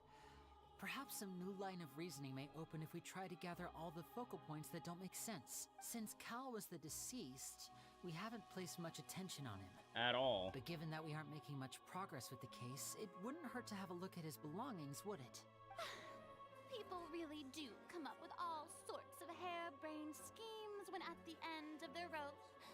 The way I see it, your suggestion that we broaden the scope of our investigation is nothing but a tactic for stalling the trial. Nevertheless, I believe that this is a reasonable request on the part of an attorney. Since the trial does indeed appear to be at an impasse, I believe that additional evidence may help us make more progress. Guards, please step into the lounge and examine the personal effects of the deceased Cowell. Sometime, a guard returns with news. We are still examining the items, but we have already made critical progress that we feel must be shared with everyone post-haste. We discovered several test tubes of fluid within Cowell's baggage, each labeled separately. Oh? The notebook in his backpack claims that these fluids are water from the primordial sea. The primordial sea?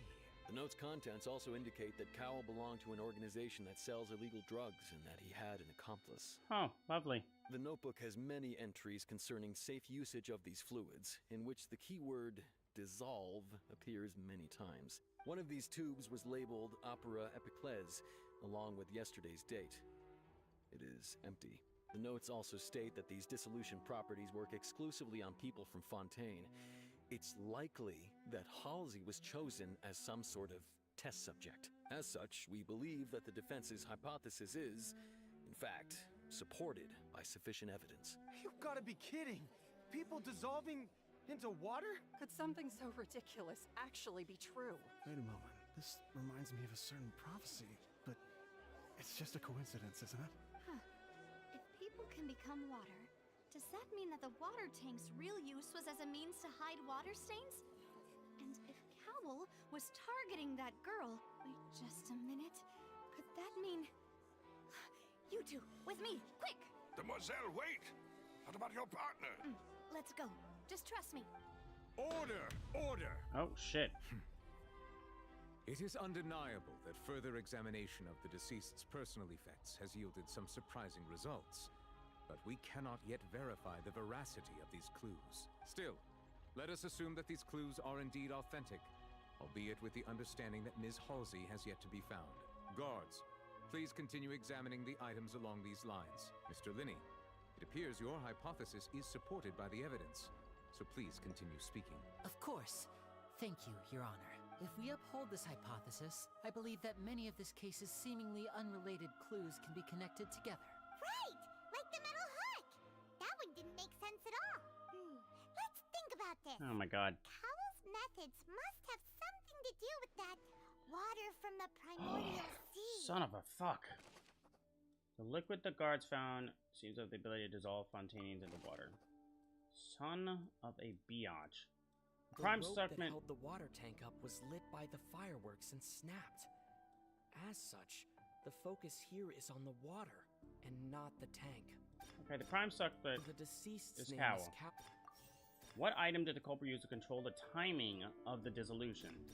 Now it seems like the hook rope was not meant for another magic trick, but was instead some form of triggering mechanism. What item did the culprit use? Okay, obviously the water this. from the primordial sea should already have been prepped before Halsey entered the magic box. Lynette was in the magic box on stage the entire time. I remember there was something else within the inner layer of that box. Okay, well that obviously doesn't have shit to do with it. What item did the culprit use to hide the mechanism behind the... What the fuck? Okay, obviously this one The water from the primordial is the dissolve.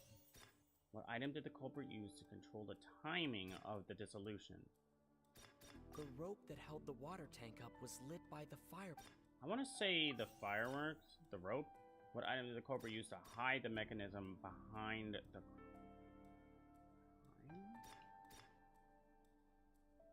Wait, hold on. Held the water tank. The rope that held the water tank. I think it's the Now hook. It seems like the hook rope. And then the rope that held the water tank. I got 3 of them right. What item did the culprit use to hide the mechanism behind the crime? Was in the magic box. Nah, it had to be this. Got it.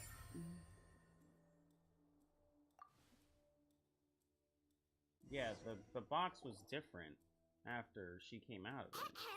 It's Ace Detective Paimon's time to shine again! You are really annoying. In the original plan, Cowell would tamper with the water tank rope and the number selector securing his target.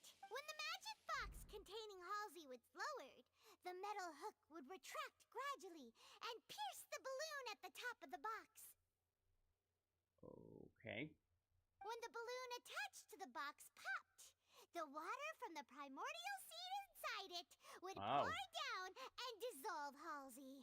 Afterward, Cowell would enter the tunnel and break the flower vase to conceal the water inside the tunnel, with the remaining evidence being covered up by the water tank on stage. But he encountered something unexpected in the tunnel and wound up being fatally hit by the same water tank he meant to use to cover his tracks. Huh. That does make sense. That actually links together a lot of the more confusing pieces of evidence. Alright, we're turning the scales. Oh dear, what do I do? Even I think they sound convincing now. Have I falsely accused an innocent person? What a humiliation. Really? Now, it seems like the only point of contention remaining is the exact circumstances that led to Cal's death. His notes mentioned he had an accomplice who could be related to the situation. Oh? On that note, the guards have just contacted me indicating that they uncovered new evidence. I shall now invite him on stage to share it with us. Oh? Thank you, Your Honor. We were just inspecting the luggage of the other people involved in this case, and we found an identical sample of the water from the primordial sea among Linny's personal effects. Sorry? What? That can't be. Oh, I see. Well, how okay, that's clearly it was planted. To have your own counterattack only to come back and wound you. Does this not clear all doubt? My dear citizens, my loyal audience, allow me to present my reasoning and bring this performance to a swift close. Oh my fucking god. Linny did not need to take part in the dissolution of the young woman at all. Indeed, he did leave the scene via the vent, having made modifications to the props beforehand.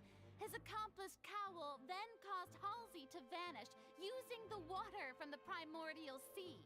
But upon his return, in cruel avarice, Linny desired sole credit and prepared to do away with his partner in crime. Ultimately, he knocked Cowell out, and the tool meant to cover the crime up also became a murder weapon. Yeah, sure. Now, as much as I regret having come to such a viciously straightforward conclusion, it does seem that the famed Fatui is quite the cold-blooded and ruthless organization. Yeah, no. Am I right, Mr. Linny? The fighting part is We've definitely used up done. all the evidence we collected. There's no way for us to make a rebuttal here. Is this the end of the road? No. Oh my fuck. Oh no. Paimon can't think of anything either. It doesn't look like there's any way around this. Seems using the water as new evidence was too good a move. Why did this have to happen now? I think we've all seen enough now. And we have ample witnesses to my flawless reasoning. I believe this is indeed the finale. Now then, my good, noble Chief Justice, should we not, in your view, move... Excuse me, everyone, but I must interject. Miss, I must ask you not to shout and to respect the ongoing legal proceedings. Oh, come on. Don't be hasty. I have a good reason for interrupting, you know. Now, would anyone here like to take a little break from all this debate and see a little magic? I'll show you an amazing trick. One that can bring a young woman who has disappeared back in the flesh, right before your very eyes. Please, do the honors, Mr. Linny, if you would be so kind. What in the world is she saying? What is she saying? No offense, miss, but miracles like that are beyond my scope as a magician. Come on now, don't be silly. Magic is all about misdirection, isn't it? It often conceals the truth while presenting a fascinating illusion. But once everyone believes the illusion, can't magic reveal the truth to them once again? And wouldn't such a trick be the most marvelous finale to today's performance? Come on, Lenny and Lynette, give it another go. Don't worry. Spina di Rasula has made the necessary arrangements on your behalf. But as the magic makers and stars of the show, I think I should leave the final performance to you. I understand. Okay. And voila.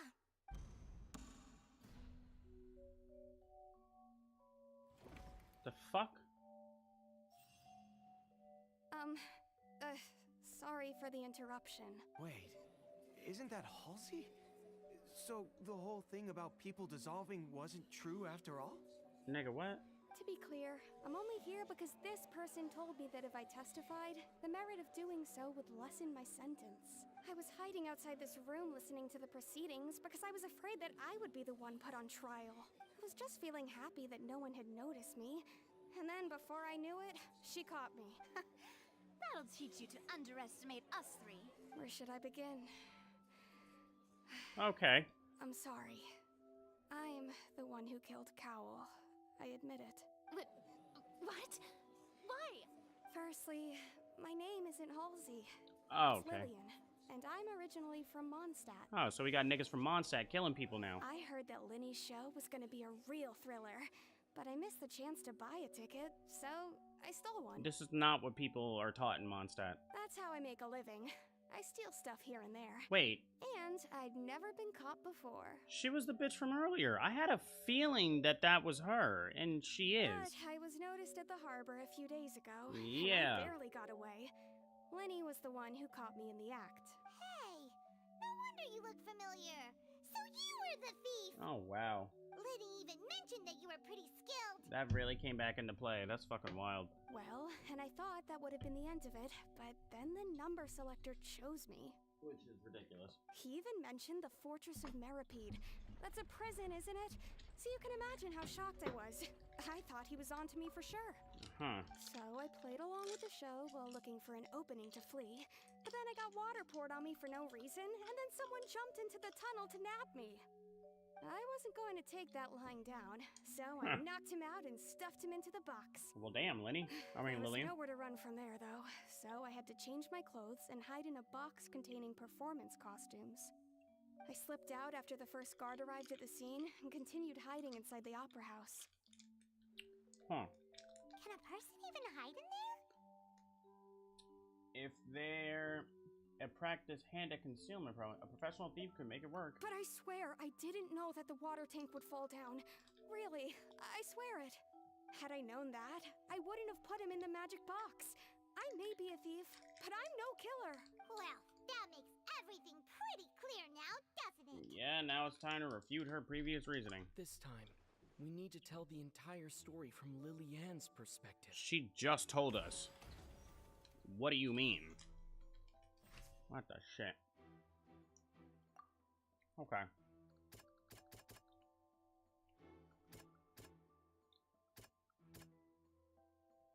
Okay. Device was used. No. Audible thump. Lenny entered. Select evidence to refute that Lenny entered the tunnel.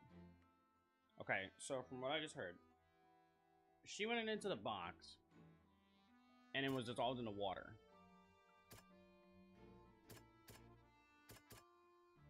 No. No. I'm just picking, to be honest. What the fuck? Okay, so he did enter it. Like, what the hell? Kyle planned to use the prepared apprentice.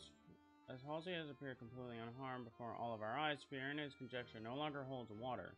And how would Halsey have reacted when the water from the primary sea suddenly began to trickle in? Apparatus for the magic tricks dissolve.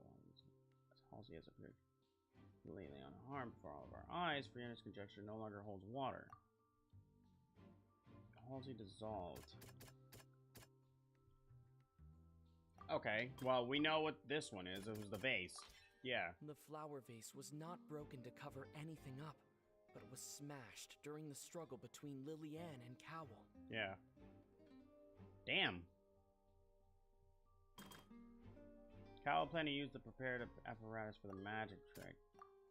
Wait a minute. No. No, I thought it was the number selector. The strange sound wasn't from a fight. It was Lillian's attempt to break out when she was frightened. Oh, so that's what the thump was. She did not have on purple, but whatever. As water from the sea suddenly flooded in, Lillian mistakenly thought she was about to be arrested, so broke out of the box with immense strength, causing the loud sound. Lenny knocked him out. No. The clothes. Lillian was afraid that she would be recognized if she left, so she changed clothes and hid, biding her time. Just what one might expect of an experienced thief.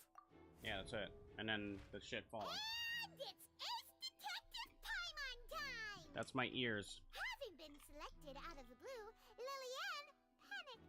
Her panic only intensified after she entered the tunnel and had water poured on her head. So she kicks the door open, producing the thud we all heard.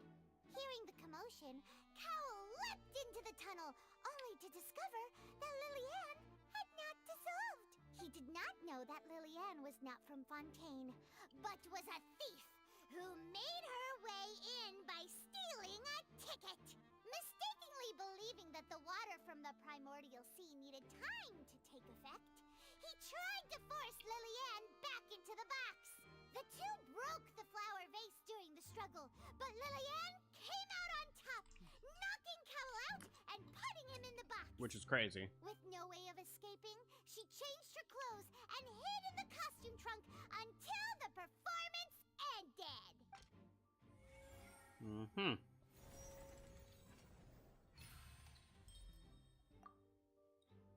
God damn, this is taking a while. She knew that she would have to go through guard inspection if she tried to leave afterward. So, she has been trapped in the Opera House these last 2 days. She had already become desperately hungry by the time we were chatting over macarons. So, she swiped 2 of them right under our noses. How? Talk about a sneaky thief. How the fuck does she do that? We were all sitting at a table. At this point, all the events that happened in the tunnel have now come to light. Ah, so that's the whole story. Bravo! Bravo!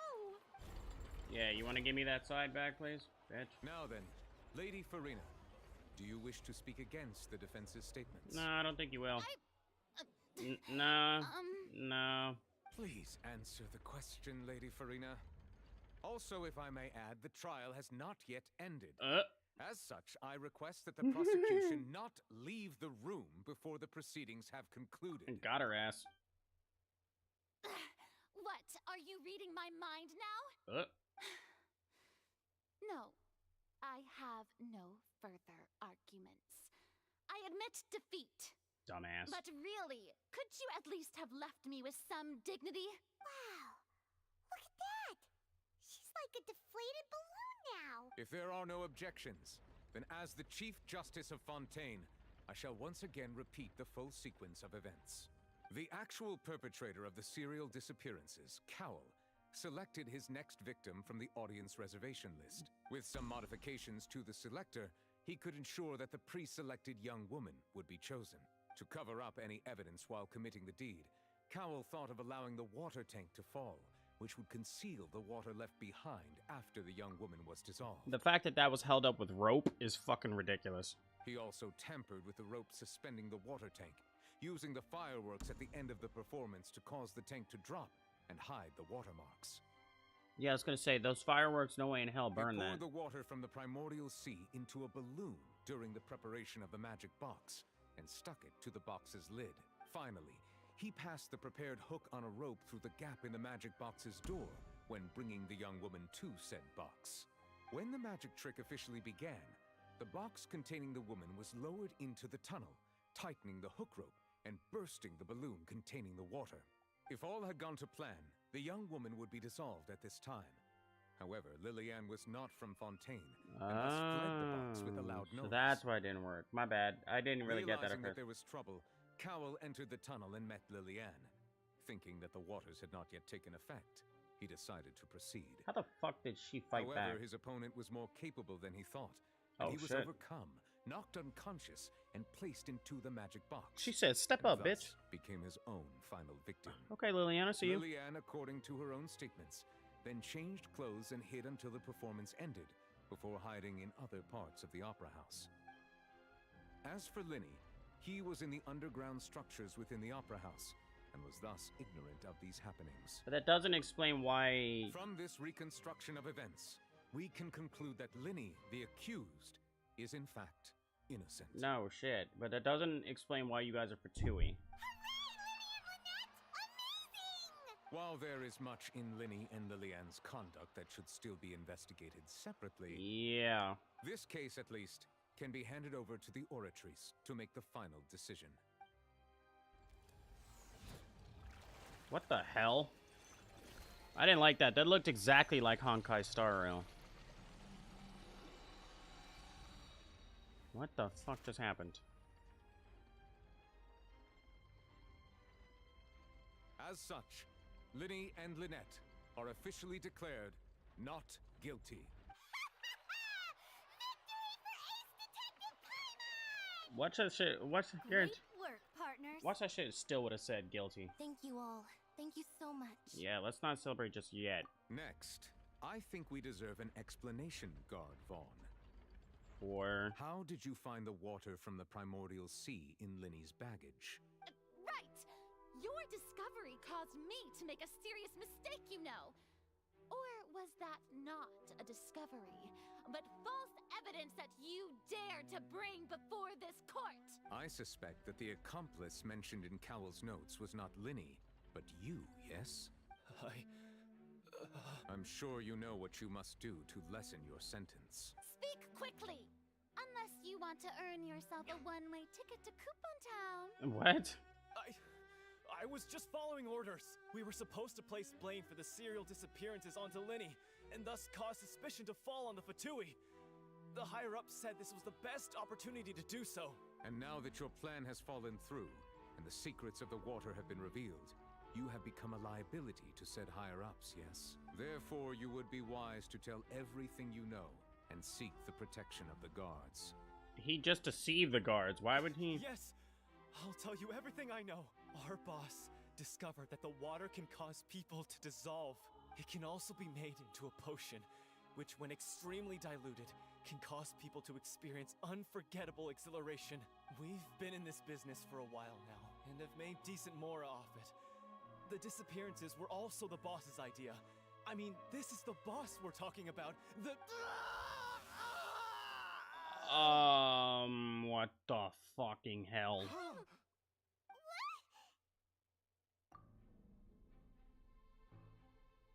And now he can no longer talk. Such ruthlessness. I shouldn't have expected any less of them. An outrageous act. All present, please submit to inspection immediately. Oh, fuck. Again? Nothing is found on the scene apart from liquid behind after Vaughn dissolved. So, we're just going back now? The problem seems to have been solved for now. We're not needed here anymore. That's true, but... Traveler, Paimon, please wait. What? Oh. Linny. Oh. I know you may not want to speak to me right now. Maybe you don't even want to look at me. Yeah, you guys still fucking lied to us. Let alone didn't even tell us that you were Fatui. But still, let me thank you again for defending me to the end. Even after you learned that I'm a member of the Fatui. I just wanted to... No, fuck you. Yeah, I don't like either of these, because fuck both of you. I just wanted to be sure that we're square, I guess. I guess. Yeah. But regardless, I'd like the opportunity to set things straight. No. I didn't approach you with any ulterior motives or ill intent. I've spoken to you as myself, just plain Linny this entire time. And what's your real name, then? As for why I'm a Fatous, it's because the goals of the House of the Hearth align with those of an orphan like me. That's all. That was how Father, who you might know as the Knave, approached recruiting us back then, too. The Knave. That's one of the Harbingers. The Knave?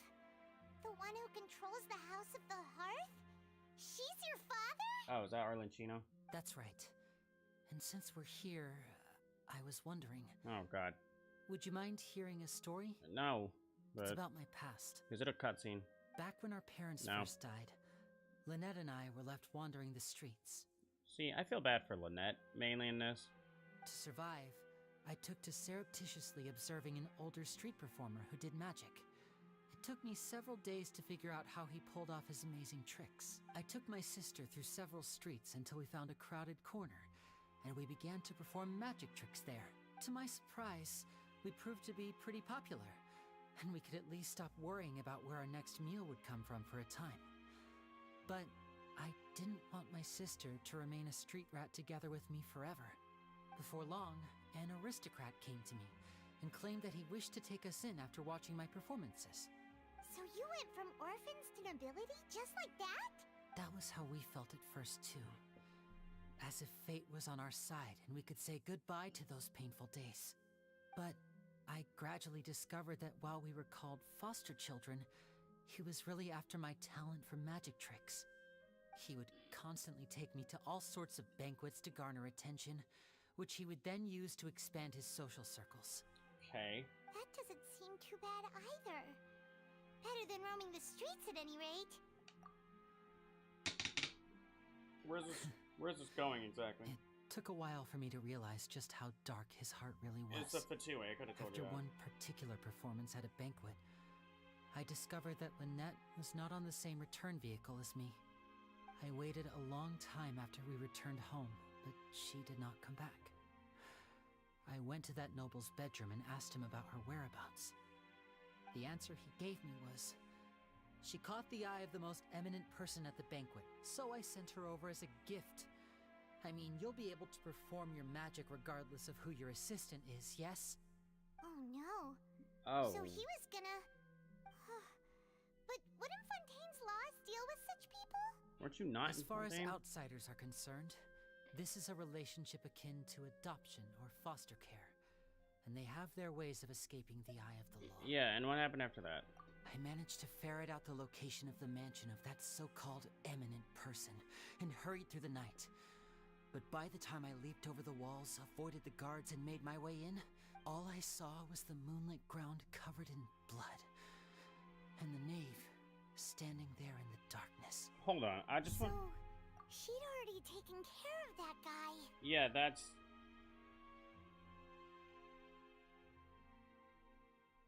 The knave is Arlenchino. That's what I thought. That's right. She had rescued my sister before she could come to any harm, and had even discovered several girls hidden in the basement, all of them orphans. Oh my god. Father, the knave, might have seen something in me, and so she made me an offer. Why wouldn't you just call her mother? The House of the Hearth welcomes you, for your interests align with ours. Here, none will ever betray you. Indeed, betrayal shall never be permitted here. I was hesitant to trust her. Huh. I had just been betrayed by nobles. How the hell did Focalor know that they were from the House of the Hearth? But she was also quick and why does that matter? Who had taken us in at first. They were kids. Back our freedom. They were fucking kids. Oh, so that's how the two of you joined the House of the Hearth. And she's after the Gnosis. She has her own plans. No, it's called You Tell Me Now. She has gained permission from the Tsaritsa to first use the Gnosis' power when she obtains it. She plans to use it to find a way to break the prophecy and save Fontaine. Interesting. I thought she would want to make the prophecy happen and destroy Fontaine. She believes in that prophecy too? Interesting. That's right. The whole House of the Hearth is currently working to combat that crisis. No, it's not. They have like 3 other nations they're dealing with. Today's case has also proven that people from Fontaine can indeed dissolve into some sort of water, thus further supporting the prophecy. All of us house members here, Lady Arlecchino herself included, are from Fontaine. We won't give up on defending our homeland. To us orphans, the only connection we have left to this world, apart from our family, is our homeland. So, from small deeds like distributing magic pockets to huge schemes like stealing a gnosis, everything is aimed at dealing with that prophecy. I still don't fucking trust you. It's alright, I understand. The only thing I can do is relate all this to you. I just hope you can understand that even as a member of the house, I have never stopped making my own decisions, and that I believe what I'm doing is right. If you should need anything at all in the future, feel free to find me. I will do my best to help you, as plain Linny. Yeah. Bye. Bye, Linny. Okay, bye, Lynette, too. What the flying fuck knuckle, bro? Yo, Arlecchino, whatever. I like saying Arlecchino. What the ever-living hell? That was intense and annoying. What do you want? Hey there. What was with the disappearing act you pulled right as the trial ended? What of it? Were you looking for us, Navia? Well, this whole thing isn't exactly over, is it? I do feel that we're getting closer to solving the serial disappearances case, though. Don't you think so, too? Huh? What's wrong, my dear partner? We just met. I was really only trying to defend Lenny. I wasn't necessarily looking into... Well... Yeah, we kind of... yeah, we're not here for that. Besides, are you sure we're the ones who can crack a case that's been cold For decades. 20 years. And y'all couldn't crack a case? That's fucking sad. And given that there's new evidence from the trial, there should be a trail of breadcrumbs for the Hydro Archon's people to follow now, right? Ah, I see. Well, I won't lie. I'm a little shocked to hear that from you. Yeah. But I suppose you are just travelers who have only arrived in Fontaine after all. Yeah. Sorry. I might have been too presumptuous. Well, from the cutscenes I've seen, and I think I know what's about to happen. Don't say that, Navia. Something tells me we're gonna definitely be sticking with her for a while. Ah, and we were having so much fun investigating with you, too. It was like having new waters flowing into a stagnant mire, causing new hope to spring forth, and the reflection in the murk to become clearer. That's cool. Sorry about that. I'm a bit prone to nostalgia. Don't mind me. Wait, shall we have a farewell meal? You know, to commemorate our time as partners? Huh? Do we really need to get that formal? Well, I'd just like to have a proper ending to every important memory. That way there are no regrets later. Anyway, it would just be a meal, so it shouldn't take up too much of your time. You don't have to twist Paimon's arm. Oh, wonderful. In that case, why don't we return to the court of Fontaine and head to the Hotel de Boer? I believe we'll make it just in time for dinner. All right, then. Let's have our farewell meal. Okay, that was Act 1. Fucking A, that was... that took a while. Ugh.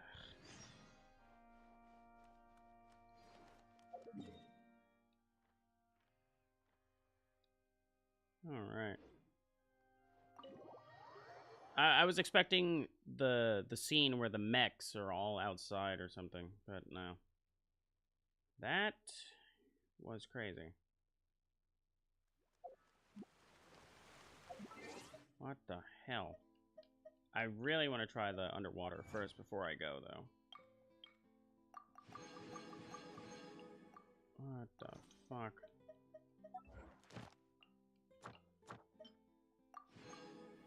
Yeah, that's one preload. As light rain falls without reason. Oh, yeah, that. Semi-automatic forging. Purchase Fontaine weapon. Blacksmiths and Fontaine do not hammer their... Oh, hell fucking yeah. Hold on. Yeah, let me... Can I just purchase a blueprints? No way. Oh, yeah, no. I purchased the blueprints, obviously. But...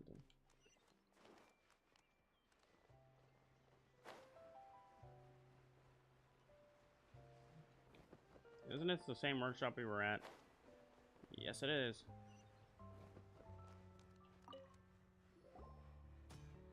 Yeah, it's me.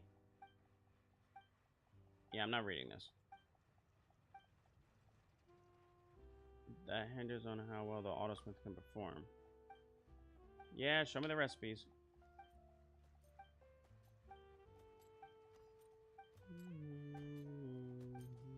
You really thought I was gonna read all this, huh? You really thought I was gonna read this.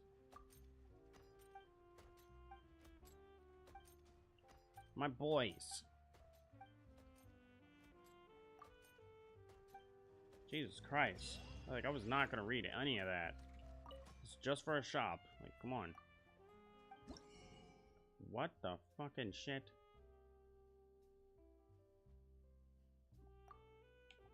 Okay, that's new. Found a bully fruit, a tadalga, and a condensance crystal. What the fuck is all of this? Okay, self-defense weapons. Really? A blueprint drawn by a cell based on ancient legends. Learn it and you can restore a Song of Stillness bow. Well, the question is, how good are these? Oh, that's the sword that Lynette was using. When using a skill, attack will be increased by 12 for 15, and a bond of life worth 20... where 25% of max HP will granted.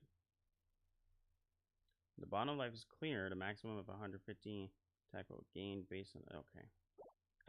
Is Fontaine all about losing HP? I'm really not a fan of that. They will deal 16... That's stupid. That's stupid. What the fuck?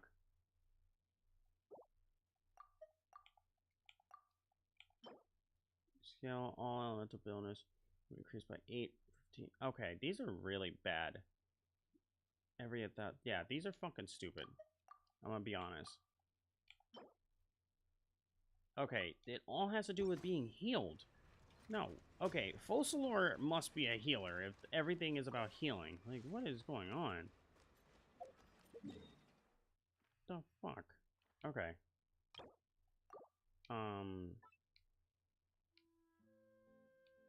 Yeah, I'm assuming that's underground. No, it's not.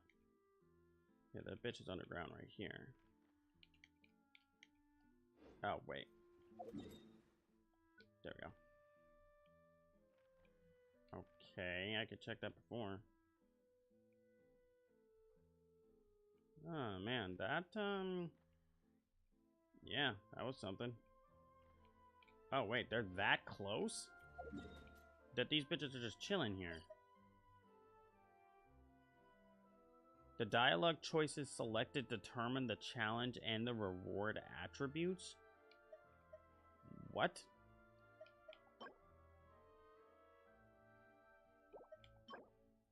What the fu- Oh, that's what it was talking about earlier. A gift from the Fontaine research is composed of 2 pieces, Dirge of Capelia and Nemesis of Capelius. Yep, another boss. Definitely gotta hit that up.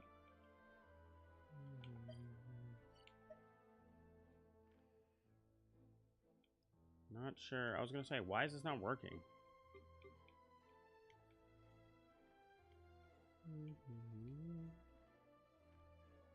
Yeah, there's not that much to explore at the moment, which is fine. The fact that we're even here is still just crazy. Okay, let's, what the hell is that? Oh, that's the hotel. Do they want me to go in that or just outside of it? They want me to go in it. Alright, good.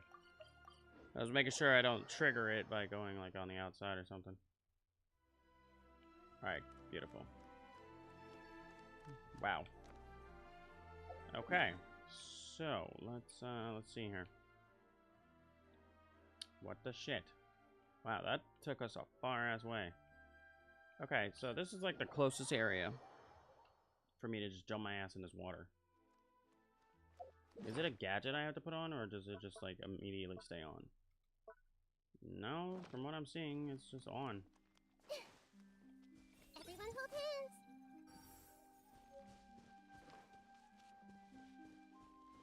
There's so much down here, too. Oh, the second I jump in, bro, it's gonna go crazy. The hell is that? What are you? Okay.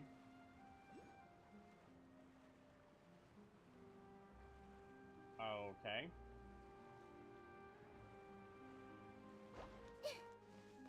So that's a somewhat easy way to get around.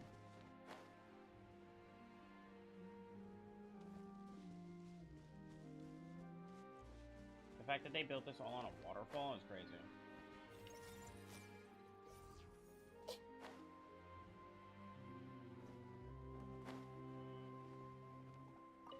Yeah, save all of these, I guess. I wonder what the battle theme sounds like. I see everything.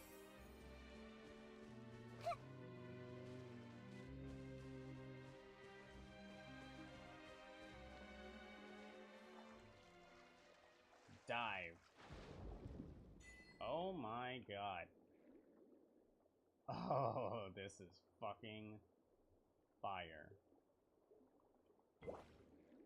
Yeah, that's pretty seamless. Oh, yes. Oh my god, this is fire. Am I tripping? Or is their midriff really censored like that? That's funny. That's really funny. Yeah, it's like a whip. Sometimes these strange clusters of transient exerts will appear beside you. You need to unleash power using your will to deliver attacks. When attacking special xenochromatic Fontaine aberrants, powers can be absorbed a certain period.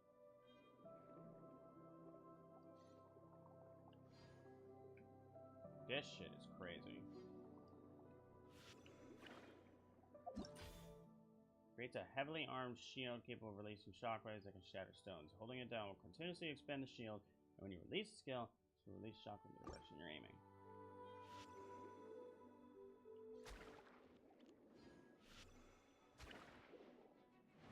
Oh shit. What the shit just hit me?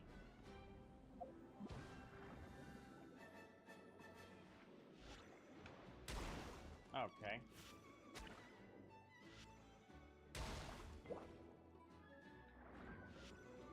Oh, that's cute.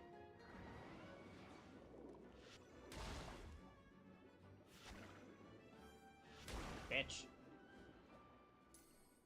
Okay, that's cute. They made like a different joint for each joint. Okay, so different. Oh, I see what they're doing. I see what they're doing. Holding down the armor shield. Okay. That didn't work.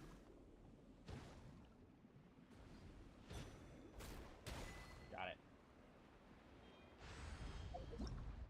Jesus Christ, there's a lot going on down here. High pressure. It will activate when affected by iron. Okay, cool. It pushes up. Got it. Out the way. Alright, got it. That's just a puzzle. Yeah, their midriffs are... Okay. I see what they're doing.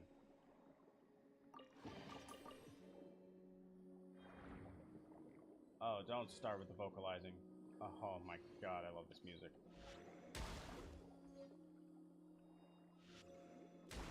Yeah, definitely, it seems that we all do the same amount of damage underwater. Oh yeah, that's to recover my shit.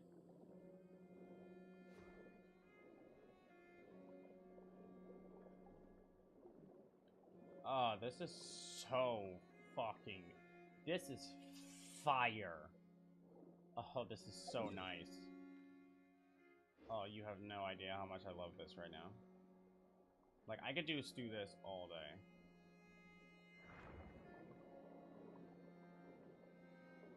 This is, like, so seamless, too, bro.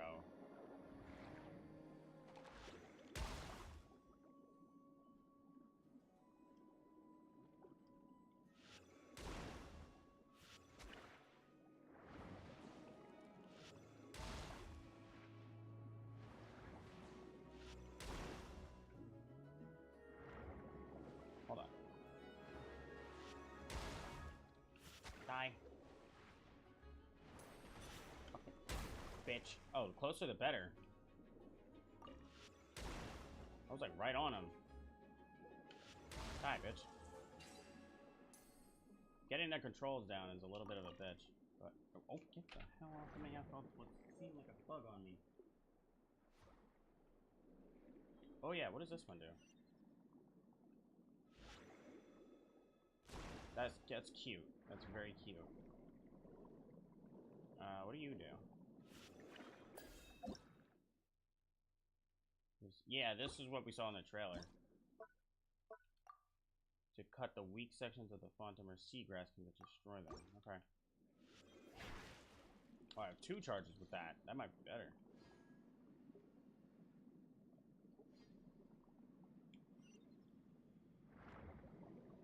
What does Lynette's... Oh, that is good attention to detail. Let me see what the hell does Lynette shit do again? Shows the location of nearby recovery orbs on a mini-map. Aquatic stamina and HP gain from touching...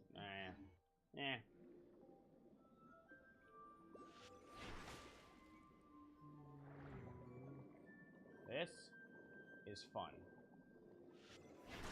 Wow.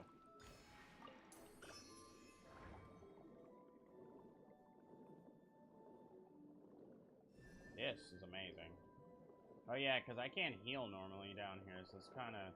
They're definitely going to make a character that involves, like, swimming. I mean, they kind of already have. What the shit are you? Machine created with a unique... From the union between Fontaine's intricate device and the special energy technologies. Based on whether it's imbued with OSHA or Pneuma energy, the machine will operate differently in battle. When either energy is annihilated upon attacked by the opposite, an overloaded state will be in use. Okay.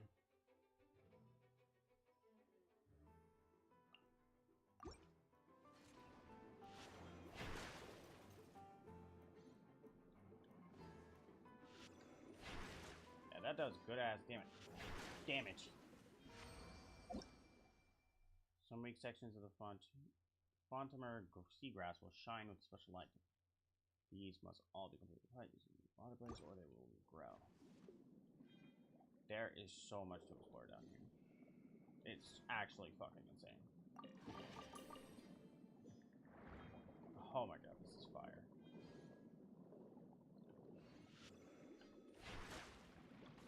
It's like a one-shot. Oh my god. How I wish I could use her skill down here. That would just be too broken. Even though this skill I'm using now is pretty damn good.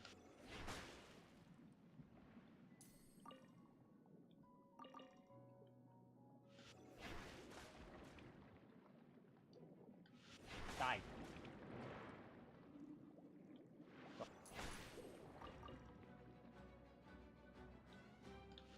Bitch. Like, I can literally just do this all day. This is so fun. Oh, okay, I see what it's talking about. You gotta cut all of these. I missed.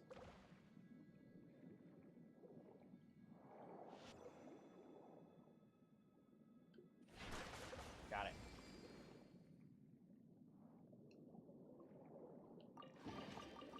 Oh, yes.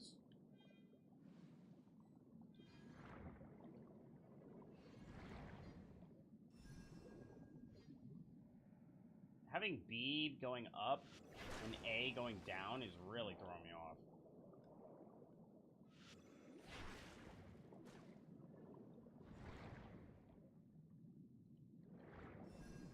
Damn, I like this one though. Oh well.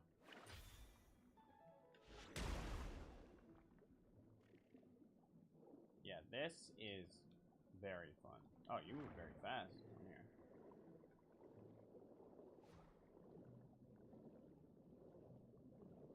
Okay. Interesting.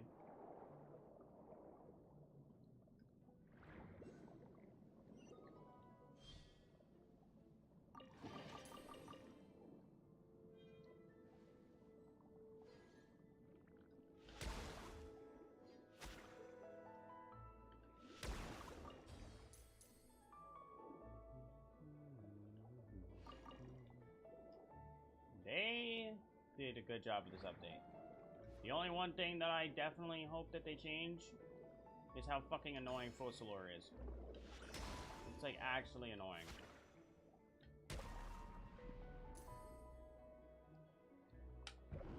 Oh, all you gotta do is tap it.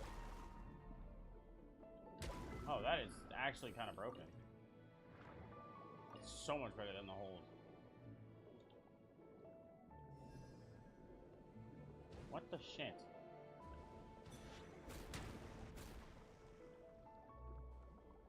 Who is shooting me? That's why you missed, bitch. Payback's a bitch, bitch. Come on. Really? Really? Hold on, hold on. There we go. Get the fuck out of here.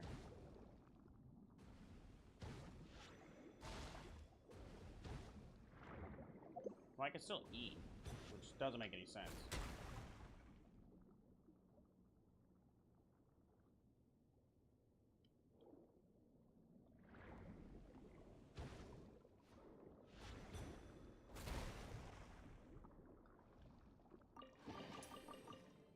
Like, bro, I could literally just explore down here all day.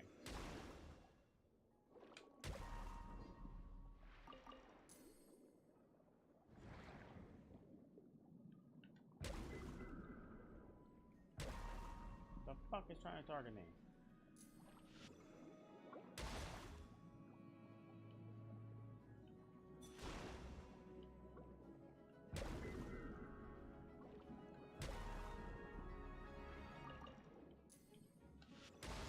Bitch. Definitely for this, I would recommend mouse and keyboard. Definitely would recommend. If you're just gonna do underwater exploration, definitely mouse and keyboard. Safe bet.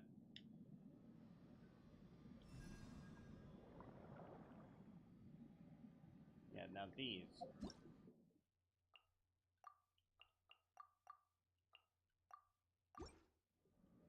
Apparently.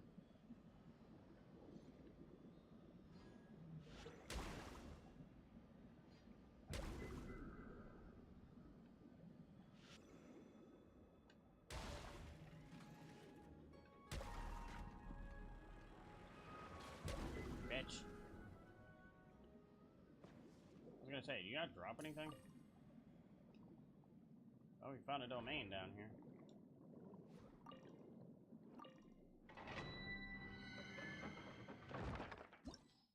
Okay. Not what I expected. I thought it was just like a normal one. I think there's another skill that I haven't seen yet. Oh, this is fun. This is fun. I like this a lot.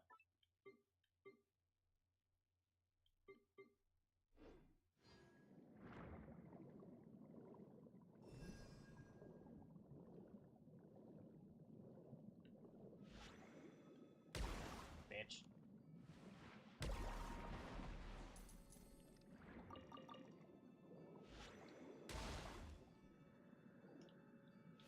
Hey, it does some damage.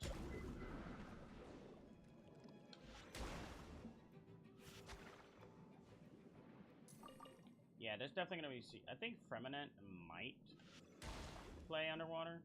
I forgot what he does, to be honest. Yeah, I forgot what that kid does. Yeah, let's go all the way up.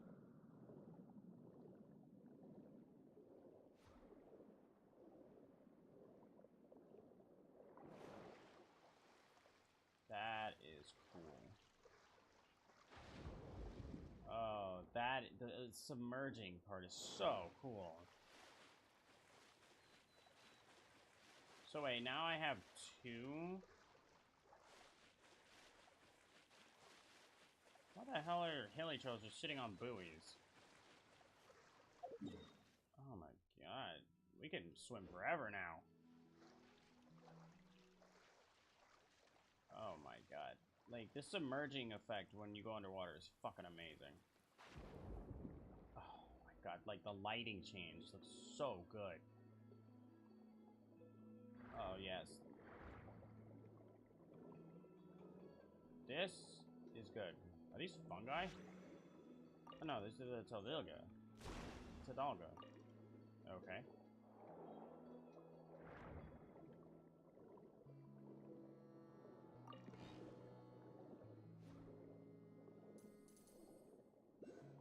Oh, this is fun.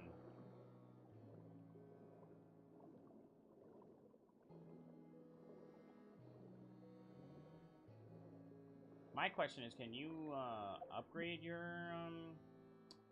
I hope you can. Yo, this sounds like lo-fi. This literally sounds like lo-fi right now. Now it doesn't. Oh, you could just do a short one. It's like a homing strike. That still does the same amount of damage. But it actually, I think the cooldown is longer.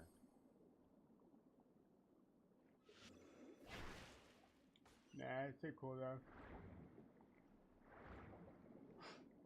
I wish I didn't have to work. Oh, what are you?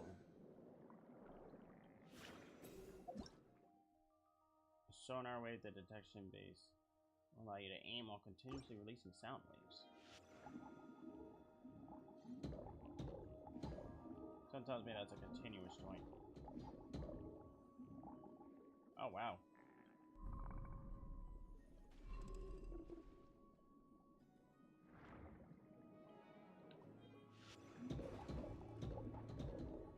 Not bad, actually. Where are you? What the shit just happened? Using the Blubber Beast sonar capability or the echoing conch is unique. You can discover some locations that resonate with their effects. You might discover unexplained treasures. There is so much under here, bro.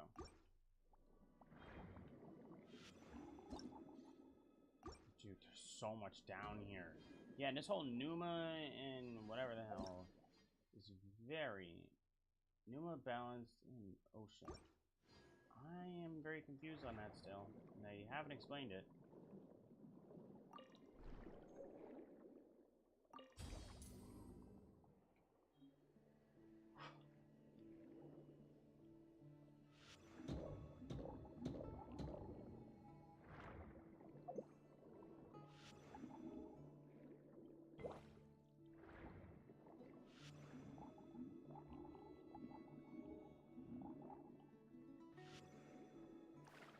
I think they made the animation still the same.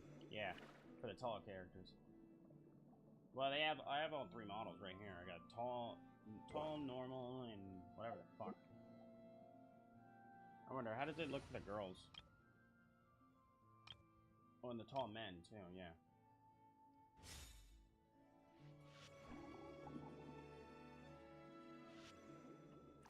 Same as the short size. They do the same thing as Ether, pretty much. This is fucking awesome.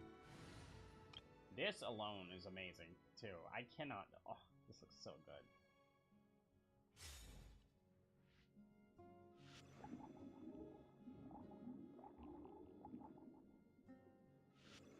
Okay. So all the girls do the same. They really did that, too. You see that? They put that water sensor on their midriff. That's very funny. I'm glad they did that because people are gross.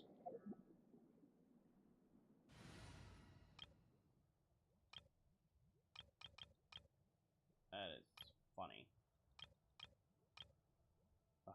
These are fire. I'm fucking here for these, bro. Oh my god, this update is really good right now. I'm very happy with this. Oh my god. Oh my god, I love it. I love it all.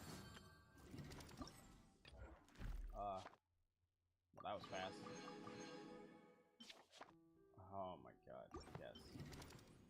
We have a lot to explore underwater. Something tells me I can't do this yet. Yeah, thought so. I gotta do both of those. I still need to do Yoimiya's shit. And I love Yoimiya too, so it's like, what the fuck? The fact that we just met this man, and he's already deemed as a Fatui. It's crazy. Right. Alright, well, I'm in the water. That's not really fair. Are they oh, I thought they were dead. Shine down! Everyone hold hands! Yeah! Yeah! Okay, they're dead as fuck now.